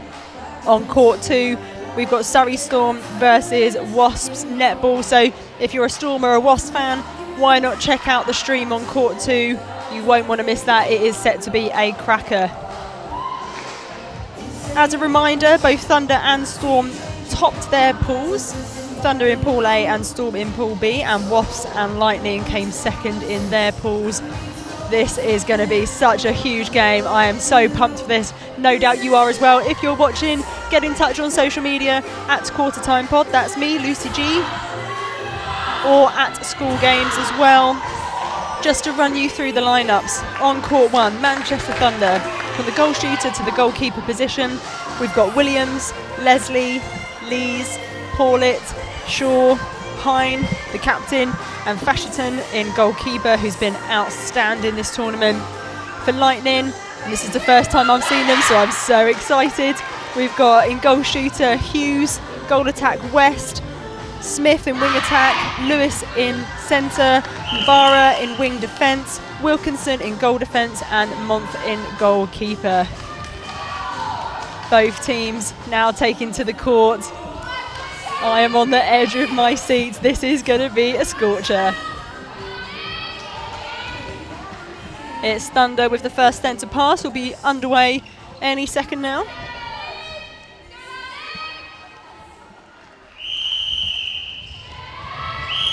Here we go.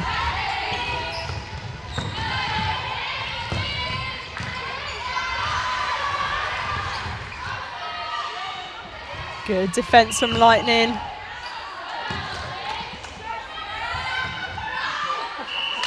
Oh, and a very confident shot from Leslie to get Thunder on the board. That'll no doubt give the rest of their team huge confidence, and in comes Paulett with the outside arm and the intercept into Leslie, who gets her second of the game already. And Thunder centre pass. What a way to begin the semi-final.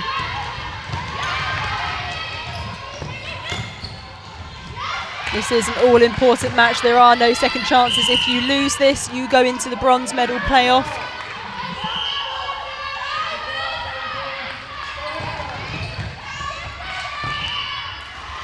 Lewis to Smith. Lewis again, that's a big ball into Hughes. And Lightning are on the board. And their centre pass, can they equalise?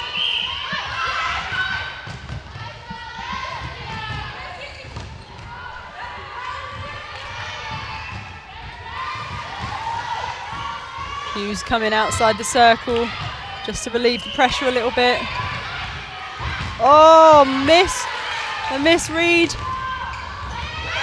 And Thunder goes screaming down court. That is textbook Thunder, that is. Oh, and the baseline dodge from Williams. She's been doing that all tournament. It truly is spectacular. If that girl is not in a Rose's dress in a few years' time, I will eat my figurative hat.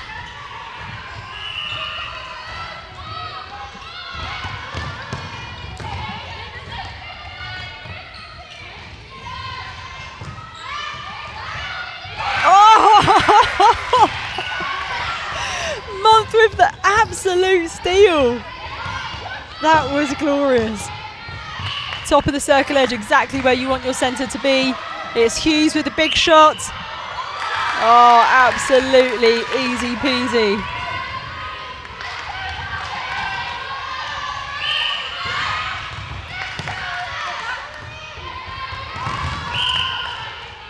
That was a strong challenge from Shaw in wing defence.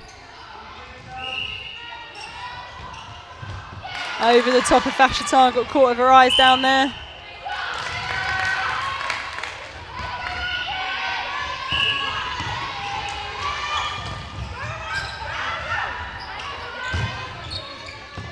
Daisy Lee's just completely undefended there on that passage of play. All the space in the world. A long shot from Williams. That was so casual. That was such a vibe, that shot.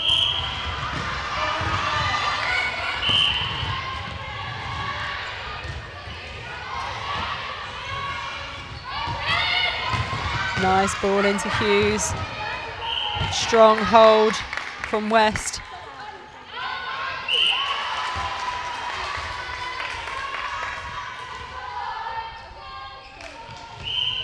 She'll get another crack at it.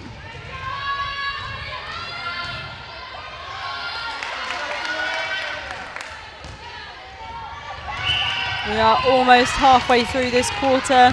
It is 4 goals apiece. It's neck and neck, exactly as I anticipated. Month is all over Williams.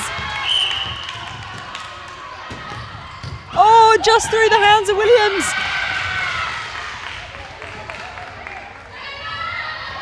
The Lightning bench is absolutely roaring.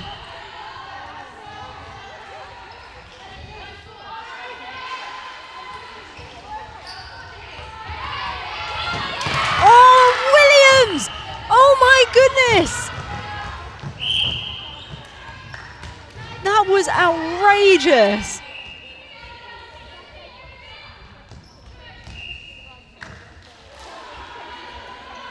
Just taking a wee minute to catch our breath. Lovely shot there from Leslie.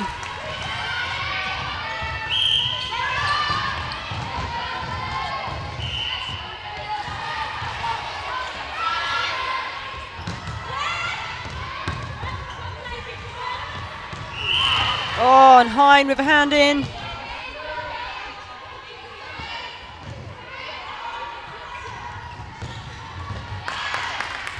Good work to provide a front option from Hughes. Paul it with the centre.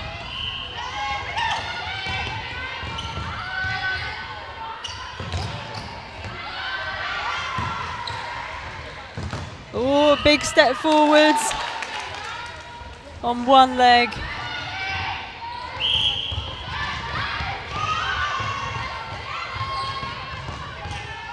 Guevara to Wilkinson. Oh, that was a strong challenge.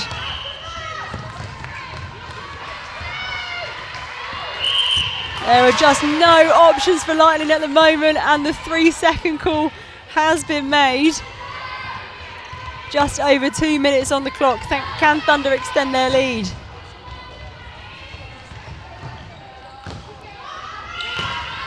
Oh, yes, Month!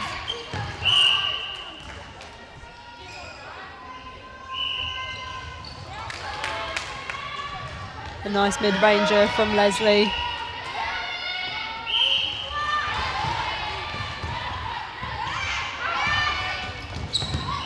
Williams having to come out the circle. A hand in from Month and not able to control the ball, Leslie. Lightning have another turnover. They'll need to convert this one. Everyone running away from the ball, and Paulick comes up with the intercept. Oh! Oh, that was really unlucky. Can we make a petition?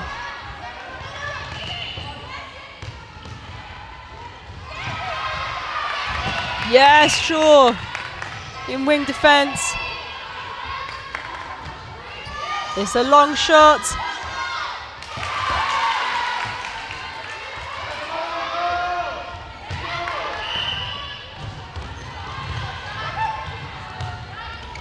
Oh, tearing through the court. Williams with a nice mid-ranger.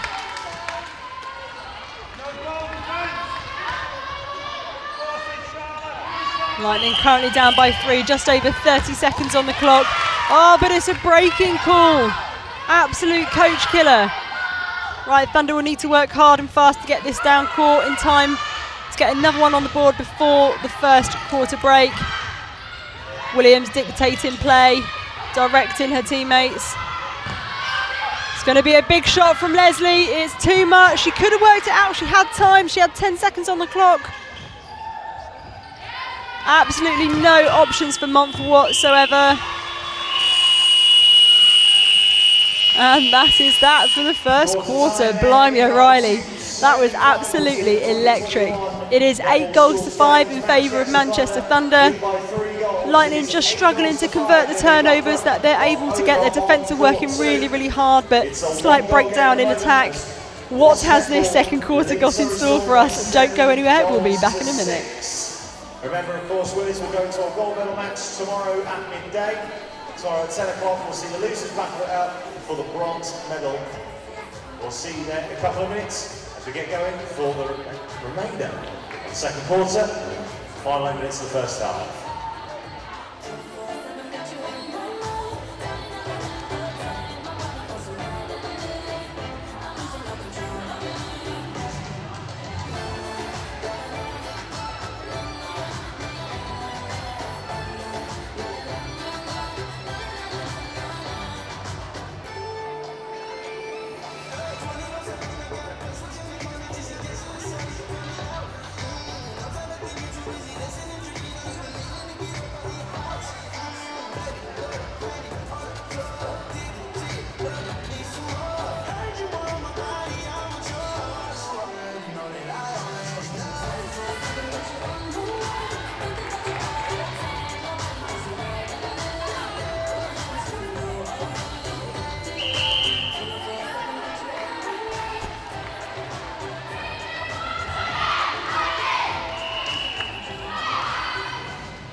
Quarter 2 about to be underway in the semi-final on court 1. It's Manchester Thunder versus Loughborough Lightning. It's been an electric first quarter, 8 goals to Thunder to Lightning's 5.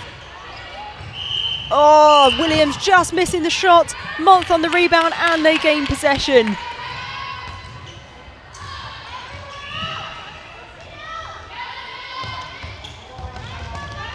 There are no changes for this Thunder side going into the second quarter. And for Lightning, Adams has come on into centre. That is the only change for them this second quarter.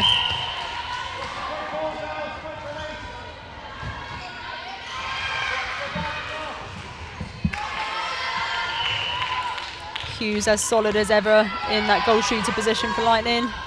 And it's their centre pass. They could bring the gap down to 1.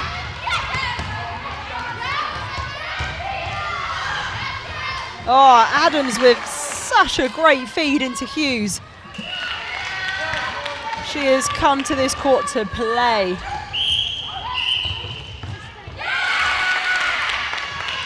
Oh, the Lightning bench are very happy with that one. It's a breaking call from Thunder this time.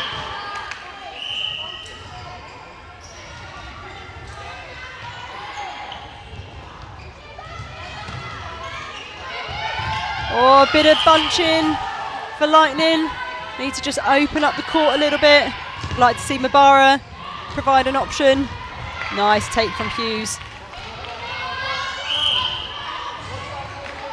Under all sorts of pressure from Fashatan there.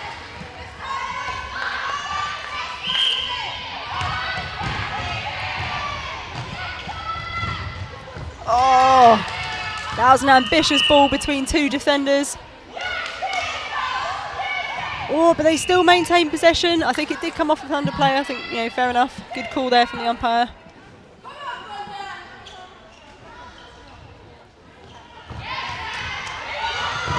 Oh! I was expecting Smith from wing attack for Lightning to gobble that one up, but Fashatan got there first.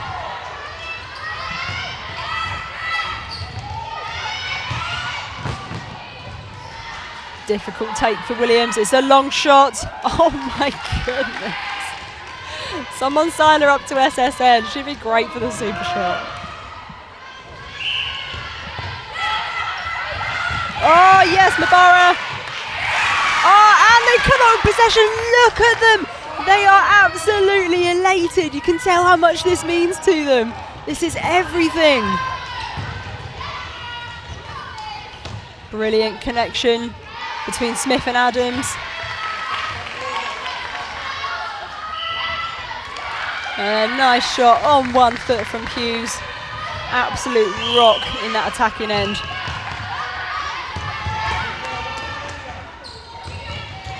Oh, use of the backspace, beautiful. Lightning have really found their groove. The momentum has definitely swung their way. Still a goal-for-goal game though. Thunder are not going to back down, but Smith with the interception. Oh, and Paulet responds. But footwork and a little bit of offside.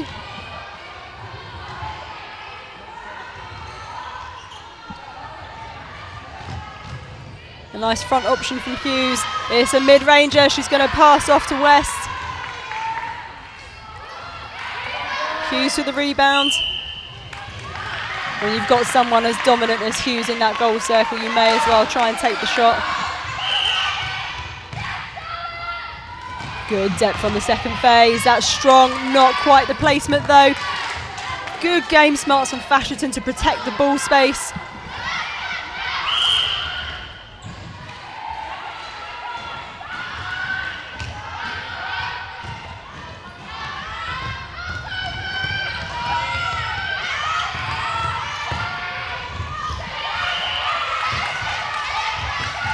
Oh, the benches, the Lightning bench are just screaming.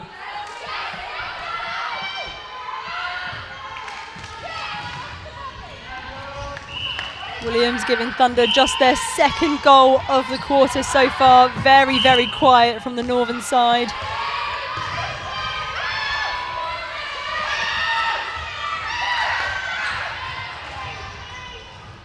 It's Leslie. And it's 11 apiece. Just under 3 minutes left on the clock. Lightning centre pass.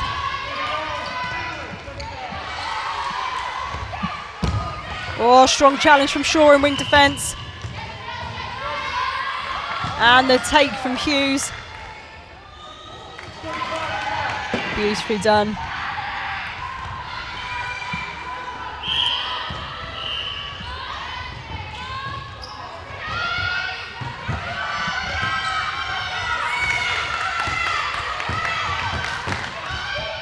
Good coverage from Ibarra on her wing attack.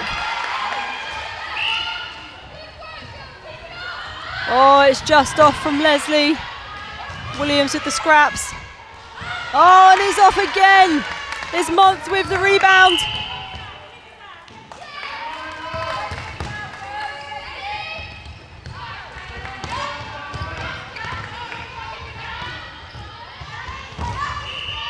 Lots of lateral movement. There's no one punching forward at the moment. And it's back in Thunder hands. Paulett to Hine. Leslie.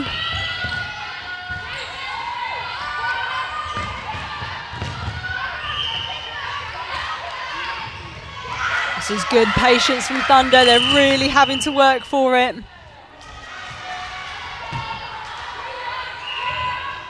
Oh, Williams not expecting that.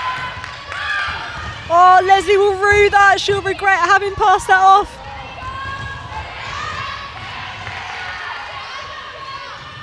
However, Hines happy to shoot. Hughes, sorry, happy to shoot all day long.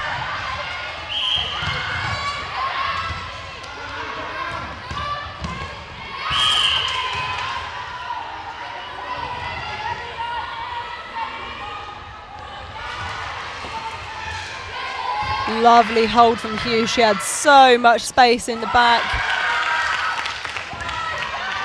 She's keeping Fashitan super quiet. She's been so dominant this whole competition. Oh, and the shot from Williams. 30 seconds on the clock. Lightning now lead by 2 after being down by 3 at the end of the first. Oh, Hughes just dominating that front space. Absolutely exceptional. 15 seconds on the clock. Can Thunder close that gap to 2? Oh, what a take from Williams. And the finish to boot. Lightning will definitely want to take their time with this one. No! Oh, no! Didn't realise just how long was left on the clock. Unlucky there. So Lightning go into the halftime break with a 2-goal lead. This game is absolutely everything. It is high stakes and high rewards. Don't go anywhere. We've got an electric second half coming up in just a few minutes. And the Lightning have turned it around on court 1 for now. As we hit half time, the Manchester Thunder by 15 goals to 13. So second halves are on the way. Just a quick reminder, of course, that while we're here this afternoon, if you could just please wear your masks if you're not eating, drinking or playing, that would be fantastic. I know I keep saying it, but we have to keep reinforcing the message. A lot of effort has gone on into getting this event on for us all. I appreciate the no spectators here, which is a shame, but if you could just please wear your masks in and around the venue and use your hand sanitisers when you're not playing, eating or drinking, that would be massively appreciated. Okay. So, half-time in the semi-finals, but we do have our next placing games coming up. At 4 o'clock on court 1, we will see Leeds Rhinos back in action. They take on the London Pulse. And then Team Bath will take on Saracens Mavericks. Mavericks are back in action as well. They'll be on court number 2 at 4 o'clock. So, our semi-finals currently boys like this at court 1. Manchester Thunder 13, Loughborough Lightning 15. And on court 2, Surrey Storm 14, Loughborough 9.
Welcome back to this semi-final on court 1. It is Manchester Thunder versus Loughborough Lightning. It's been an absolute cracker of a first half and no doubt more of the same to come in the second. There are no changes from either team going into this second half. Both trusting their players to just grind through. A lovely long shot from Williams to get Thunder on the board in the third quarter. Oh, and Heim with the outside arm.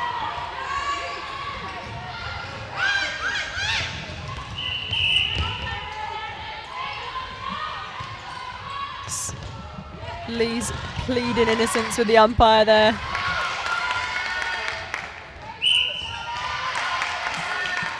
Hughes picking up where she left off. She's been absolutely dominant in that goal circle so far this game. I've been super impressed. Oh, and a hand in from Adams.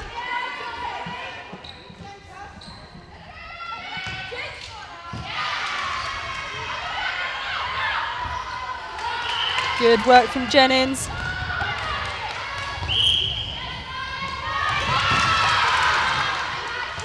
Apologies, there has been one change for Manchester Thunder. Jennings has come on into that goal attack position. But just the one. Oh, and Month. Brilliant work to get ball side. Adams all alone and a huge ball into Hughes.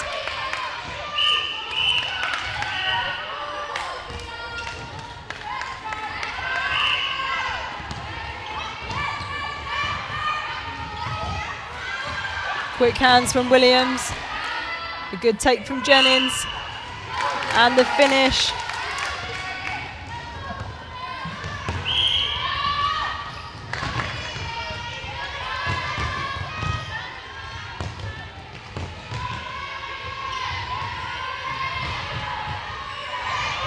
Oh yes, Fashatan got in front of the body. Repositioned her feet as quick as lightning. Pardon the pun.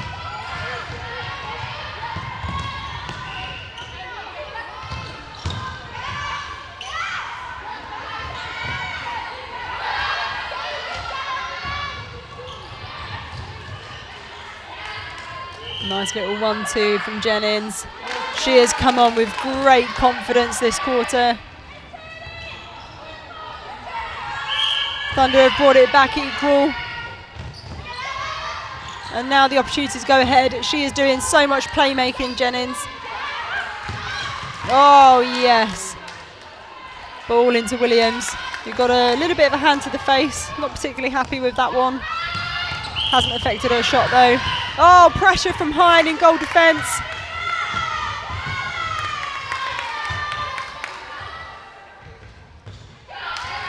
Nice mid-range shots from Hughes.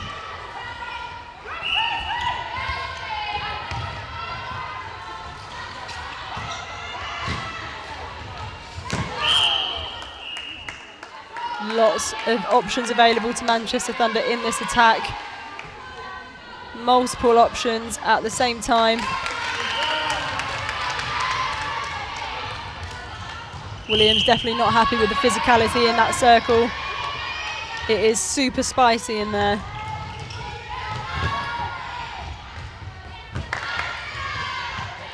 A bit too far out for Hughes. Good backup from Smith. Oh, a little step in, a little bit off balance for the shot, but she corrects that. It is 19 apiece. We're halfway through this quarter already, somehow. Williams needs to get herself back on court. There we are.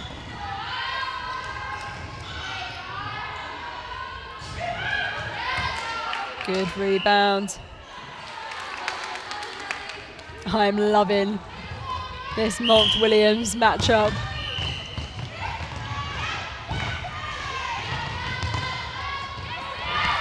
Oh, Paulet with the steal, but Mahara's there to clean up the scraps.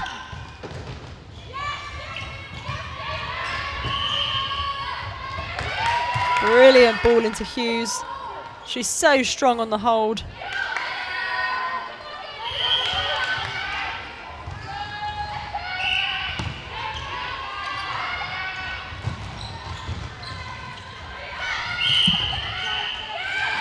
Oh, and it's an attacking penalty.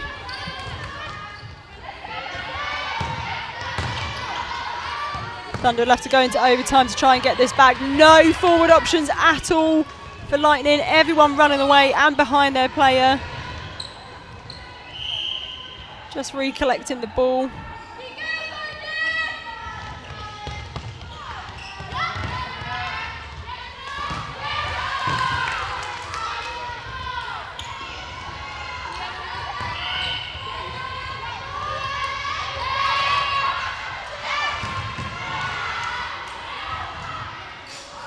Oh, a mid-ranger from Williams, but she works hard to get the rebound. Jennings with nice front position on Monk.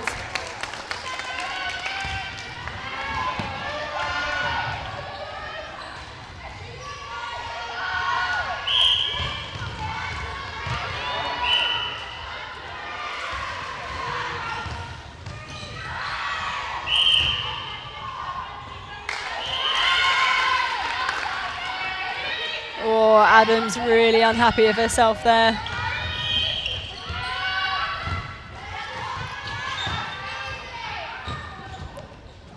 It's a big shot from Williams, but it doesn't faze her in the slightest. Thunder with the opportunity to go 3 up now.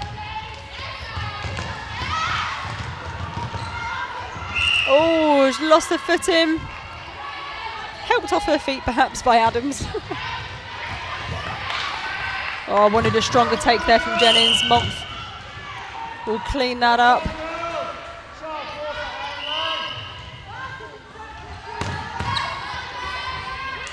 We need some forward options for Loughborough. That's better from Adams, but too much on it. They're struggling in this through-court transition in that centre third.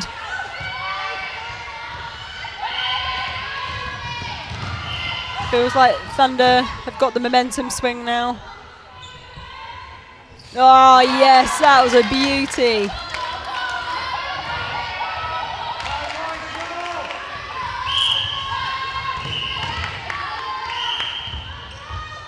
deep into the pocket for Loughborough.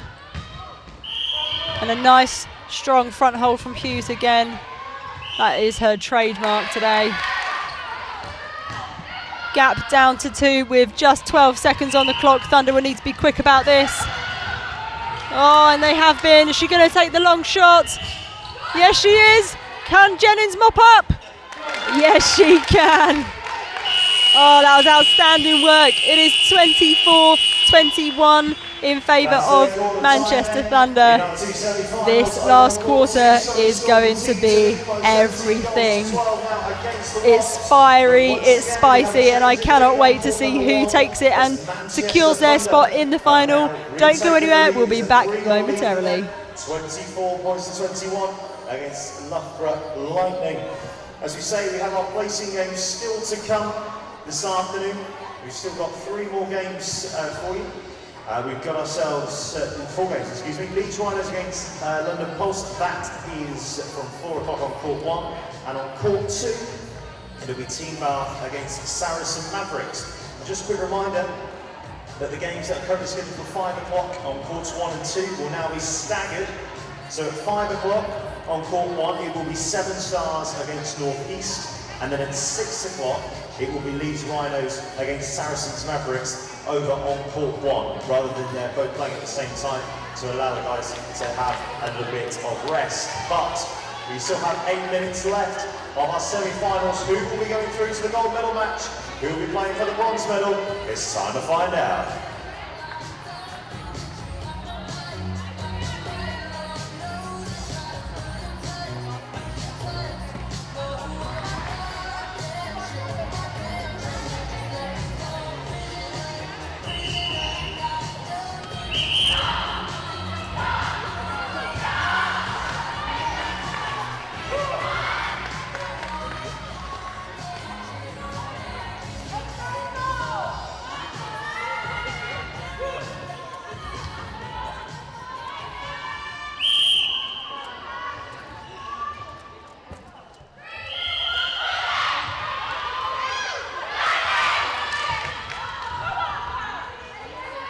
It's the all-important final quarter of this semi-final between Manchester Thunder and Loughborough Lightning. It's a Lightning centre pass. There have been a couple of changes for them. A roll of the dice for this last quarter. Wilkinson has come into goalkeeper from goal defence. Harriet Lewis has come into goal defence. And Freya Castledine has come into goal attack. There are no changes for the Thunder side. They're back in there. 7 from the last quarter, just the one change there. Oh, and straight into the hands of Loughborough. That is not the way they would have wanted to start the quarter. Oh, and just reciprocated. That was a good effort from Mabara, just not able to get the scraps.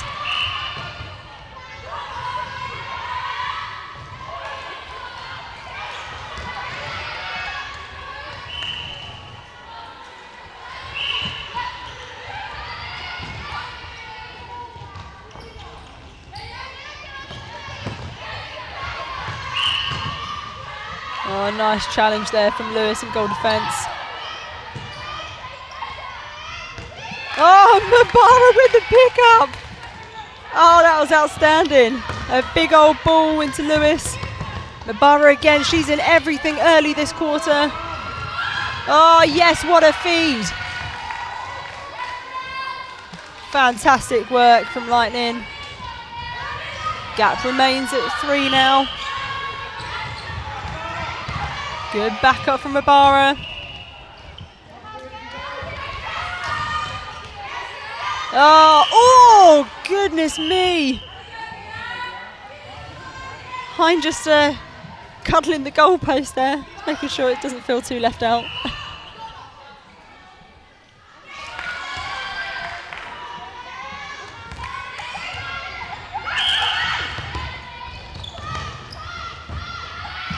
Oh, Williams all on her own there, just misread the change of direction from Wilkinson.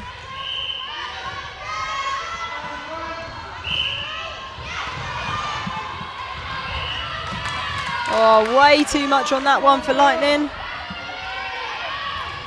Castledine perhaps a couple of nerves early on with this introduction to court in the crunch time.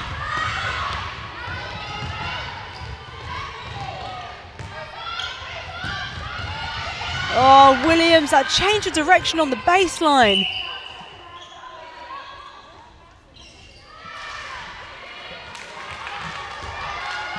She really does give me such Helen Housby vibes.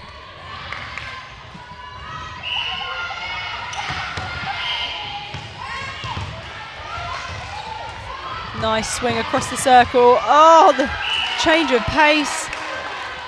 Stops on a dime. That was pretty phenomenal. Adams with the centre pass for Lightning. Adams again. All on her own, a lovely weighted ball into Hughes.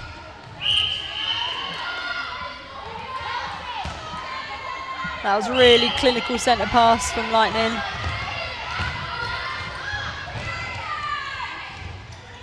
Williams absolutely having it her own way in that goal circle in this quarter. It's a shame that Montfort's taken to court. I was really enjoying that matchup between her and Williams.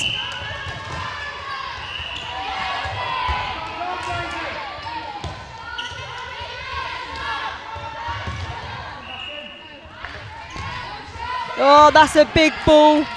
Hughes able to use her height advantage over Fasherton there.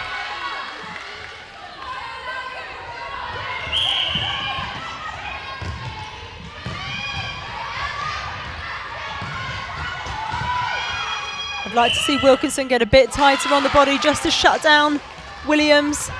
She's really come alive in this last quarter. We're halfway through and Thunder are now out by 5. There are no second chances of this game. It is the semi-final, so if you lose this, you then go into the bronze medal match, and the winner will go straight into the final. Oh! Another unforced error there. Oh, but recollected from Smith.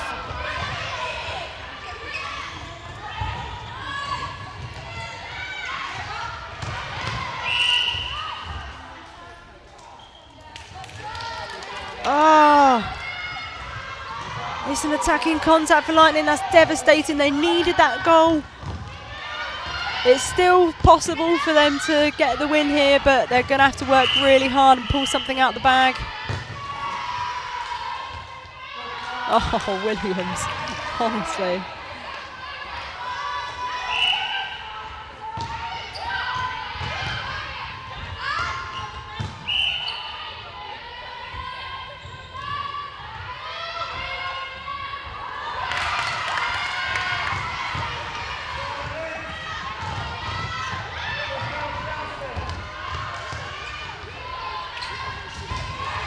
Oh, nice big ball again.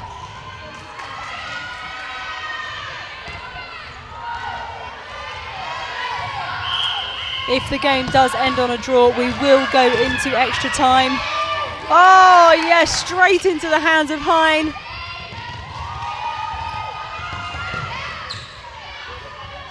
I think a draw. Oh my goodness.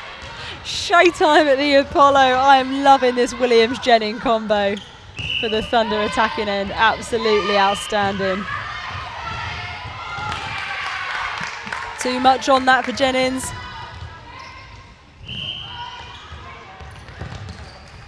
You think that this is beyond Lightning's reach now. Ah, the held ball. Yeah, the Thunder have this sewn up.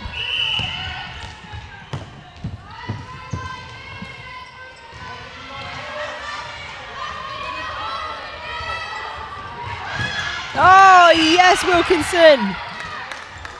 Ooh, unlucky.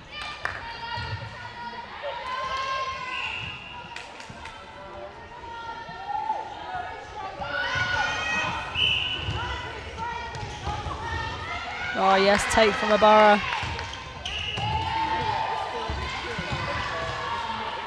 Oh, lucky not to get a replay there.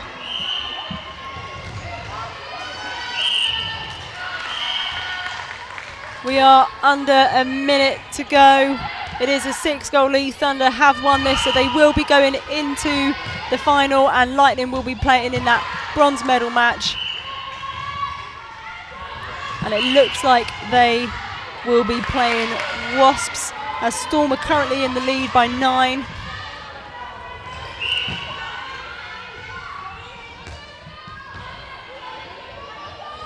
30 seconds on the clock. Can Lightning finish strong? Showing good patience. Need some options. Oh, that was a huge ball, probably a little bit too big. 10 seconds left. Oh, yes, and the steal. Very, very nice. There we go. 33-28, that is it for the semi-finals. So that means that Manchester Thunder will be going into the final gold medal match and Loughborough Lightning will be going into the bronze medal match. We've got some placing games coming up. Next up is Rhinos and Pulse. We haven't seen Pulse on court one yet, so interested to see what they put out there. Don't go anywhere. We'll be back with you in a few minutes. On the other semi-final. Commiserations to both the Loughborough Lightning and the Wasps, but they will be having a chance to play for a medal tomorrow morning at 10 o'clock. 10 a.m. over on court one will be the third place player. But Manchester Thunder and Surrey Storm, as you say, were the third place playoff teams in 2018. They will now be going for gold tomorrow afternoon at midday in our showpiece match at 12 o'clock in the afternoon on court one.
Okay, so we're at that stage where it is the 2-minute warning. So 2 minutes before we get ourselves underway with these next fixtures, as we say, these Rhinos against London Pulse over on court 1, on court 2. We've got ourselves Team Dart against Saracens Mavericks as we continue our placing games here on day 2 of the 2021 school game.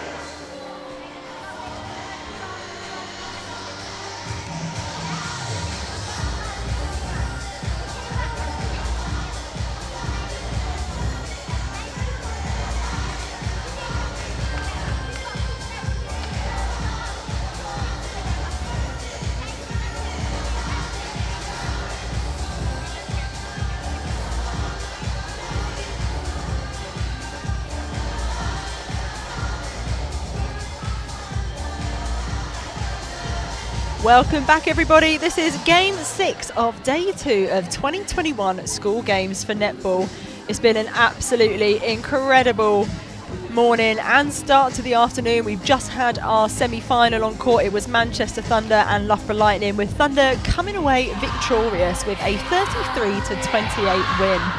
I really didn't know who was going to take that. I thought it was going to go down to the wire, but Thunder came out and absolutely stormed that final quarter. Coming up next, we've got a placing game. It's Leeds Rhinos versus London Pulse. To run you through the lineup, in goal shooter down to goalkeeper. For Rhinos, we've got Summer Anderson, Ross, Tolson, Maurice, Walton, Captain Roscoe, and in goalkeeper Warren. And for Pulse, from goal shooter to goalkeeper again, we've got Anyamwu, Warner, Shalabi, Westwood, Natu, Captain Phillips, again, both captains in the goal defence position, and in goalkeeper, Christensen. Pulse with the first centre pass will be underway any second now.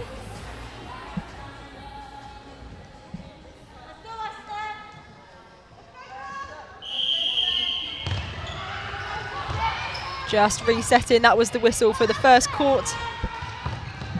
For the second court, sorry. Here we go, take 2.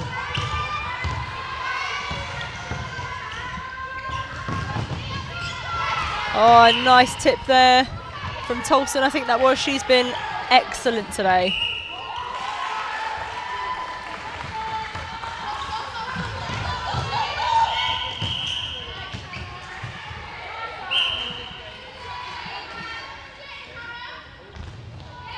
A nice shot from Anyamwu to get Pulse on the board. This is the first time I've seen Pulse today. They have been over on court 2 for the competition so far, so super excited, and a big shout out to Sam Bird from London Pulse, who's been in touch with me to wish the girls luck, and also Lindsay Keeble, the legendary Keeble. Oh, what a steal, unlucky there.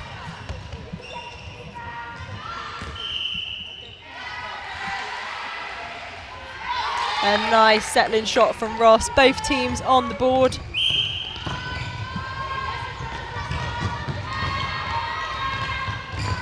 Fantastic work from Westwood for Pulse in centre, landing right at the top of the circle edge. That's exactly what you want all your centres to do. Oh, coach killer. It's a breaking call from Tolson.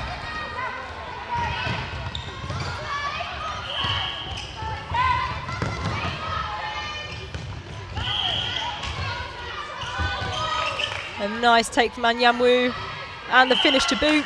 A good start from her, really confident.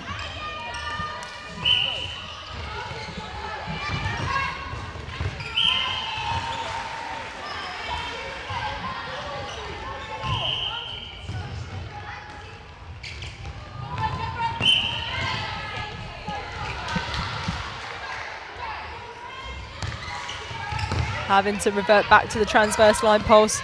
Struggling to get the forward option. That's better from Anyamwu. Nice baseline dodge. And finishes off beautifully.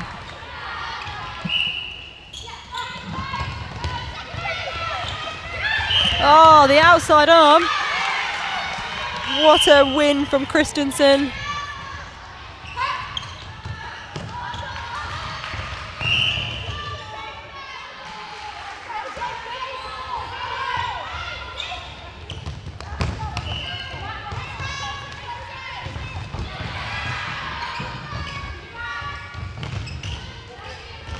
This is good work from Pulse.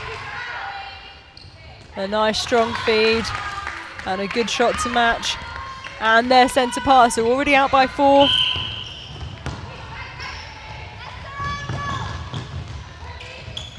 Oh yes, oh that was a great placement, just not quite the execution on the hands, and oh my goodness! That would have been absolutely incredible from Maurice if they could make that stick. Super unlucky.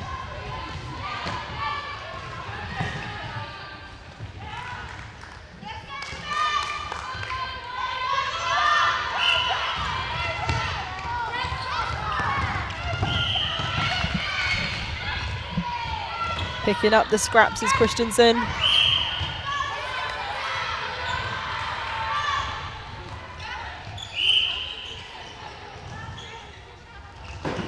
Oh yes, Phillips!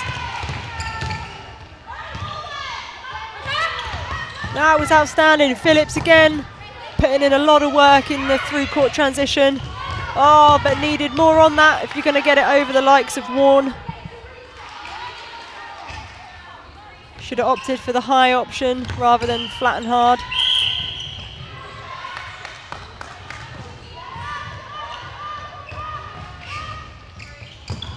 Pulse really having to work it under all sorts of pressure.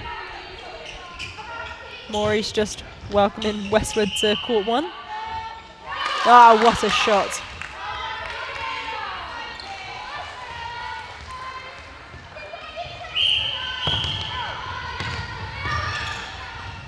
Oh my goodness! Oh, unlucky just to not be able to control the feet there from Tolson. That was incredible. She's been electric all tournament. I've loved her in centre. She's been pushed out to wing attack today and equally enjoying her work just as much as Anyamwu gets another one for Pulse. Rhinos just the one this quarter so far with 3 minutes left on the clock. Not the start they'd have been hoping for after such a great display in their last game.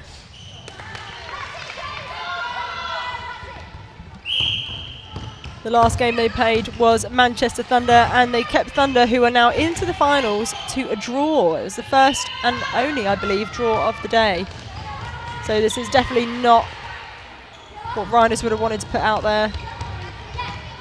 But no doubt they'll work hard to claw themselves back in.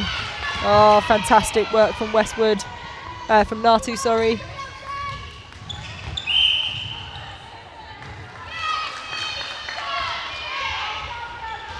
Being rewarded for their hard work.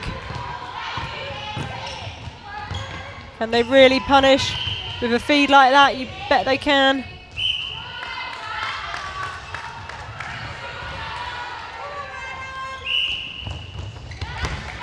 Nice little no-look pass there from Maurice.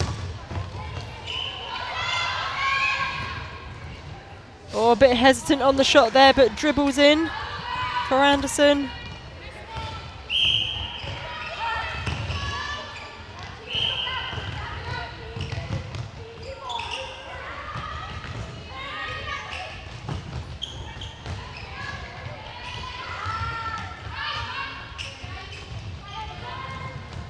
Oh, and a really confident shot from Warner. Pulse lead by 7. Oh, that was incredible from Natu. Read that beautifully, right place, right time. And Yamwu screaming for the ball. She's so strong on the take.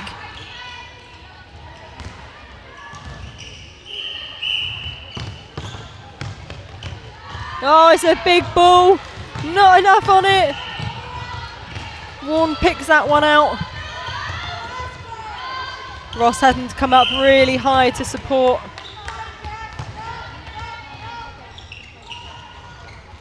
Tolson into Ross. A good backhand pass into her teammate Anderson, who gets the shot. Just over 30 seconds left on the clock. Can Rhinos decrease this lead? Oh, needed a two-handed take there.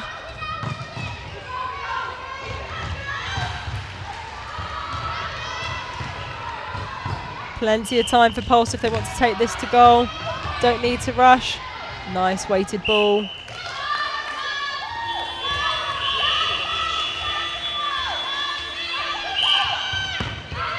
That was clever work there from Maurice, just delayed play ever so slightly, enough to force Pulse to take their centre pass.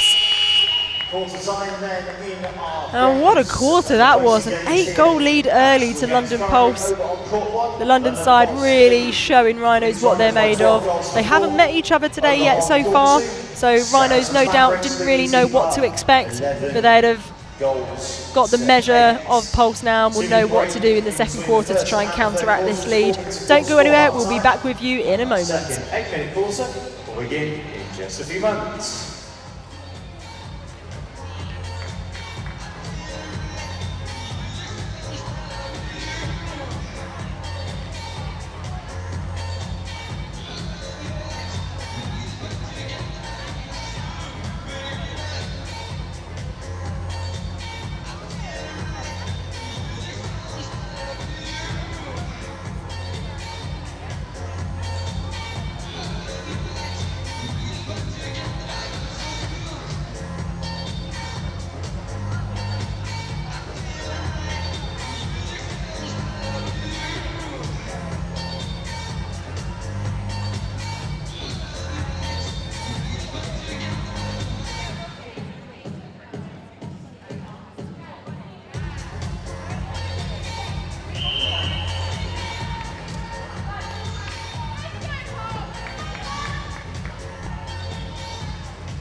Welcome back. It is quarter 2 between Leeds Rhinos and London Pulse. Pulse had a really dominant first quarter, coming out with an 8-goal lead and picking up exactly where they left off with a nice early turnover. There's a couple of changes for both teams. For Leeds Rhinos, Dyer has come on in wing defence and Brannigan into centre. For London Pulse, Patrick has come on into wing defence and Smith into wing attack.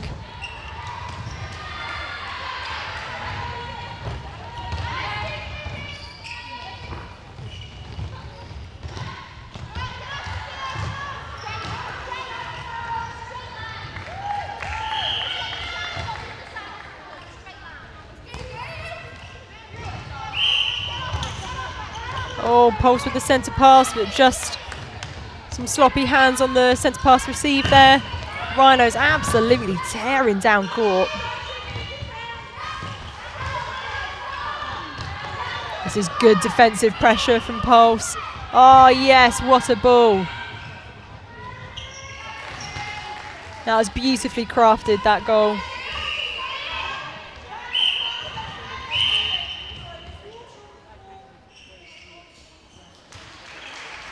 We're just going to take a pause just to mop up a little bit of sweat on court. It certainly is warm in here, even for me up in the commentary box, let alone these guys out on court.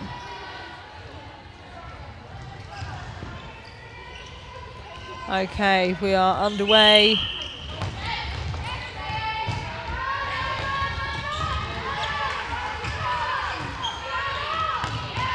Oh, take from Brannigan.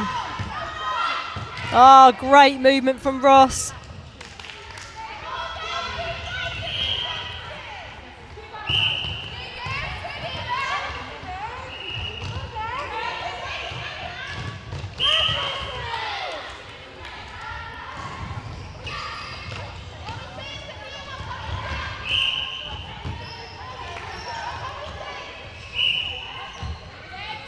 There's Warner.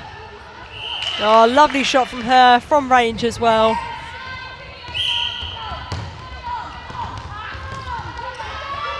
Oh, yes. That movement from Anderson is just phenomenal. Unfortunately, not the finish.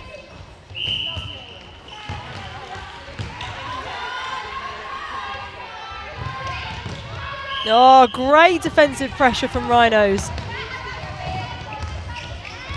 Who wants it? Oh, Roscoe does. Unfortunately, just can't collect it. Oh, but Warren spoiling the day. Getting a little bit frantic out on court. A few ball handling skills. No doubt some fatigue setting in now. Oof. Ouch. Dyer almost taken out there.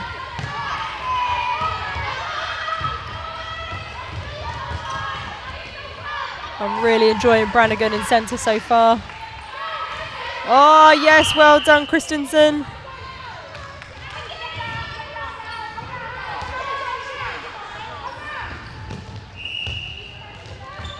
Oh, Phillips! Oh yes! Came right round the body, super clean. The speed of footwork to do that, but Ross with the attacking intercept. Absolutely iconic. Phillips is all over Ross like a rash. It's so hard for her to find any space, but when she does and she sinks him like that, boy is that impressive.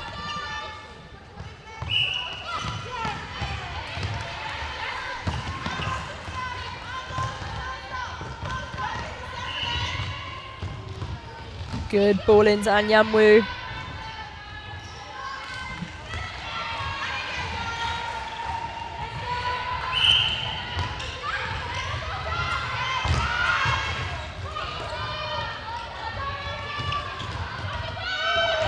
Oh yes, Patrick, almost with the steal. Oh, but what a beauty from Ross. That was such a great shot. I think one of my favourite things from this entire weekend is watching how fearless a lot of the shooters are. There is absolutely no hesitation at all to take a shot from range. It's really, really impressive.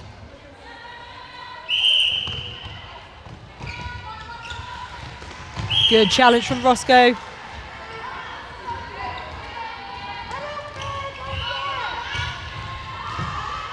Oh, yes.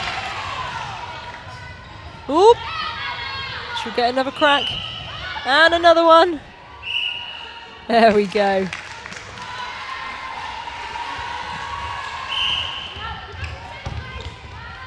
So a change for Pulse. Bethany Long has come into that centre position.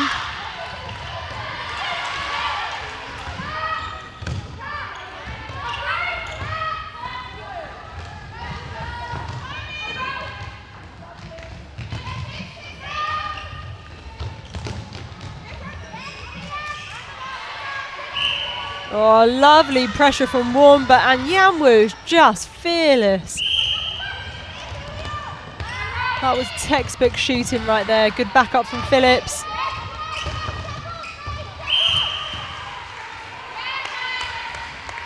Warren with the obstruction.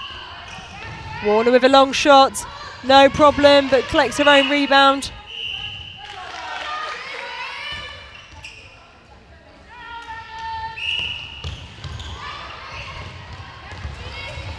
Oh, Phillips again! Hurling herself into the signs on the side of the court.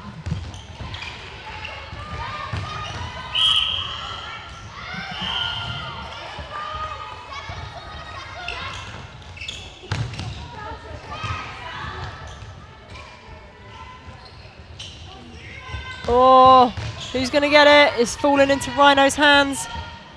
It's Anderson. It's a goal. The gap is now 9. So Rhinos have not been able to cut into this lead as of yet. Just over a minute left to go.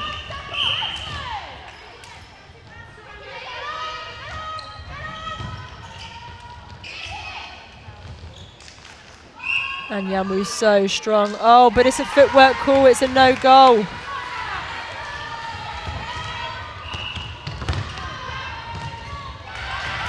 Oh my goodness! Oh!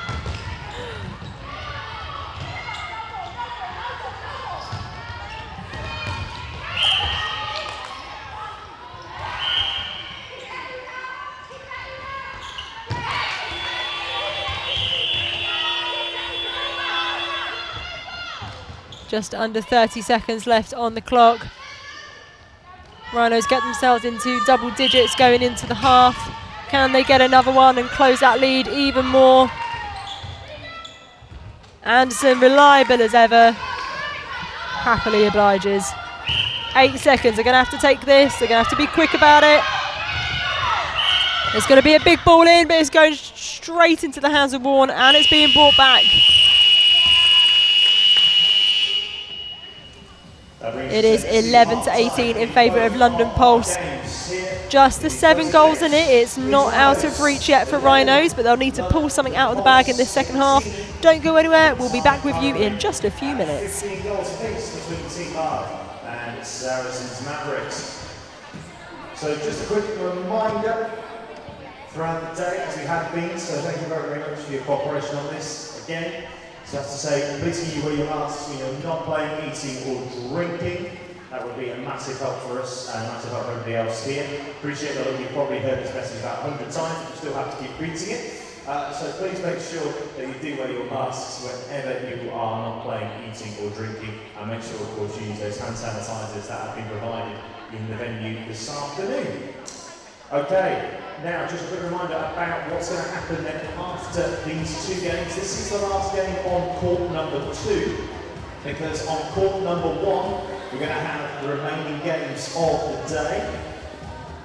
So we've got 7 Stars against North East. That is at 5 o'clock, and then at 6 o'clock, it's going to be Leeds Rhinos against Saracens Mavericks. So those 2 games will be played on court number 1, and we play back to back rather than over 2 courts to give Leeds and Saracens a chance to cool down and rest up. But it is half time then in both of these games. Leeds Rhinos 11, London Pulse 18, and Team Bath and Saracens level at 15 points.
Second half about to be underway between Leeds Rhinos and London Pulse. It's a Rhino centre pass, and that's a big ball to start with. There's been a couple of changes for Rhinos. We've gone from one Anderson to another in that goal shooter position, from Summer to Freya, and we've also got Walton into goal defence. And the change for Pulse, just the one. Cripps has come on into that goal shooter position. Oh, that was a lovely long bomb from Warner.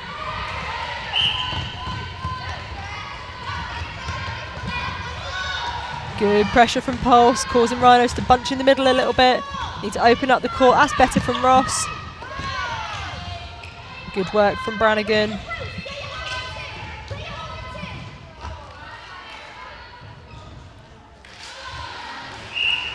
Oh, who's going to get it? It's going to be Pulse. It's a contact call against Anderson.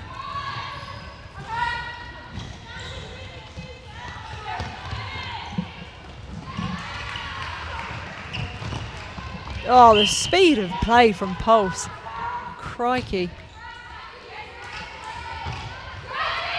No forward options at the moment. They're lucky to get away with that one. Cripps for the shot. Very nice. Welcome to the court.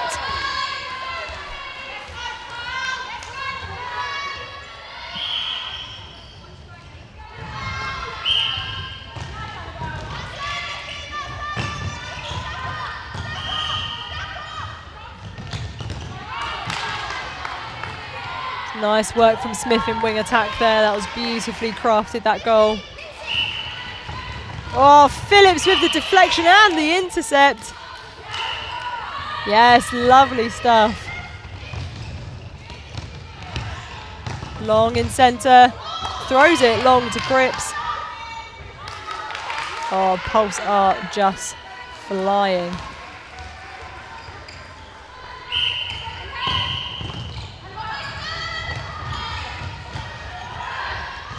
Oh, bit too much on that one. Well read by Warren. Oh. That was a difficult take, but that was also a difficult intercept from Tolson. Wowzer. Anderson will want to work it out.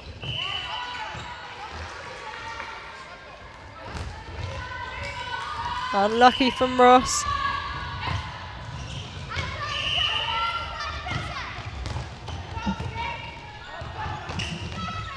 Oh, goodness me. So we've all got a little bit scrappy, not sure who wants it, who's going to take control. And a great ball into Cripps.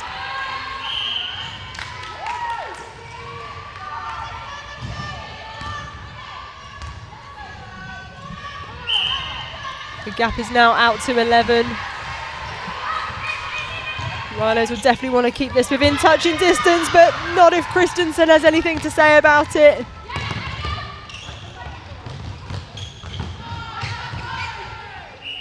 Cripps with a mid-range. Super accurate.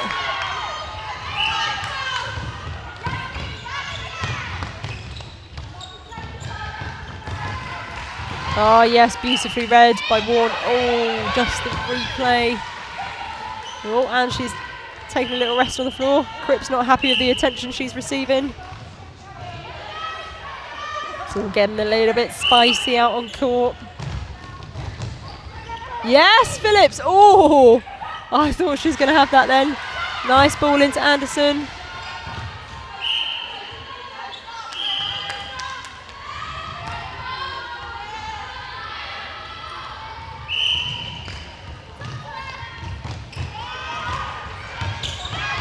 Oh, just misread where her player was going to be. Oh, lovely change of direction from Cripps to go into the backspace. Absolutely cracking stuff.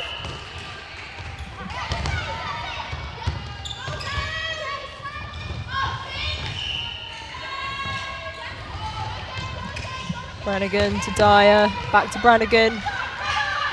A big ball into Anderson, but not quite the placement on the pass. Just wanted to adjust that angle. Oh, Phillips read that. Couldn't quite get to it. I love the way that Phillips in goal defence for Pulse is able to read the game. Absolutely exceptional. It's not an easy thing to do at all. Oh, Roscoe. No, Walton, sorry. Lots of chatter going on in that goal circle. Showing really strong leadership.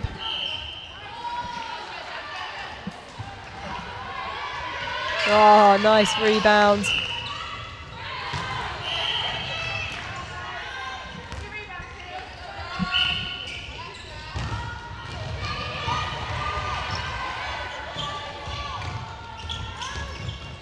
Oh, I wanted Anderson to just stay on that hold a little bit longer. Came off a bit early for me. Oh my goodness! Brannigan just not able to keep her feet. Oh, such great sportsmanship being shown by this London Pulse side. Oh, that's really heartwarming and also heartbreaking at the same time for Brannigan. She's been an absolute star today. Let's hope it's just a stinger.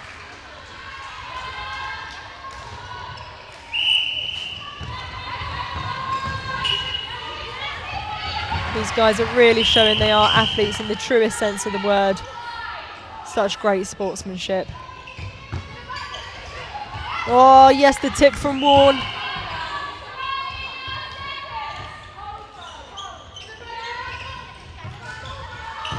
Oh, Walton so close to that one. I'm loving the leadership shown by Walton in that goal circle. She's really directing Warren, working really, really well together. But Cripp's proven herself to be absolutely unstoppable. The gap now out to 14, not 15. What can Rhinos do with this? Oh, bullet pass into Ross. That was exceptional.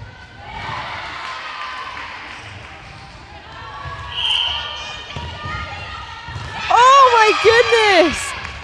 Patrick, the defence on the centre pass.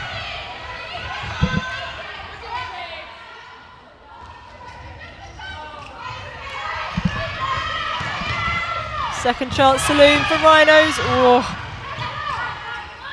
24 seconds on the clock. They've got time, they just need to be patient. Nice change of direction from Anderson. Yes, lovely from her. That is the hooter for court 2.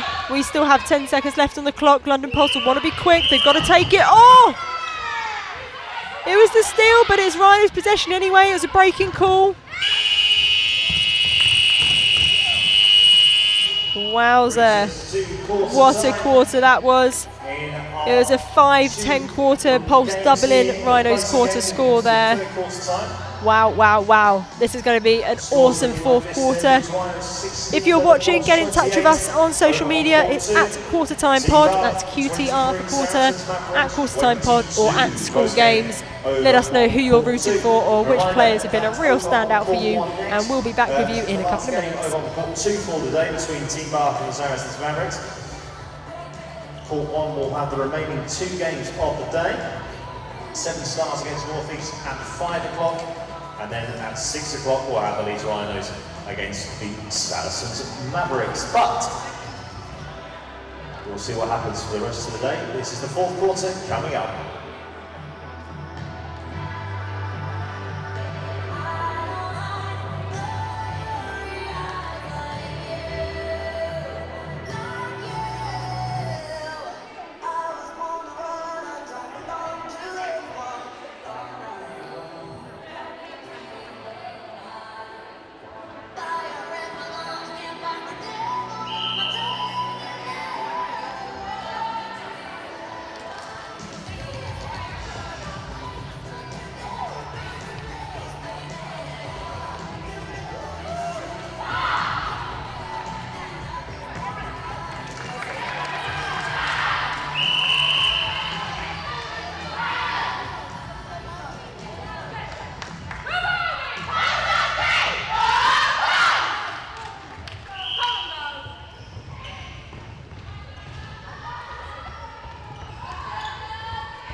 Welcome back. We've got a cracking 8 minutes of netball coming up for you for this fourth quarter match between Rhinos and Pulse, and an intercept to start with from Natu.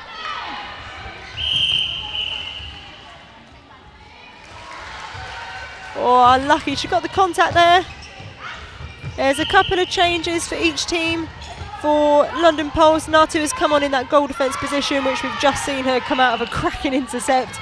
And Shalabi has come on into centre. For Rhinos, Maurice is in centre and Nyako in goal attack.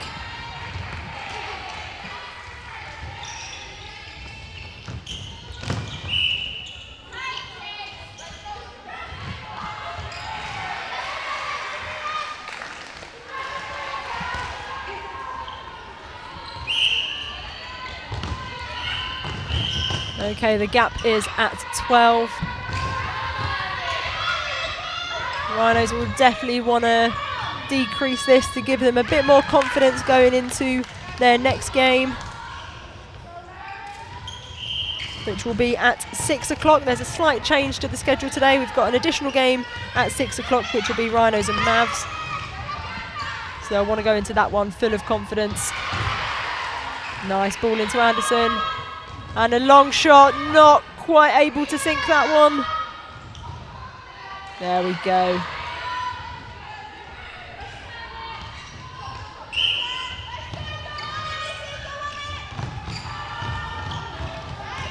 Or just misreading where Cripps was.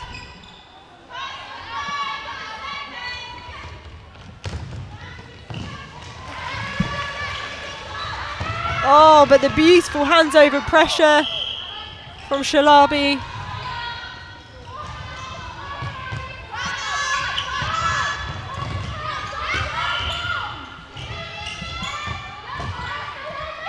Oh yes, Nyarko, strong take.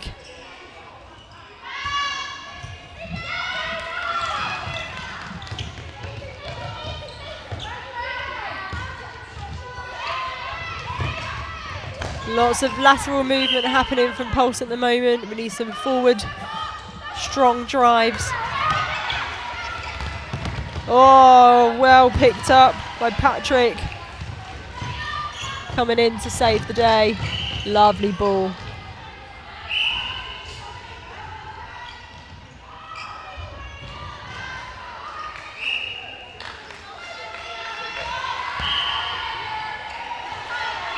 Rhino centre pass.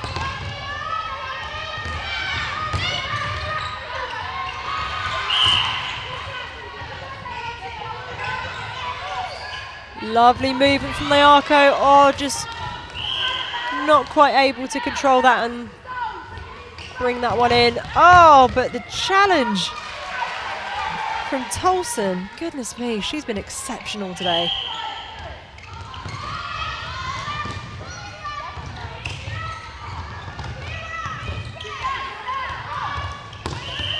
Struggling to make any headway at the moment. Pulse being kept in that defensive third. That's better movement from Warner. Punching through, giving a forward option.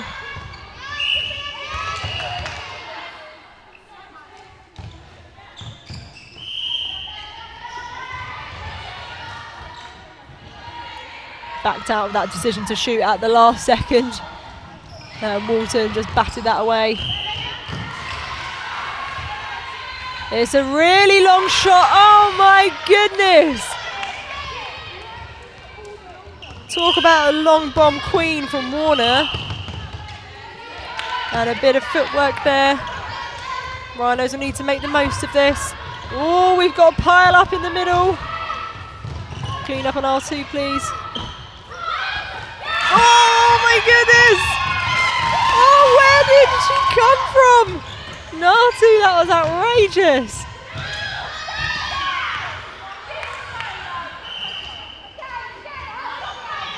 Oh, I'm not able to capitalise on it though. There's been a couple of occasions now that Pulse have struggled to capitalise on their turnovers.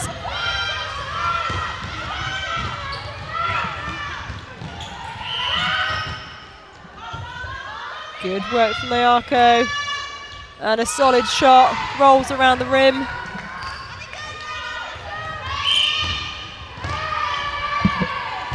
Strong work from Tolson. Oh, Natu again! She has come alive in the back end of this quarter.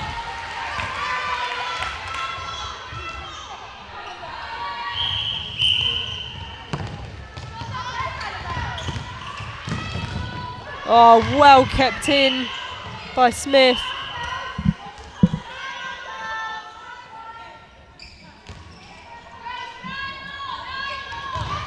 Not happy with her position, Cripps. Happy to rework it.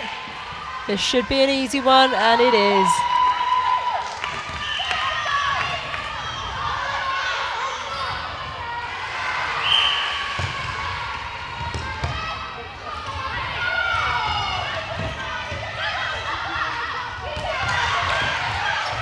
Oh yes, nice ball into Nyarko. And a sitter onto the post. Feel like Rhinos are starting to find their groove a little bit. Oh, and Dyer.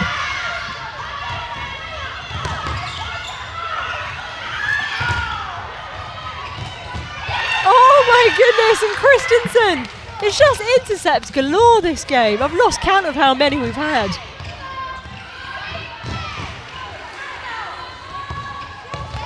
Oh, and another one.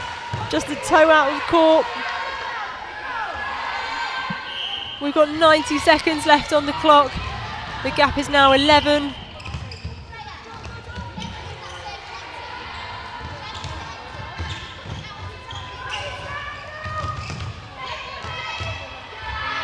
Oh yeah, unlucky from Cripps, just not quite enough on that ball.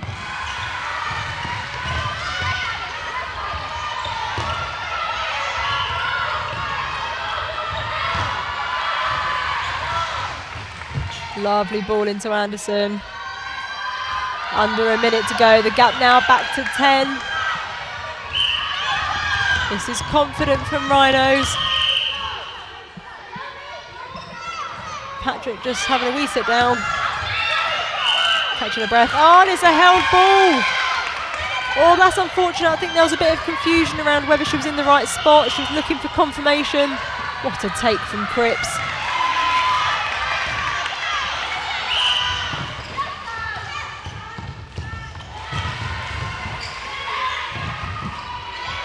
Nice work from Cripps again. 15 seconds on the clock. Rhinos will need to be speedy. Yeah, oh no! Straight into the hands of Christensen. 5 seconds, what can they do with it? Oh! A big ball into Cripps, she needs to put it up. It's in, but it's not counted. Oh, Devo. Absolutely devastating. That was another strong performance from London Pulse. They'll be pretty happy with themselves. A nice 12-goal buffer to take them into the final quarter. Stay tuned. We'll be back with you in a couple of minutes. We get themselves a 30-27 win against Saracens Mavericks. Really, really good games across the board. We will see the Leeds Rhinos and Saracens Mavericks back in action later on this evening. They will be over on court 2 from 6 o'clock this evening. Our final game of the day, but that is court 2 done. Thank you to all the officials over on court 2 for all your hard work today. Really appreciate it, of course, as always. But we are staying on court 1. We've got ourselves 2 more games, as we say, Leeds Rhinos against Saracens Mavericks. That is at 6 o'clock. But over on court 1 next, we've got ourselves 7 Stars against North East after these cool downs.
everyone, my name is Nicola and I am a former bobsleigh athlete from Great Britain. My name is Jenna Downing. I'm a former world champion inline skater, 10 times British champion. Hi, my name's Tom Davis, former GB judo athlete, now an athlete mentor.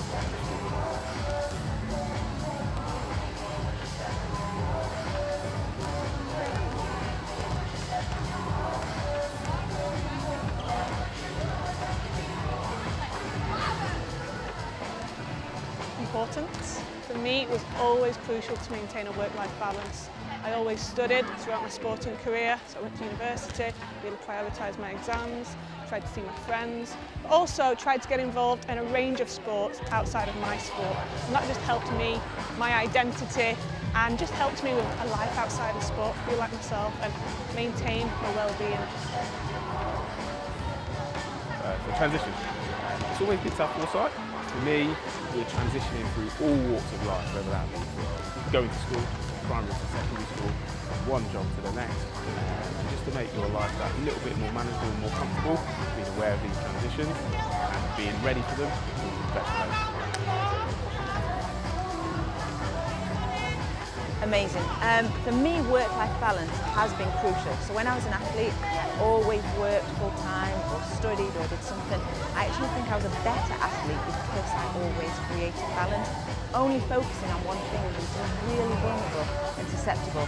If you have an injury, if you have a bad day, if you have something that's not quite right, it can be really, really difficult. Focusing on keeping balance, having lots of different interests, makes you a well-rounded athlete. Tough. It is tough to experience loss or failure, but I think it's important that we can learn from our mistakes, learn from those failures and setbacks, adapt and overcome, and use those failures to help us to go stronger. Hi everyone, my name is Nicola and I am a former bobsleigh athlete from Great Britain. My name is Jenna Downing. I'm a former world champion inline skater, 10 times British champion. Hi, my name's Tom Davis, former GB judo athlete, now an athlete mentor.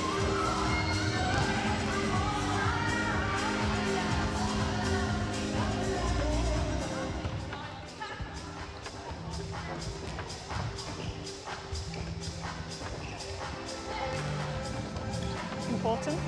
For me, it was always crucial to maintain a work-life balance.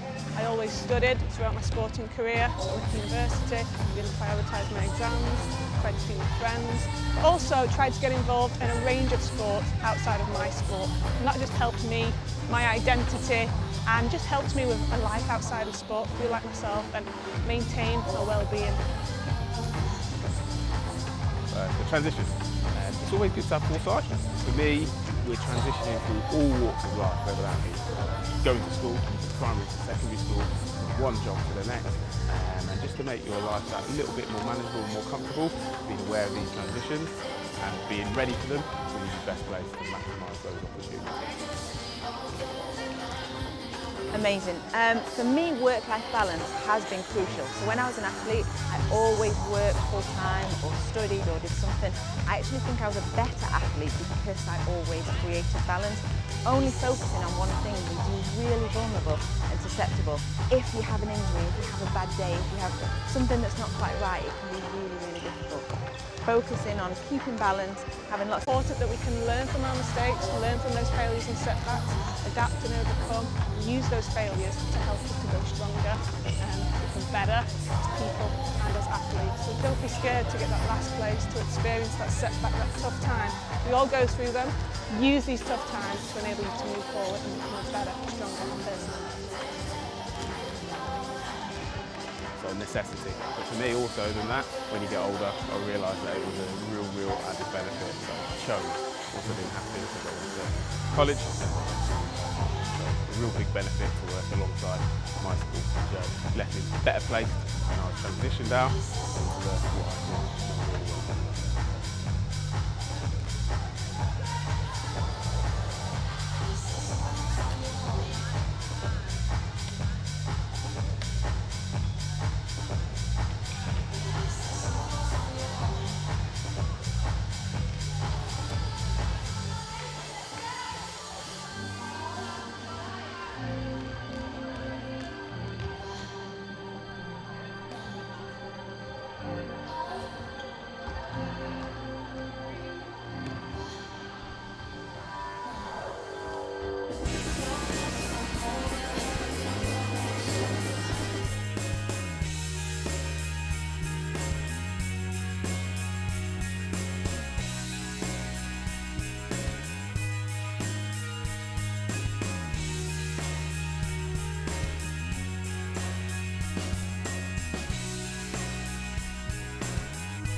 Yeah, we'll go for the Stars lineup. Start with then Maisie Lyons in at goalkeeper. Goal defence is Izzy Thompson. Wing defence, Olivia Clark. And in centre, Nell Smith. The wing attack, Emma Stockley. Goal attack, Lily Rutland. And the goal shooter, Izzy Locke. Meanwhile, for the North East, they line up with Liz Roberts at goalkeeper. Goal defence is Lucia Baker. Wing defence, Eve Connor. Centre, Penny Dixon. The wing attack, Evie Isles. Goal attack, Sophia Hesselink. And watch out for the ever-consistent goal shooter, Lily Hart. It's a good start for Stars already. And a good start for Hart. She is ever reliable, as you say. What an opening. Penny Dixon works the ball to Isles, then to Hesselink. Swift reply here, and Lily Hart is underneath it. About to open her account for the day. 1-1. Perfect reply. That was pretty textbook there from North East. Absolutely ideal centre pass. Izzy Locke loses out. Lucia Baker with the big stretch. She had a cracking outing in goalkeeper, did Baker, earlier on. And she went out into wing defence, and now she's goal defence. She's a super versatile defender. I absolutely love a versatile defender. Isles works it to Connor, and Dixon takes it. Back to Isles. Lily Hart trying to work an avenue of space there, but it's Penny Dixon that actually finds it. Good defence from Maisie Lyons. Lyons with the steal. Lyons' mum has been in contact on social media. Absolutely loving watching her daughter, having the opportunity to watch her daughter thanks to this live stream through Youth Sport Trust. As much as we would love to have people in venue, it is a great relief that we can offer. Here come the Stars down this near side. Nice positioning from Smith, right in the middle of the centre circle, of the goal circle, apologies. Exactly where you want your centres to be. Well, bit of a boxing match so far in this one. Down one end of the court, straight back up the other with the reply. Here come the North East. Lucia Baker forward to Dixon. Has Hesselink, quick 1-2. And then round the corner from Dixon for Hesselink. Oh, and the tip Lyons. on the shot from Lyons. Absolutely classic. She's been doing that all weekend. That's almost a trademark. She should copyright that. And here come the Stars on the counter, their opportunity. Easy block. Just losing control of that one. But still, second wave follows. That was a nice front hold from Locke. Oh, not quite the finish. And Liz Roberts, the goalkeeper, mops up. And how quickly does defence turn into attack? And successfully so. What a counter. This is a really good showing from North East. They've really struggled in some of their games. I think their closest game was the opening against London Pulse. Just lost out by 3 there, but this is a really good display from them. Baker for Dixon. Forced to go backwards, gets to the skipper Roberts.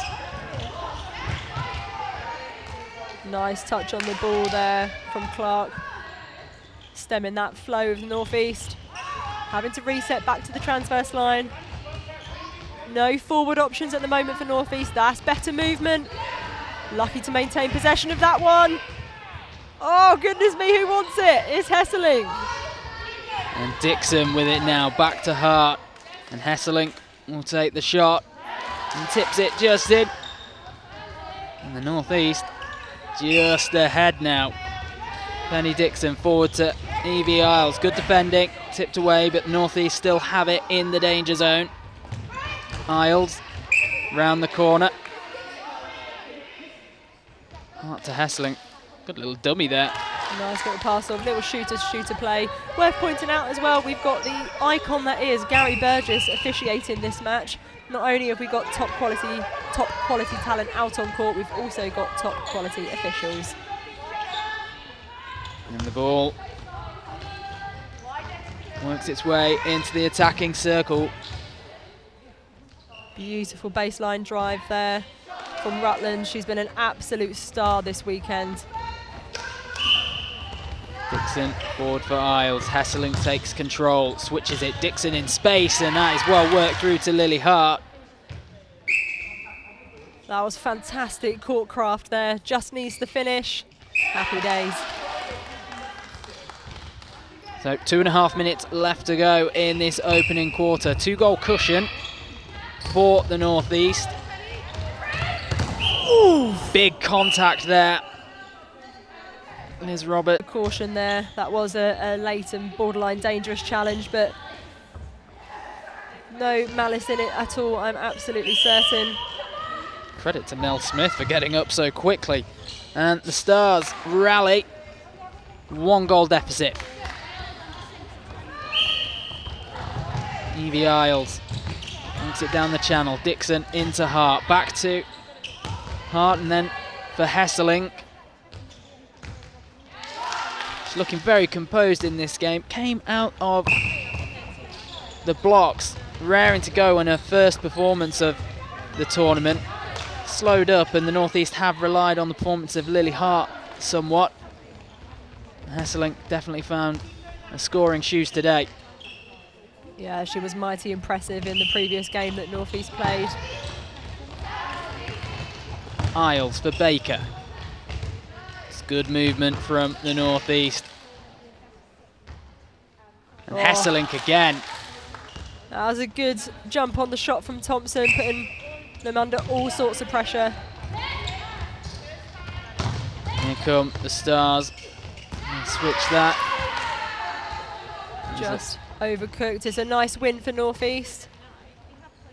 Final minute of the opening quarter. Eve Connor. And Nell Smith certainly not feeling the effects of that earlier fall. Right back into the thick of the action, making her presence felt defensively. Oh, and an attacking intercept, unable to maintain possession. Oh, but Lyons is there to ruin the day of Northeast. Here comes Thompson and Hesselink.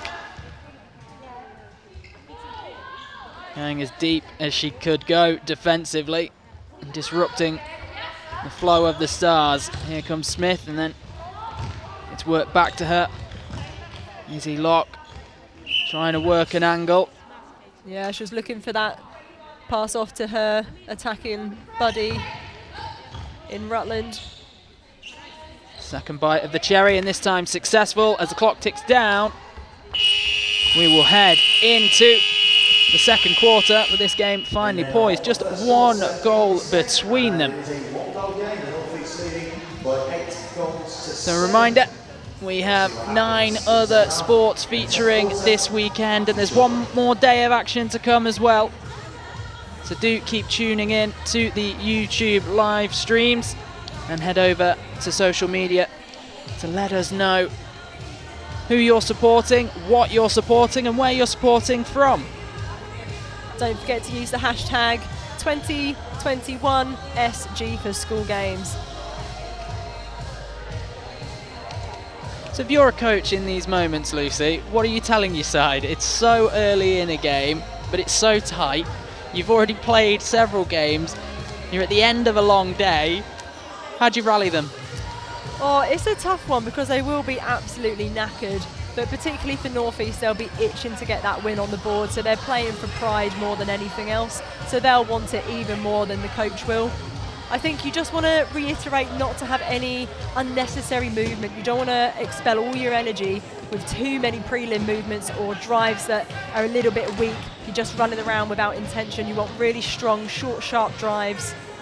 Run with purpose. Make sure you don't use up all your energy too quickly, because we have got another, well, however many, my maths is bad, 24 minutes left of netball to go, so you're still going to have a lot left in the tank. And it's the Stars that are back out on court first. No changes for the Northeast, they're just in a huddle. A familiar rallying cry goes up.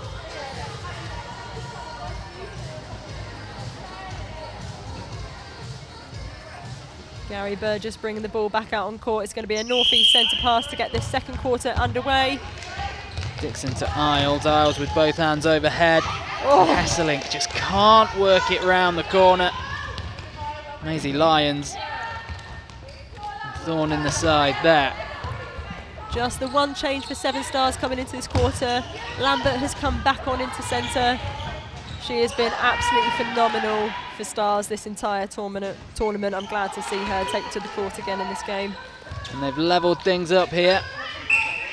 And at the centre of it all is Amaya Lambert. Here she goes again.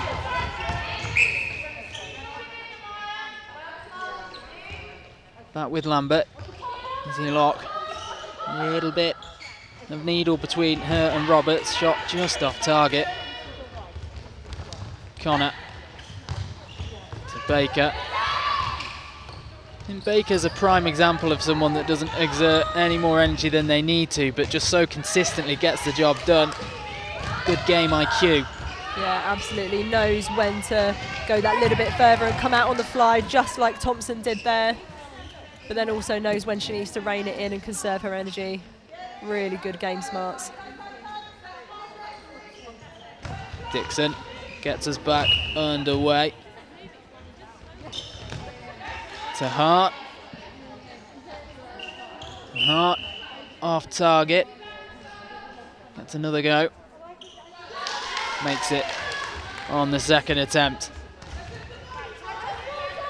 I've been really impressed with Hart, the way she's stood up. She's got a pretty significant height disadvantage against Lyons, but she's using her body well, she's using the space well to be able to counteract that. She's done really well there. Crowded Maisie Lyons out. Scoops the ball away from the baseline. Makes a neat 1-2 with Penny Dixon.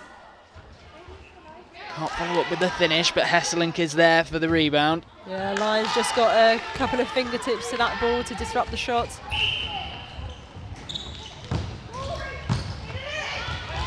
Stars look it to Lambert, now with Locke.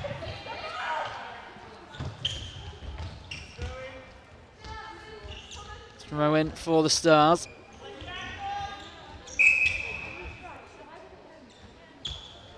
Yeah, made that pass off look a little bit too obvious there. Defence were eager to collect that one, but to no avail. It's now a north-east centre pass. Isles in 2 minds there.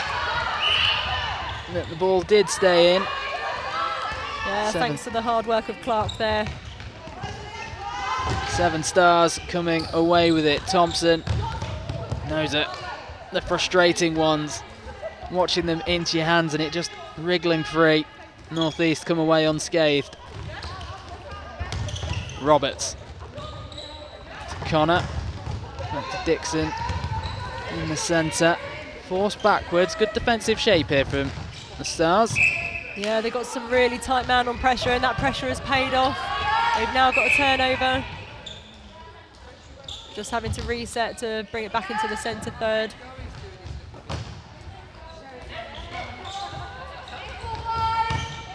Rutland tries to go over the top of Roberts, looking for Locke, unsuccessful. Yeah, did not have the correct placement on that pass there, just needed to put a slightly different angle on it. Whoop. Isles to Hart.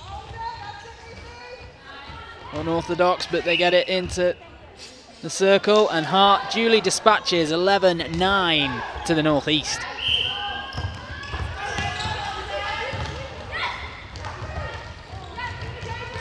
Lambert can't get around Roberts. That was read beautifully by Roberts. And there on the back up to support. Just needs someone to drive now for Northeast. There's not a lot of movement going on, very static on court. Yeah, just slowed down then once it made its way into the hands of Connor. Didn't have many options, but that'll do. Lily Hart throws the dummy and then sinks one. Not pretty, but it got there, and that's what matters. Dixon looking for options. It's with Connor. Turnover.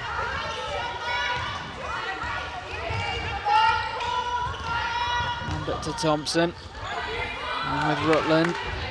Back with Lambert.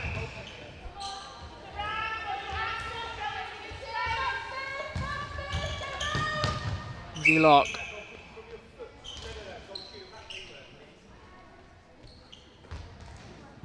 Goes around Baker, offers it to Rutland, and Rutland brings her side back to within 2. I'm loving that shooting combination, that partnership between Rutland and Locke. It's grown so much just throughout the course of the day. Oh, they missed Locke all on her own under the post. Fortunate to maintain possession there. And they're back into that attacking circle. Lambert and Locke working well together. Rutland can't force that through. There are just arms absolutely everywhere. No room to breathe in that circle whatsoever, but a great take from Locke and the finish. So with 2 minutes left on the clock in quarter 2, the deficit is just 1. Isles turns and has to go backwards to Baker, then it's back with the wing attack. Over to Connor. Official spotted something they didn't like. Now with Isles. Back to Baker. Quick 1-2. Hesselink. Oh, lovely movement there from Hart. That was absolutely beautiful play.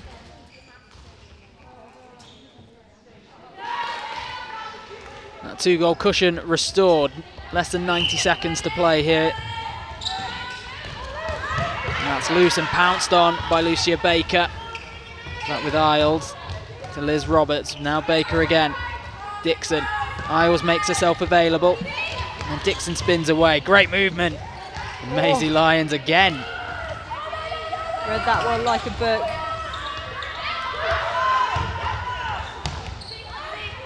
Final minute of the quarter. Oh, Stars will be disappointed with that one. Less than a minute to go. They wanted to reduce that deficit just ever so slightly. Baker to Dixon. Over to Isles. Hesselink collects it. Oh, such game smarts there to protect the ball. She knew that if she picked that up, it would be a replayed ball, but unfortunately didn't spot her teammate just behind her. Actually blocked her teammate out from picking it up. So unfortunate. Right idea, just executed against the wrong person. 15 seconds to go. North East ever so slightly in the ascendancy. Good pass through to Hesselink, who had space and well held. There was a foot astray there from Lily Hart. Unfortunate. Won't be enough time here though for the Seven Stars to do much with it. We head into half time. 2 goals between the side. I'm guessing, Lucy, you're not going to call this one yet. Oh, I think it's too close to call. I do think that Stars will come away with it in the end. I'm going to put it out there. I'm going to say that Stars will come away with a very small margin at the end. I just don't know how much North East have got left in the tank. They do look a little bit tired. There was a portion in that quarter where there was a bit of fatigue coming into play, a bit of running around without proper drive and proper purpose. So I think Stars will be able to dig deep and come out with a win in the end. Well, it remains to be seen what changes the sides will make. They've got a little bit longer to regroup at the end of this one. As well, that is provided. So just really looking ahead. We've got one more game to follow here today. Still on court 1. Leeds Rhinos will be taking on Saracens Mavericks. Well, as you mentioned, there wasn't too much dynamism towards the end of that previous quarter from the North East, so maybe that little injection of pace will prove their undoing. But at the minute, they have the ball under the post and they have the ball through the net. Hesselink again. She looked very calm and assured throughout this fixture. Lambert passes into space. Liz Roberts won't mind that whatsoever. Oh, everyone just running away from the ball there, and that's given Stars the opportunity to have an attacking intercept. Oh, you just love it. And Liz Roberts thought she'd done enough there. It's a little overzealous. Haynes missing the mid-range shot for Rutland. A nice little sitter under the post. Nice confident shot. Dixon for Isles. Quick 1-2, and yeah, Dixon isn't going to be able to keep that one in. Just snuck away from it. Lions. That's it to Thompson. Oh my goodness! Where does she come from, Dixon? That was absolutely outstanding, and Lambert with the reply. Anything you can do, I can do. Well, I can do 2 at the very least. She did really well to maintain her footwork there. Oh no, she didn't. That was a footwork call. Her ankle did pretty much a 360 there. Yeah, that's over a third. The ball must be touched in every third of the court. That's why I love netball. It is the ultimate team sport. You cannot get from one end to the other without your teammates. Hangs around the corner. And the Stars back to within 1 goal here. Lambert for Haynes. Looking for support, and Liz Roberts tried to engage in a little bit of a wrestling match there. Didn't come out on top. And we are all square here. Penny Dixon and try and get the North East back on the front foot. Yeah, North East are really going to have to dig deep here. This is known as the championship quarter. I wish I knew the science and the stats around it. Unfortunately, I don't. But you can't let Stars get too much of a lead because they will punish you. Well, the North East doing what they needed. Back ahead by 1. Lambert to Haynes.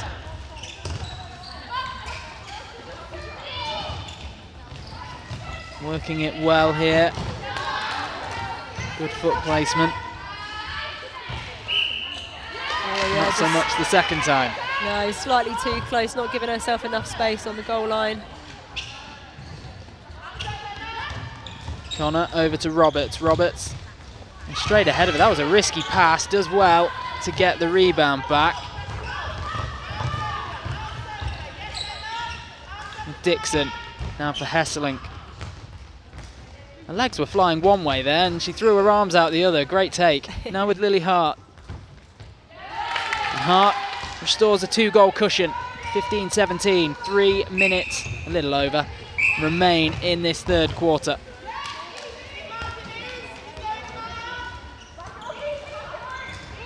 Psychologically, how much does it mean to carry that lead into the fourth? Oh, I think it's absolutely everything. Although, could it be to your detriment? Could it give you a false sense of security? It could go absolutely either way. Well, looks like we're going to find out, because the North East have got themselves into a 3-goal lead. That's immediately reduced back down to 2. Rutland is absolutely owning that baseline and goal shooter for Stars at the moment. She's really nailed the art of that forward drive and then doing the turn back into the backspace. She is absolutely killing it.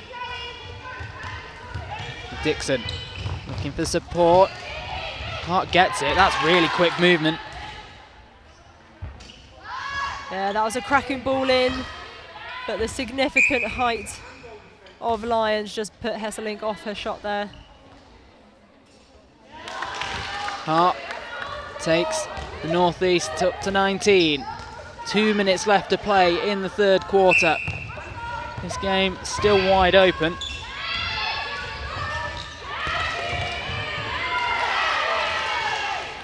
A bit of frustration there. What can the North East do with this? Oh! Gonna have to pick a different pass if you want to get past the likes of Haynes. Oh, everyone just running away from the ball. Good prelim movement from Stockley, from Isle, sorry. Now with Dixon through to Hart. Lovely shooter to shooter, and the finish from Hesselink. This is really good from North East. I'm really proud of them. They're really digging deep in this quarter. Again, the prelim movement from Isles. She hasn't stopped all weekend, every game. Bit of a linchpin for the North East. Hesseling looking for Hart. Call goes against Seven Stars, and as we go into the final minute of the third quarter, the North East go into a 5-goal lead. They're starting to pull away here.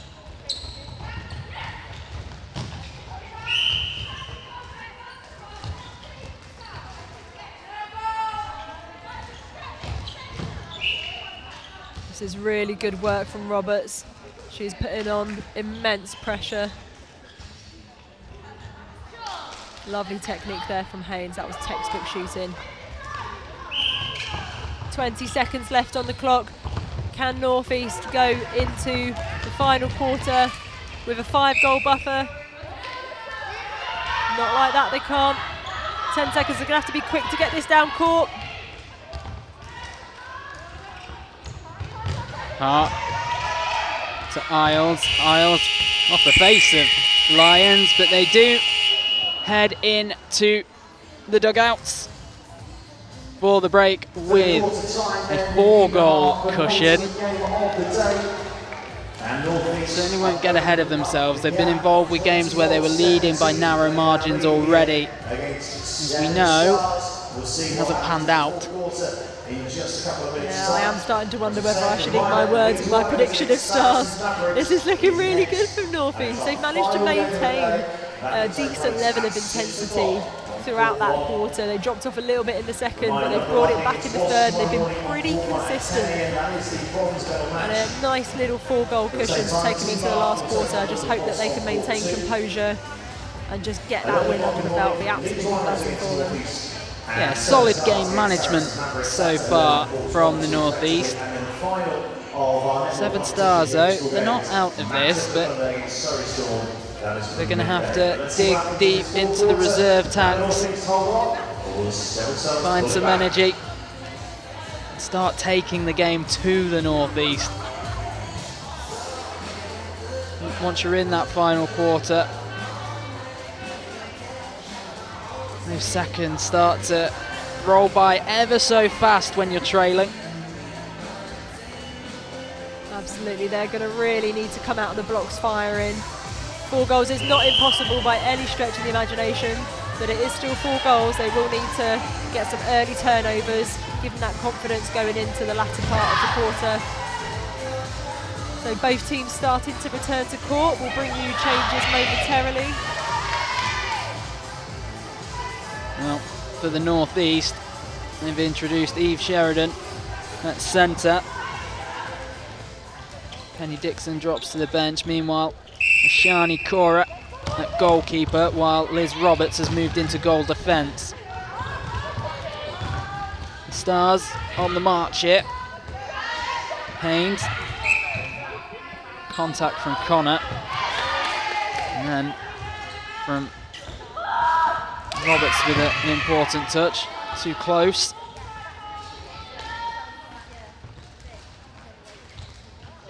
Haynes shoots, Haynes scores. Lovely confident shot that was. Here's our 13-year-old taken to the court, one of the youngest in the competition, one of only 2 13-year-olds. Unlucky bit of footwork there. Confirmation of changes for Stars. Clark has come into goal defence, Lambert has moved into wing defence, and Smith has come back on into centre.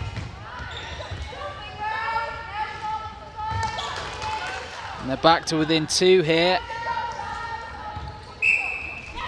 We said that they were going to have to step it up a gear. They're doing just that at the moment. Plenty of time left to play, but the Stars back to within 1. Oh, this is danger signs for North East. Oh, lucky to maintain possession there. Connor through to Sheridan. Hart wins the battle with Lions.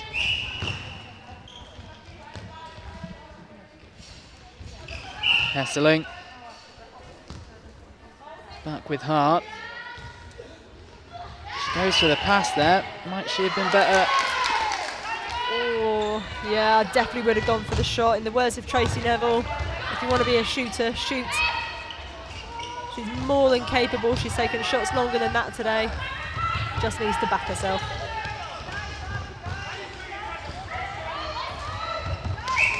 Good challenge from Roberts. It's a little bit slow getting back there though. That left Nishani Kaura marking 2 people. And that has led to the scores being tied up again. How quickly that cushion has dwindled. Absolutely. But a lifeline for North East. I think that was a breaking call. Oh, but they throw it away. A wasted opportunity.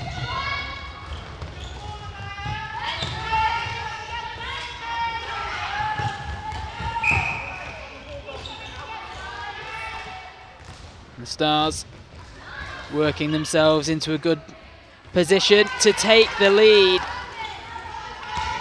Yeah, that was a great split from Rutland there. Said at the start of the quarter, overturning 4 goals wouldn't be impossible. They're proving that. Here comes Maisie Lyons. And Lambert throws it into the centre.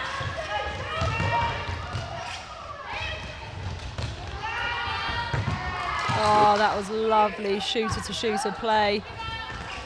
Such a strong combination. They always know where each other are in the space. Now the cushion favours the Stars. 2 goals to the good. Can't afford too many moments like that one, however. Shani Kaura looking for Connor. It's beyond her reach. You just get the sense that both teams are pretty unsettled in this quarter. Just need someone to really step up on each team and take control. At the minute, it looks like it's going to be a Stars player, 24-21. 7-goal swing here. Sheridan back to Isles. Isles hasn't got any options ahead of her. He has to retreat back into the centre third herself, but it's worked. Went backwards to go forward. Hesselink. Yeah, both shooters just getting into each other's space then. They need to work off of each other, not against each other. Oh, and Lyons with a spectacular rebound. Do feel like momentum has gone Stars' way. A nice long cross-court ball. Quite a lot of lateral movement, no one punching forward, lots of side to side. Oh, Roberts with the steal, but so unlucky with the footwork. Just couldn't control it. The closest the North East have come to victory so far at these games was against the London Pulse, a game which they led until the final quarter, and they lost that one 24-21.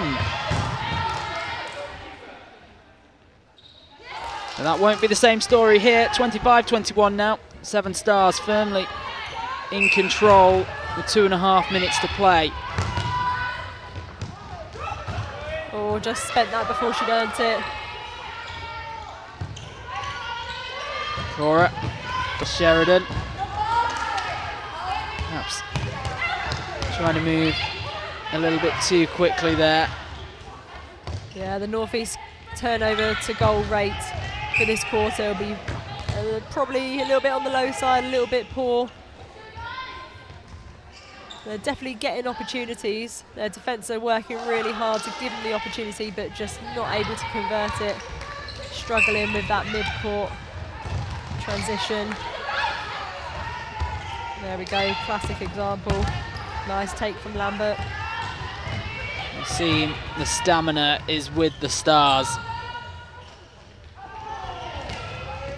Tipped away. Cora will take the throw in. 1 minute 30 left to play. Sheridan having to be at full stretch to bring that under control. Good chase from Roberts to Cora. Roberts again. She is in everything at the moment. Doing a wealth of work in transition from defence to attack. Isles, plenty of space here. but works it to Hart. Hart from a little bit of distance off target, and Lyons quick to the rebound. 45 seconds left on the clock. Easily enough time for a couple of goals. Oh, but not if Cora has anything to do with it. Beautiful time in there. Sheridan looking for support. It's in and out the hands of Connor. 7 Stars looking pretty comfortable now. Cora making a bit of a nuisance of herself now. Yeah, she's had a great introduction to court. Really, really strong performance from her. Sadly, not enough for the Northeast.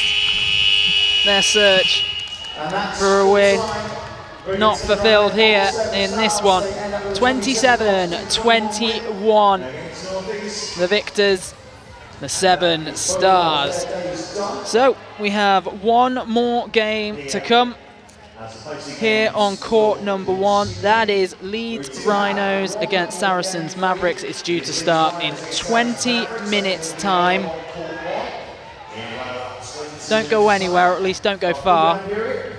Come back and join us here at Loughborough University for more live stream coverage of the netball at the 2021 School Games.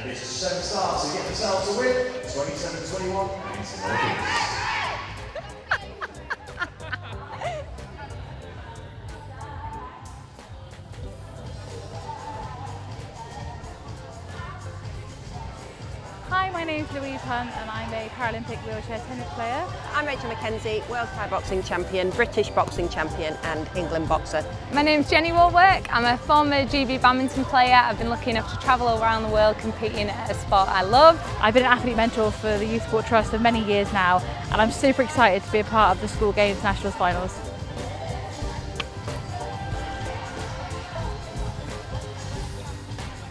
That's a good question, isn't it?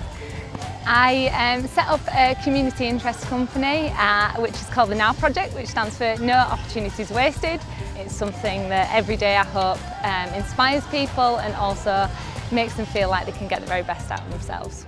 I was able to sort of share that women can do the same things as men across some of those kind of national media platforms, really. I also think social media is really important and I really work hard to portray a really positive image of disability and that it can be a great thing in your life and not necessarily a barrier or something that has to hold you back.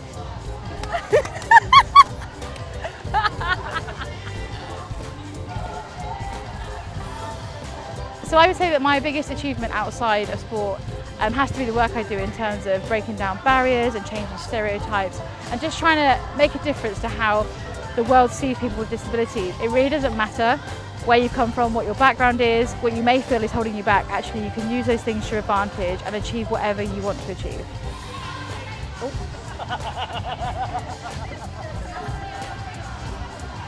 I was really lucky to compete against one of my role models, a girl called Ilonka Elmont. And it wasn't that she was the world champion, it's that she conducted herself, win or lose, with such grace. Her sporting prowess was really kind of even less impressive than her ability to raise everybody around her. For me, my biggest role model actually wasn't in sport, it was actually my grandpa. He is somebody that came from nowhere. He had a lot of things against him in life, but he achieved so much and he set so many goals for himself, big and small, and he actually achieved every single goal he ever set himself. To kind of make a point of things that really matter to you and really help change the world, I think is really important. So I think you can certainly use your role in elite sport to make a difference to different causes, you know, all over the world. I think we're able to use our knowledge and our past experiences to guide the younger generation and hopefully give them the advice they need to be as successful as they can possibly be. You know, people are going to disagree with you, they're going to care about different things, but that's okay, just remain true to the things that you care about.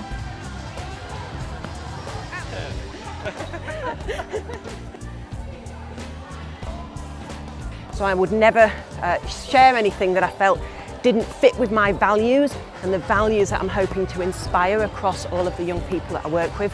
For me, I try to use my social media platform as positively as I possibly can. I hope to influence people to do really positive things around the world, using it for good and giving us a chance to think in a really great way rather than focusing on the negatives and using it for a massively positive platform.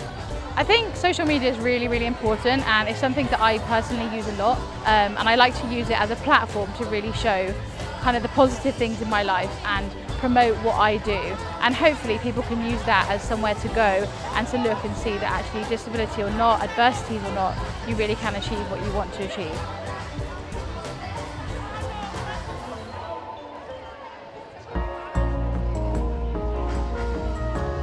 Hi, my name's Toby Garbett.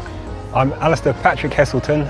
My name's Anna Fitzpatrick. I'm a former tennis player. My background is Olympic rower. Former mainstream footballer where I played for Queen's Park Rangers, but my career finished with me as a 7-a-side Paralympic footballer where I represented Great Britain at London 2012. And I now work for the Youth Sport Trust, which I absolutely love, working with young people just like yourselves.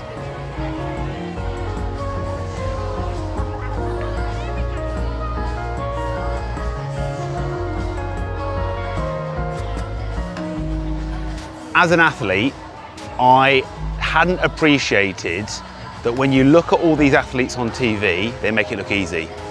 They look effortless winning medals, but it hasn't until I've retired from my sport of rowing that I realised that all these athletes come from lots of different backgrounds and they've all got stories of ups and downs. So in tennis, you often lose many points in a match. So I was very used to having to regroup very quickly and get ready for the next point.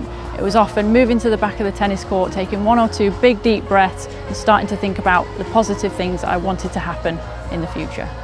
I think for me, motivation, it always comes from within, and it's every day I look in the mirror and think, do you know what, I can always do a bit more than I did yesterday. And being in a lockdown situation, it meant that there's so much more that we could do than the day before. From a mental perspective, it was just trying to stay positive, think about small little tasks that I could do each day to make myself not just a better athlete, but just a better person in general, and make sure I was productive with everything I did on a day-to-day basis. Thank goodness I had dogs to get out once a day with and get a bit of exercise. It kept me sane. And other than that, it was just shopping, and I found it really dull, and I actually struggled to get to grips with it really and get my head around the fact that I couldn't just go out and do what I wanted.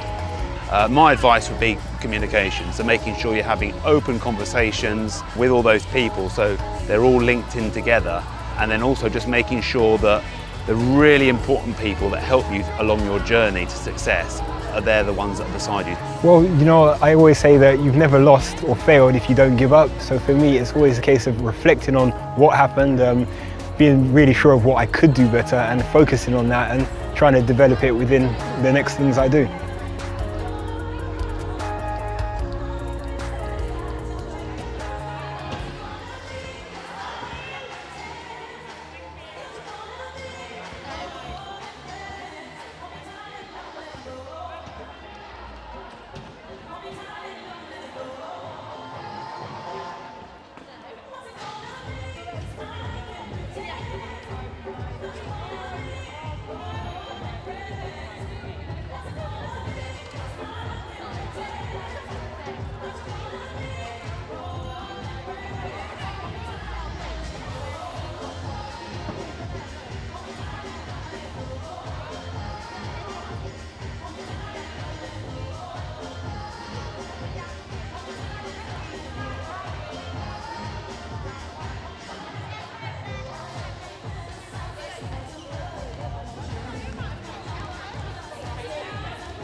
Okay, so we are now then into the 10-minute warm-up time for our final game of the day. These riders against Saracen Mavericks. Appreciate those that have stuck around to watch the game. But the very last for us to welcome the game. It is the final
Right, so this is the apartment. We've got our COVID safe measures, all our banners, etc. There's Gavin coming through. Gavin giving a wave. Gavin looking beefy today, with Ryan as well. Jamie on the bed. Jamie, give him a wave. Yo, yo. Yeah, just chilling. Connect 4. You need Connect 4 whenever you travel. Bit of advice there from the elite. It's Tanny Gray-Thompson on the wall. Muhammad Ali quote. Right, this is my room. Tokyo, I've sort of made the bed. Oh yeah, the cardboard beds that everyone was talking about, actually not that bad. Tokyo quilt, there's all the kit. But the best bit is, check out that view. So it's the day before our first game and the pressure's definitely starting to build now. The Paralympic Village is such an amazing place to be. It's only a few knots down from a music festival, to be honest, with like the people, the sounds, the vibe. Everybody is just on a knife edge ready to compete. There's people with different disabilities from different walks of life, and it's an absolutely amazing place. But I need to remember the end goal. We're not here to kind of enjoy the sights. We're here to do a job, and that job is to try and get the Paralympic medal that we want so badly. So this is the transport hub at the moment. We've come down, majority of my team there waiting to load onto the transport to go off to our training venue. It's really ridiculously well organised, as you can see. Just off we go. We just arrived at training. It's been a little bit of a wait to get on the court. A few of the American coaches saying hello to the American coaches. It's a bit of a mad check now because you're just making sure your gear's arrived in one piece. Got 2 chairs because I'm a bad man. Everyone's just getting ready for a court session in about an hour's time. Paralympics has to be one of the most stressful, high pressure environments that I've ever been in. So I guess on that my advice would be is enjoy yourself and take in the sights, but remember what your role is and remember what you're here to do. Don't get sucked up into this and do anything silly at the last minute. We've been literally preparing for 5 years for this and we don't want to throw it away at the last hurdle. I'm really looking forward to going into the games tomorrow. Massive shame there's not going to be any home crowds there supporting us, but buzzing, all the support we're getting back home, all the good luck messages. I don't know what else to say really. It's absolutely massive and I'm a little bit overwhelmed. I'll see you all on the other side.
Hi everyone, my name is Nicola Minicello and I am a former bobsleigh athlete from Great Britain.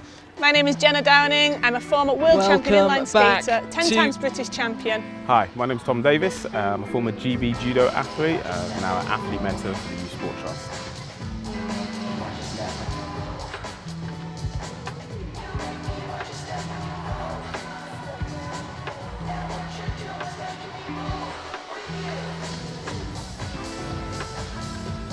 Important. For me, it was always crucial to maintain a work-life balance. I always studied throughout my sporting career, so I went to university, really prioritised my exams, tried to see my friends, but also tried to get involved in a range of sports outside of my sport. And that just helped me, my identity, and just helped me with a life outside.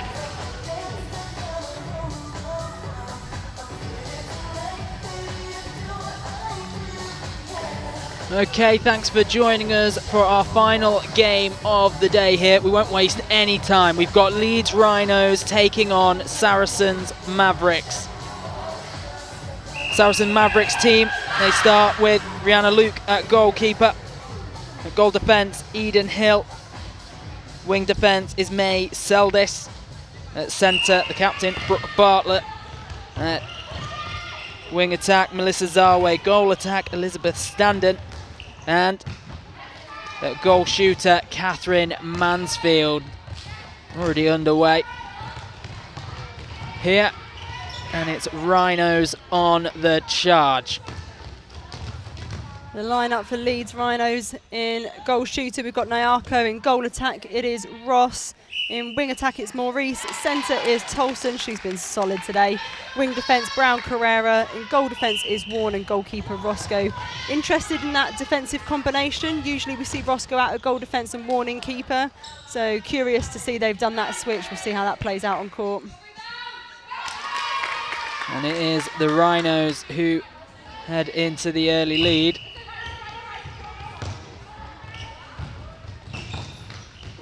Bartlett releases Mansfield, back to her captain. Being pressed away from the circle. That's a long shot, not quite on. That's a good rebound from Warren. And the Rhinos come away unscathed. With Roscoe releasing them. That's really quick into the final third. They go backwards. Good strong hold from Nyarko, with the elevation of Luke just disrupting that passage of play. A nice long shot from Ross, slightly off.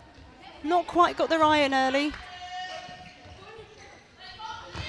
But they go again, the Rhinos. Obstruction called. So Nyarko has an attempt, unsuccessful.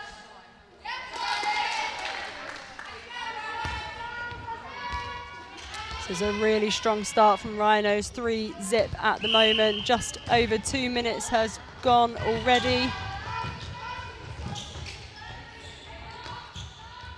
It's all one-way traffic in the opening minutes. Nyarko keeps it moving that way as well.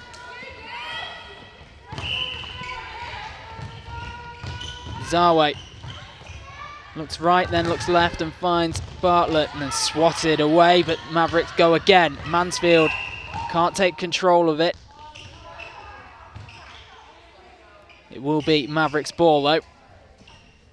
For those super fans out there might recognise the name Mansfield. That is Mel Mansfield's daughter. Mel Mansfield, of course, the head coach of Wasps Netball. So great to see netball truly running through the veins of the Mansfield family. She's been in fine form, Catherine Mansfield, throughout as well. Clearly learnt a thing or two from Mum. Here the Rhinos go again. And Eden Hill can't do anything about that. Yeah, Ross has been absolutely stellar the entire day. She's a real standout for this Rhinos team, super reliable, a proper safe pair of hands. Oh yes, and the steal from Roscoe. The captain is standing up and being counted. A nice no-look pass there. I wonder how long the Rhinos can keep this kind of pressing game going.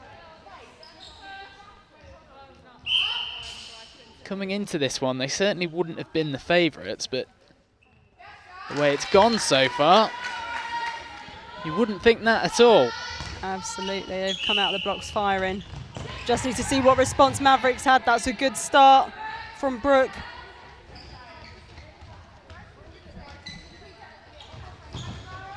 And the Rhinos get their wires crossed. Rihanna Luke to get play back underway with the keeper Eden Hill. Back to Luke. Oh, and Tolson with the outside arm, clean as you like. She is absolutely tenacious. Luke to sell this.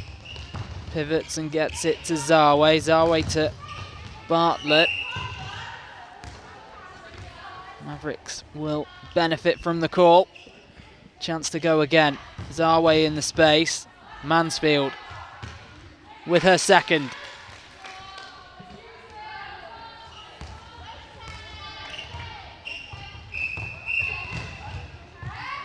Oh, that's another coach killer. That's the break-in from Zawe. Loose ball recovered by the Rhinos, but goes against them now with Luke. With Zawe wide right. Brooke Bartlett at the centre. Zawe makes herself available. And into Mansfield. Doesn't fancy the shot herself. Gives it to Elizabeth Standen. Just off target. Good work. Or it looked like it was going to be good work from Mansfield. Goes against her in the end, but she was certainly committed to the cause, if nothing else. Yeah, just a toe over the line there, unfortunately. Oh, great closing speed from Hill. She's been doing that all tournament. Whoever's playing up against her will certainly know they're in a battle. Nyarko. Oh, what a beautiful shot. And the Rhinos looking comfortable here. Oh, bullet pass into Ross. That was incredible stuff, and the finish to boot. I'm loving this Rhinos outfit. Now a 6-goal margin. What do Mavs have to say in response? Well kept in, but straight into the hands of Tolson. Passes off to Roscoe. It's a really ambitious pass. It's just too far ahead of Brooke Bartlett.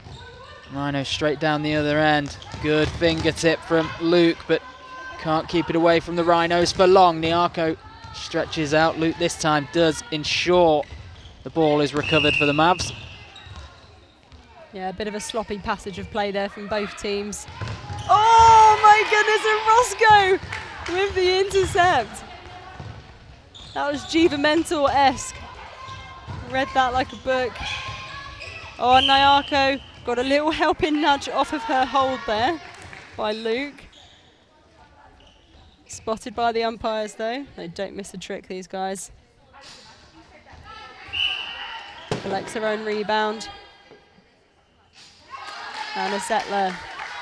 Final 30 seconds. 7 goals separate the side. Rhinos advancing again.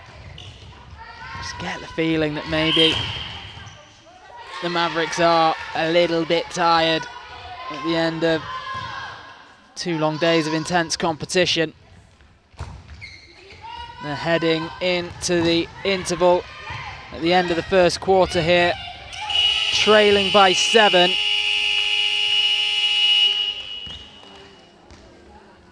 Wow, what an opening quarter from Leeds Rhinos. Mavericks left scratching their heads a little bit towards the end of that first quarter.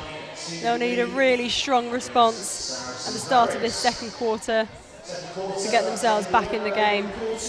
Well, the good news for the Mavs, they have plenty of options to call upon from the bench that could turn it round. Tia Cook, and I think she is going to be introduced, in fact, yep. Looks that way at goal shooter. She's been in fine form across the weekend.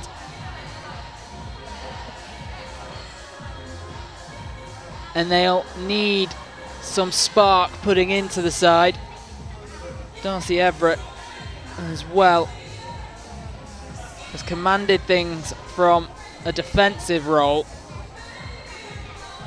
Maybe they could introduce her, start getting the side on the front foot nice and quick. And of course, they've got Hannah Gibson as well. She's lit up the scoring charts throughout. Different story at the other end of the court. The Rhinos don't get complacent. Absolutely, it's easy to feel like you're really in control when you've got such a commanding lead, but it can disappear in the blink of an eye. That is the beauty of netball. You can go from centre pass to goal in literally a matter of seconds. I think the quickest goal I've ever seen has literally been about 3 seconds. It's absolutely wild. It's what keeps our game really exciting. Be interested to see if Rhinos make any changes after such a strong opener. And the Mavs are indeed going to ring the changes. Brooke Bartlett moving into a wing attack role.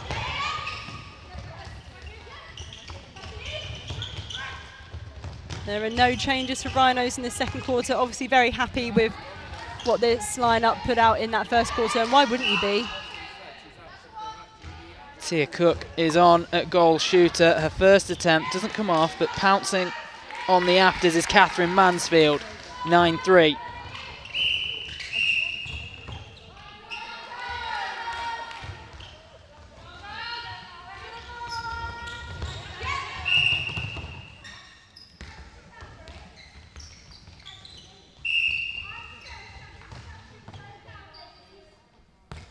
Just resetting the ball. Umpire not quite happy with the placement of that.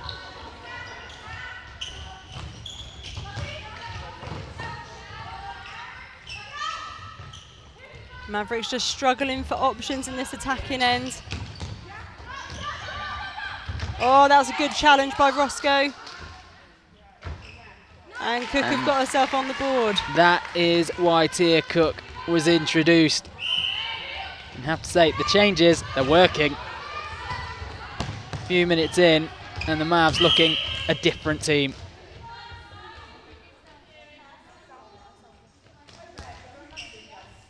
Seldis with the possession. Gives it to Mansfield. Mansfield will go alone here and sinks it. 9-5.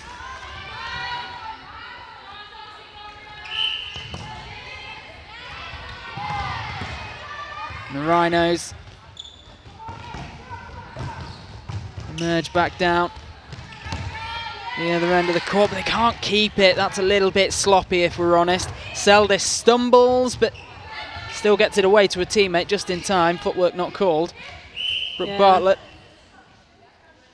Lucky she'd released the ball before she actually fell to the floor. And Mansfield keeps that scoreboard ticking over. If you're a Rhino, you're going to start to get a little bit nervous here. Yeah, that's exactly what they wouldn't want to happen. Bit of contact there, going through the back of Catherine Mansfield. Now with Bartlett, Seldis, and Tia Cook. Really expert use of her body just to open the circle up to her. Turns the corner around Roscoe. Sinks another, 9-7. This is definitely dangerous territory for Rhinos. They really need to step up and stem this Mavericks flow. That's better from Ross. Nice drive. And a lovely shot to boot. Mavericks centre pass. And Seldis gets it to Mansfield. Mansfield looks up. Gives it to Bartlett, who then finds the centre again. And good defence from Roscoe. Taking that away from Tia Cook. In fact, it has been given against Tia Cook. I'd feel very hard done by if I was Tia Cook. That definitely came off the hand of Roscoe, but we are fortunate to be positioned right above the action. So the Mavericks lead. It's been a little while coming, but since the start of this quarter, it's felt like it was going that way. Yeah, it seems like they've woken up now. Lovely cross-court ball and a cracking feed. Yeah, 100%. There's some really good challenges. There's no malice in any of the challenges. There's no sort of really poor timing or anything like that. They're all absolutely solid, well-contested balls. It's a non-contact sport, but it's certainly contested. A little quote from Jess Delvey, the Roses head coach there. Shout out to Jess if you're watching. This is the Roses of the future on court here. Yeah, Mavericks using their strength and their physicality to their advantage in that second quarter for sure. So we have more action to come tomorrow. A little matter of a gold medal game coming up between the Manchester Thunder and the Surrey Storm. No biggie then. Two worlds colliding. That is set to be a corker of a match. I cannot wait for that one. And we have that one at 12 o'clock tomorrow here on court number 1, and it'll be followed by the presentations as well. Make sure to get in touch with us on social media. Let us know who you think is going to take that gold medal position. It's going to be an absolutely stonking match. You can get in touch at Quarter Time Pod for me, Lucy G. That's QTR for quarter, at Quarter Time Pod or at School Games. Let us know who you're back in. The sides back onto the court now. No changes for Mavericks going into this third quarter, which I think is probably a sensible decision. They absolutely stormed it in that second quarter. I would back them in myself as well if I was their coach. Yep, if it ain't broke, don't fix it. May sell this. Will get us back underway here.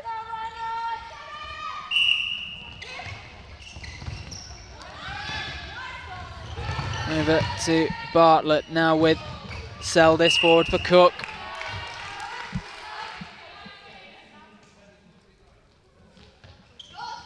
Doesn't quite pick up where she left off. Rhino's ball. Roscoe to her defensive partner. Maurice just caught with her eyes down there, wasn't expecting the ball, went flying past her head. Oh, get out of jail free card for Mavericks.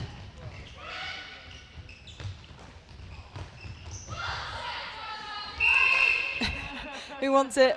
Who's going for it? Oh, are we going to get a toss up? Pat in the back, chin up. Mavericks go again. Tia Cook does really well to clutch that one out the air. Nudges her side further into the lead.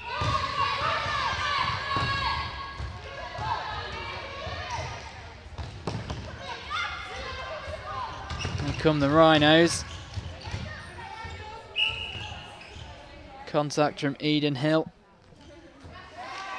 Just getting caught up on the body of Ross there.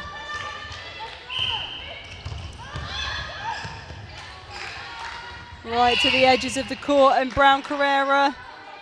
Oh, unlucky not to come away with that. Bit too much pepper on that one for Cook. Seldis has it at the baseline. Great pass, picks out Cook. And Cook does what she does best.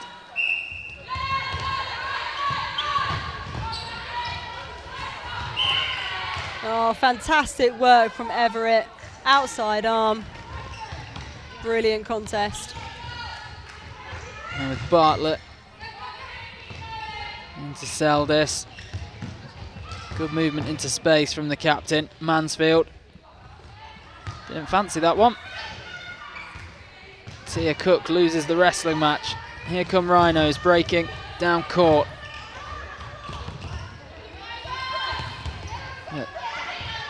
The movement starts to stutter. Yeah, that's better from Maurice. Nice change of direction. Oh, and the bullet pass. Ross just not expecting it.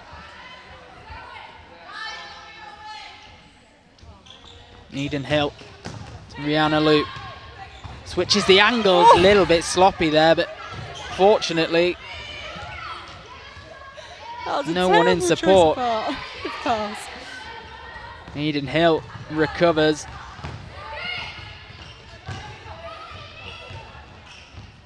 It's with Brooke Bartlett measured into the hands of May Seldis. Mansfield turns and pivots. And Cook first to the rebound. Good job from Cook. Out to a 3-goal lead now. Rhinos probably not come out with the response that I was hoping from them just yet.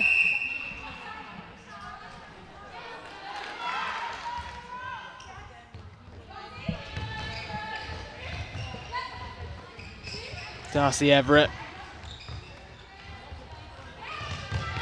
She offers so much in attack and defence. Sets up another goal. 17-13.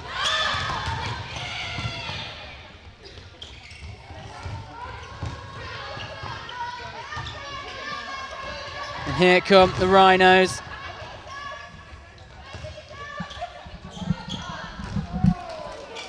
Looking to get one back.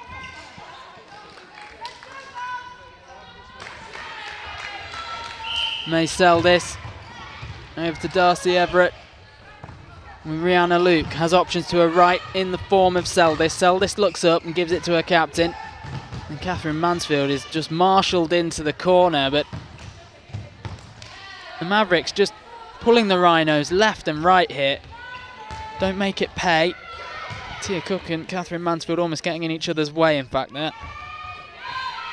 Oh, good pressure over the shot from Roscoe. And it pays off. They need to treasure this now, but you're not going to do it like that. Oh, that was good game smarts from Ross to get herself into the centre third, so it wasn't over a third. But still just not able to maintain possession. So Bartlett. Now for Cook. Mansfield is being pressured by the Rhinos' defence. So Seldis was the only option for the pass, and then almost completely unmarked there under the post was Mansfield. She makes it pay. Can't give her that kind of space. Absolutely not. She will punish you, that's for sure. Oh, great take from Anderson. Now with Seldis with the centre pass. Bartlett just loses control of that, does well. Good recovery. She's looking for Tia Cook. She'll find her, and Tia Cook gets the benefit of the contact call. That's what forced her over the byline. And they keep the score moving. 4-goal cushion for Saracens Mavericks. Oh, likely to become 5 with a breaking call from Rhinos. Head coach will not be happy with that. Oh, nice little tip there from Maurice. A lofted pass. Tia Cook has Catherine Mansfield at the baseline, finds her. And another score, 15-20. Oh, and a cheeky little hand in there from Walton. That was outstanding. Oh, and the take from Brown Carrera and the feed into Anderson. Not quite able to hold it. It'll be a Mavericks throw-in. The cry from Anderson there. Let's win it back. That's exactly what they need to start doing on a regular basis to turn this one round. Darcy Everett to Seldis. Seldis looks up. That's a great take from Catherine Mansfield. Flying through the air, on the spin, gets her footwork right as well. Comes away with the score. Ross for Anderson. Anderson. That was a good strong hold from Anderson. I'd like to have seen Hill just use her footwork to come around the body there. Just got stuck on the wrong side of Anderson's body. Oh, batted away by Roscoe. And Tia Cook cleans up. Oh, and another breaking call. That's 2 in a row. Absolutely devastating for Rhinos. I definitely want to sort that out in the quarter time break.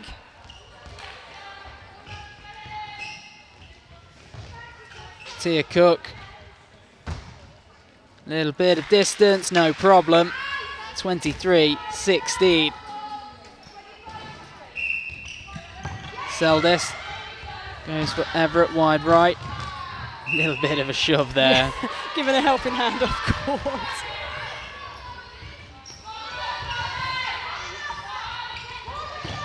Here come the Rhinos. Eden Hill, big fingertip on that.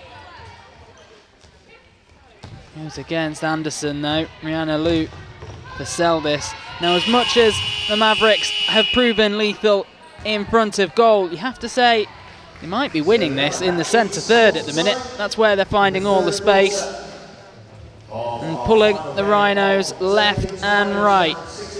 At the end of the third quarter, 16 points to 23 in Saracens' Mavericks' favour. They are looking a little bit comfortable now. Yeah, Rhino's going to need a big response if they want to pull this one back. It's not totally lost, but it is going to be one heck of a challenge. I mean, that was a pretty decent quarter from Mavericks. It was a 10-4 quarter in their favour, so over double the Rhinos score. I mean, that's pretty impressive. Well, it's what they needed following the first quarter. Yeah, they've gone from 2 goals to 11 goals to 10 goals, so definitely, I imagine they got a bit of a spray in from the coach on the bench. They know that they're better than that first quarter performance, and they've really shown us today.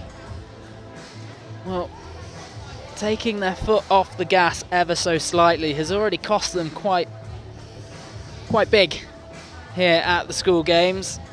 Lost their place in the semi-finals. They're not about to make that mistake twice. Interestingly, there's no changes for Rhinos going into this fourth quarter. I thought we might see 1 or 2 changes, just perhaps some fresh legs, a little burst of energy, something to try and turn the tide. Meanwhile, for the Mavericks, they are introducing Cara Conway-Baker.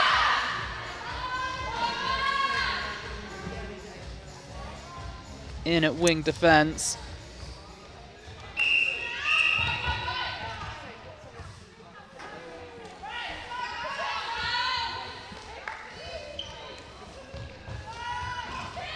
Bartlett to Everett, forward for Seldis. That is the only change for the Mavericks. Bartlett being worn like a glove by Brown Carrera there. Oh yes, Roscoe with the outside arm. Just had a couple of toes over the line. That's all it takes though. And Tia Cook finds the space. Oh, how about that roll? Thank you very much, that'll do nicely. Scoreboard ticking over in Mavericks' favour. Forward for Cook. Goes over the top for Seldis. Mansfield has the space. Mansfield has the finish.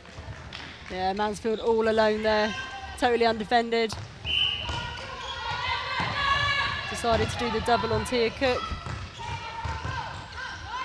Anderson. Under pressure, but cool as you like. 17-25. Mansfield for Seldis. Cook is there. Mansfield is ghosting him round the back. Cook doesn't need it. Oh, that was poetry in motion. The movement from Cook there. Rhinos advance. Eden Hill doing the job. Anderson gets away from her this time, up to 18. 6 minutes left to play on day 2 of the netball here at the School Games 2021. It's the Saracens Mavericks in control. Catherine Mansfield ensuring that remains the case. 27-18. Yeah, I think part of the key to Mavericks' success this game has been that combination between Mansfield and Cook. It's absolutely seamless at the moment. Well, just a couple of Mavericks players getting in each other's space. Need a bit more chatter on court. Nice work from Mansfield, fighting for the ball, good hustle. And it's suddenly blown out to a 9-goal lead for Mavericks. That first quarter feels a lifetime ago. Absolutely. Eden Hill with the ball. It's it to Cara Conway-Baker, up for Seldis. Seldis thinks about going into the final third, but opts instead to give it to Darcy Everett, and then a little bit of contact on Brooke Bartlett. Bartlett finds Tia Cook. Cook gets herself into a better position, receives a pass from Seldis, and applies the finish. She's looked unstoppable since she's been introduced to the game, Tia Cook. She absolutely has. And that's saying something given how strong of a performance the likes of Roscoe have put out there. Ooh, just losing her footing. Almost taking Mansfield with her.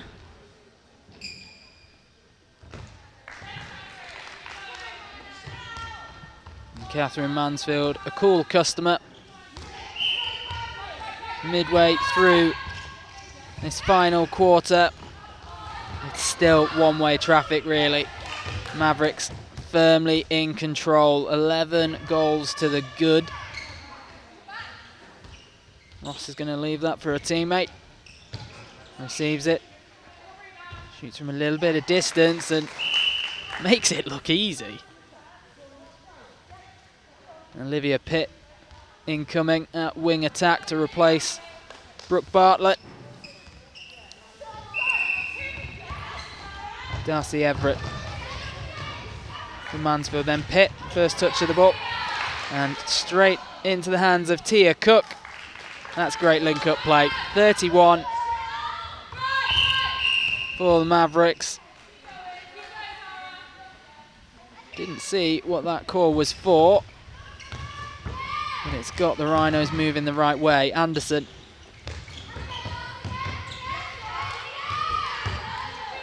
Good patience being shown by Rhinos.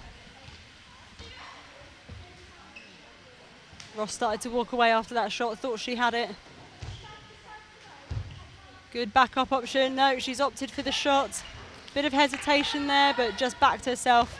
And why wouldn't you when you can shoot like that all day long? 2.5 minutes to go. Darcy Everett on the ball. Olivia Pitt turns and returns it to the goal defender. With Cook. I'd like to see Roscoe try and push Cook further, higher up the circle, because she's in her happy zone in that midway point. She's proven that that's a very comfortable shooting range for her. So just push her slightly higher up the circle, get her out of her comfort zone. May well be easier said than done. 100%. Anderson sinks one for the Rhinos. Seldis gets it to Pitt. Pitt pivots so quickly. Little live wire, the wing attacker. Loose ball. Rhinos get away, and there we go. Pitt straight on it. She's had a great introduction to court so far. Seldis firing into the space. A little bit of a grimace on the face of Tia Cook then. Couldn't have told with the finish, but a bit of discomfort taking the pass. Eden Hill loses out to Anderson. Anderson over the top. Oh, what a take. That was incredible. I could not even dream to do that.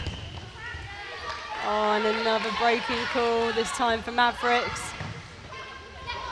These guys just too eager to get play underway. We're under a minute left of day 2 of School Games 2021. How are Rhinos going to finish?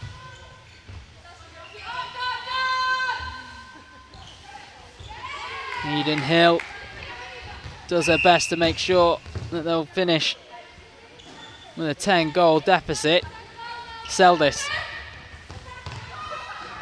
finds Baker. Now in Mansfield, over the top of Cook. Tired legs creeping in. Yeah, absolutely. 15 seconds to go. A good finish from Anderson. Can they get another one? They're going to be hard pushed. Definitely not like that. Another breaking call. And there we have it. Congratulations to the Saracens. Leeds Rhinos go down 24 goals to 33. We're always going to have their work cut out for them against the side that finished 3rd in Pool B. So that completes the action here for the netball at the David Wallace Arena on day 2 of the 2021 School Games. We will be back tomorrow morning. Any games you're looking forward to in particular tomorrow, Lucy? Oh, I don't know, maybe a little thing called the final. It's going to be an absolutely cracking match. I will be on the edge of my seat, that's for sure. Simply cannot wait. And of course we've got the 3rd place playoff as well. That's going to be another exciting one. Well, that will do it for us today here at the netball. I believe there's still some action going on at the triathlon.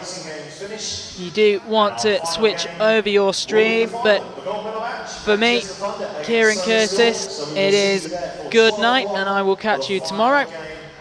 Similarly, from my colleague Lucy Goodman, we look forward to you joining us once more for more 2021 School Games action.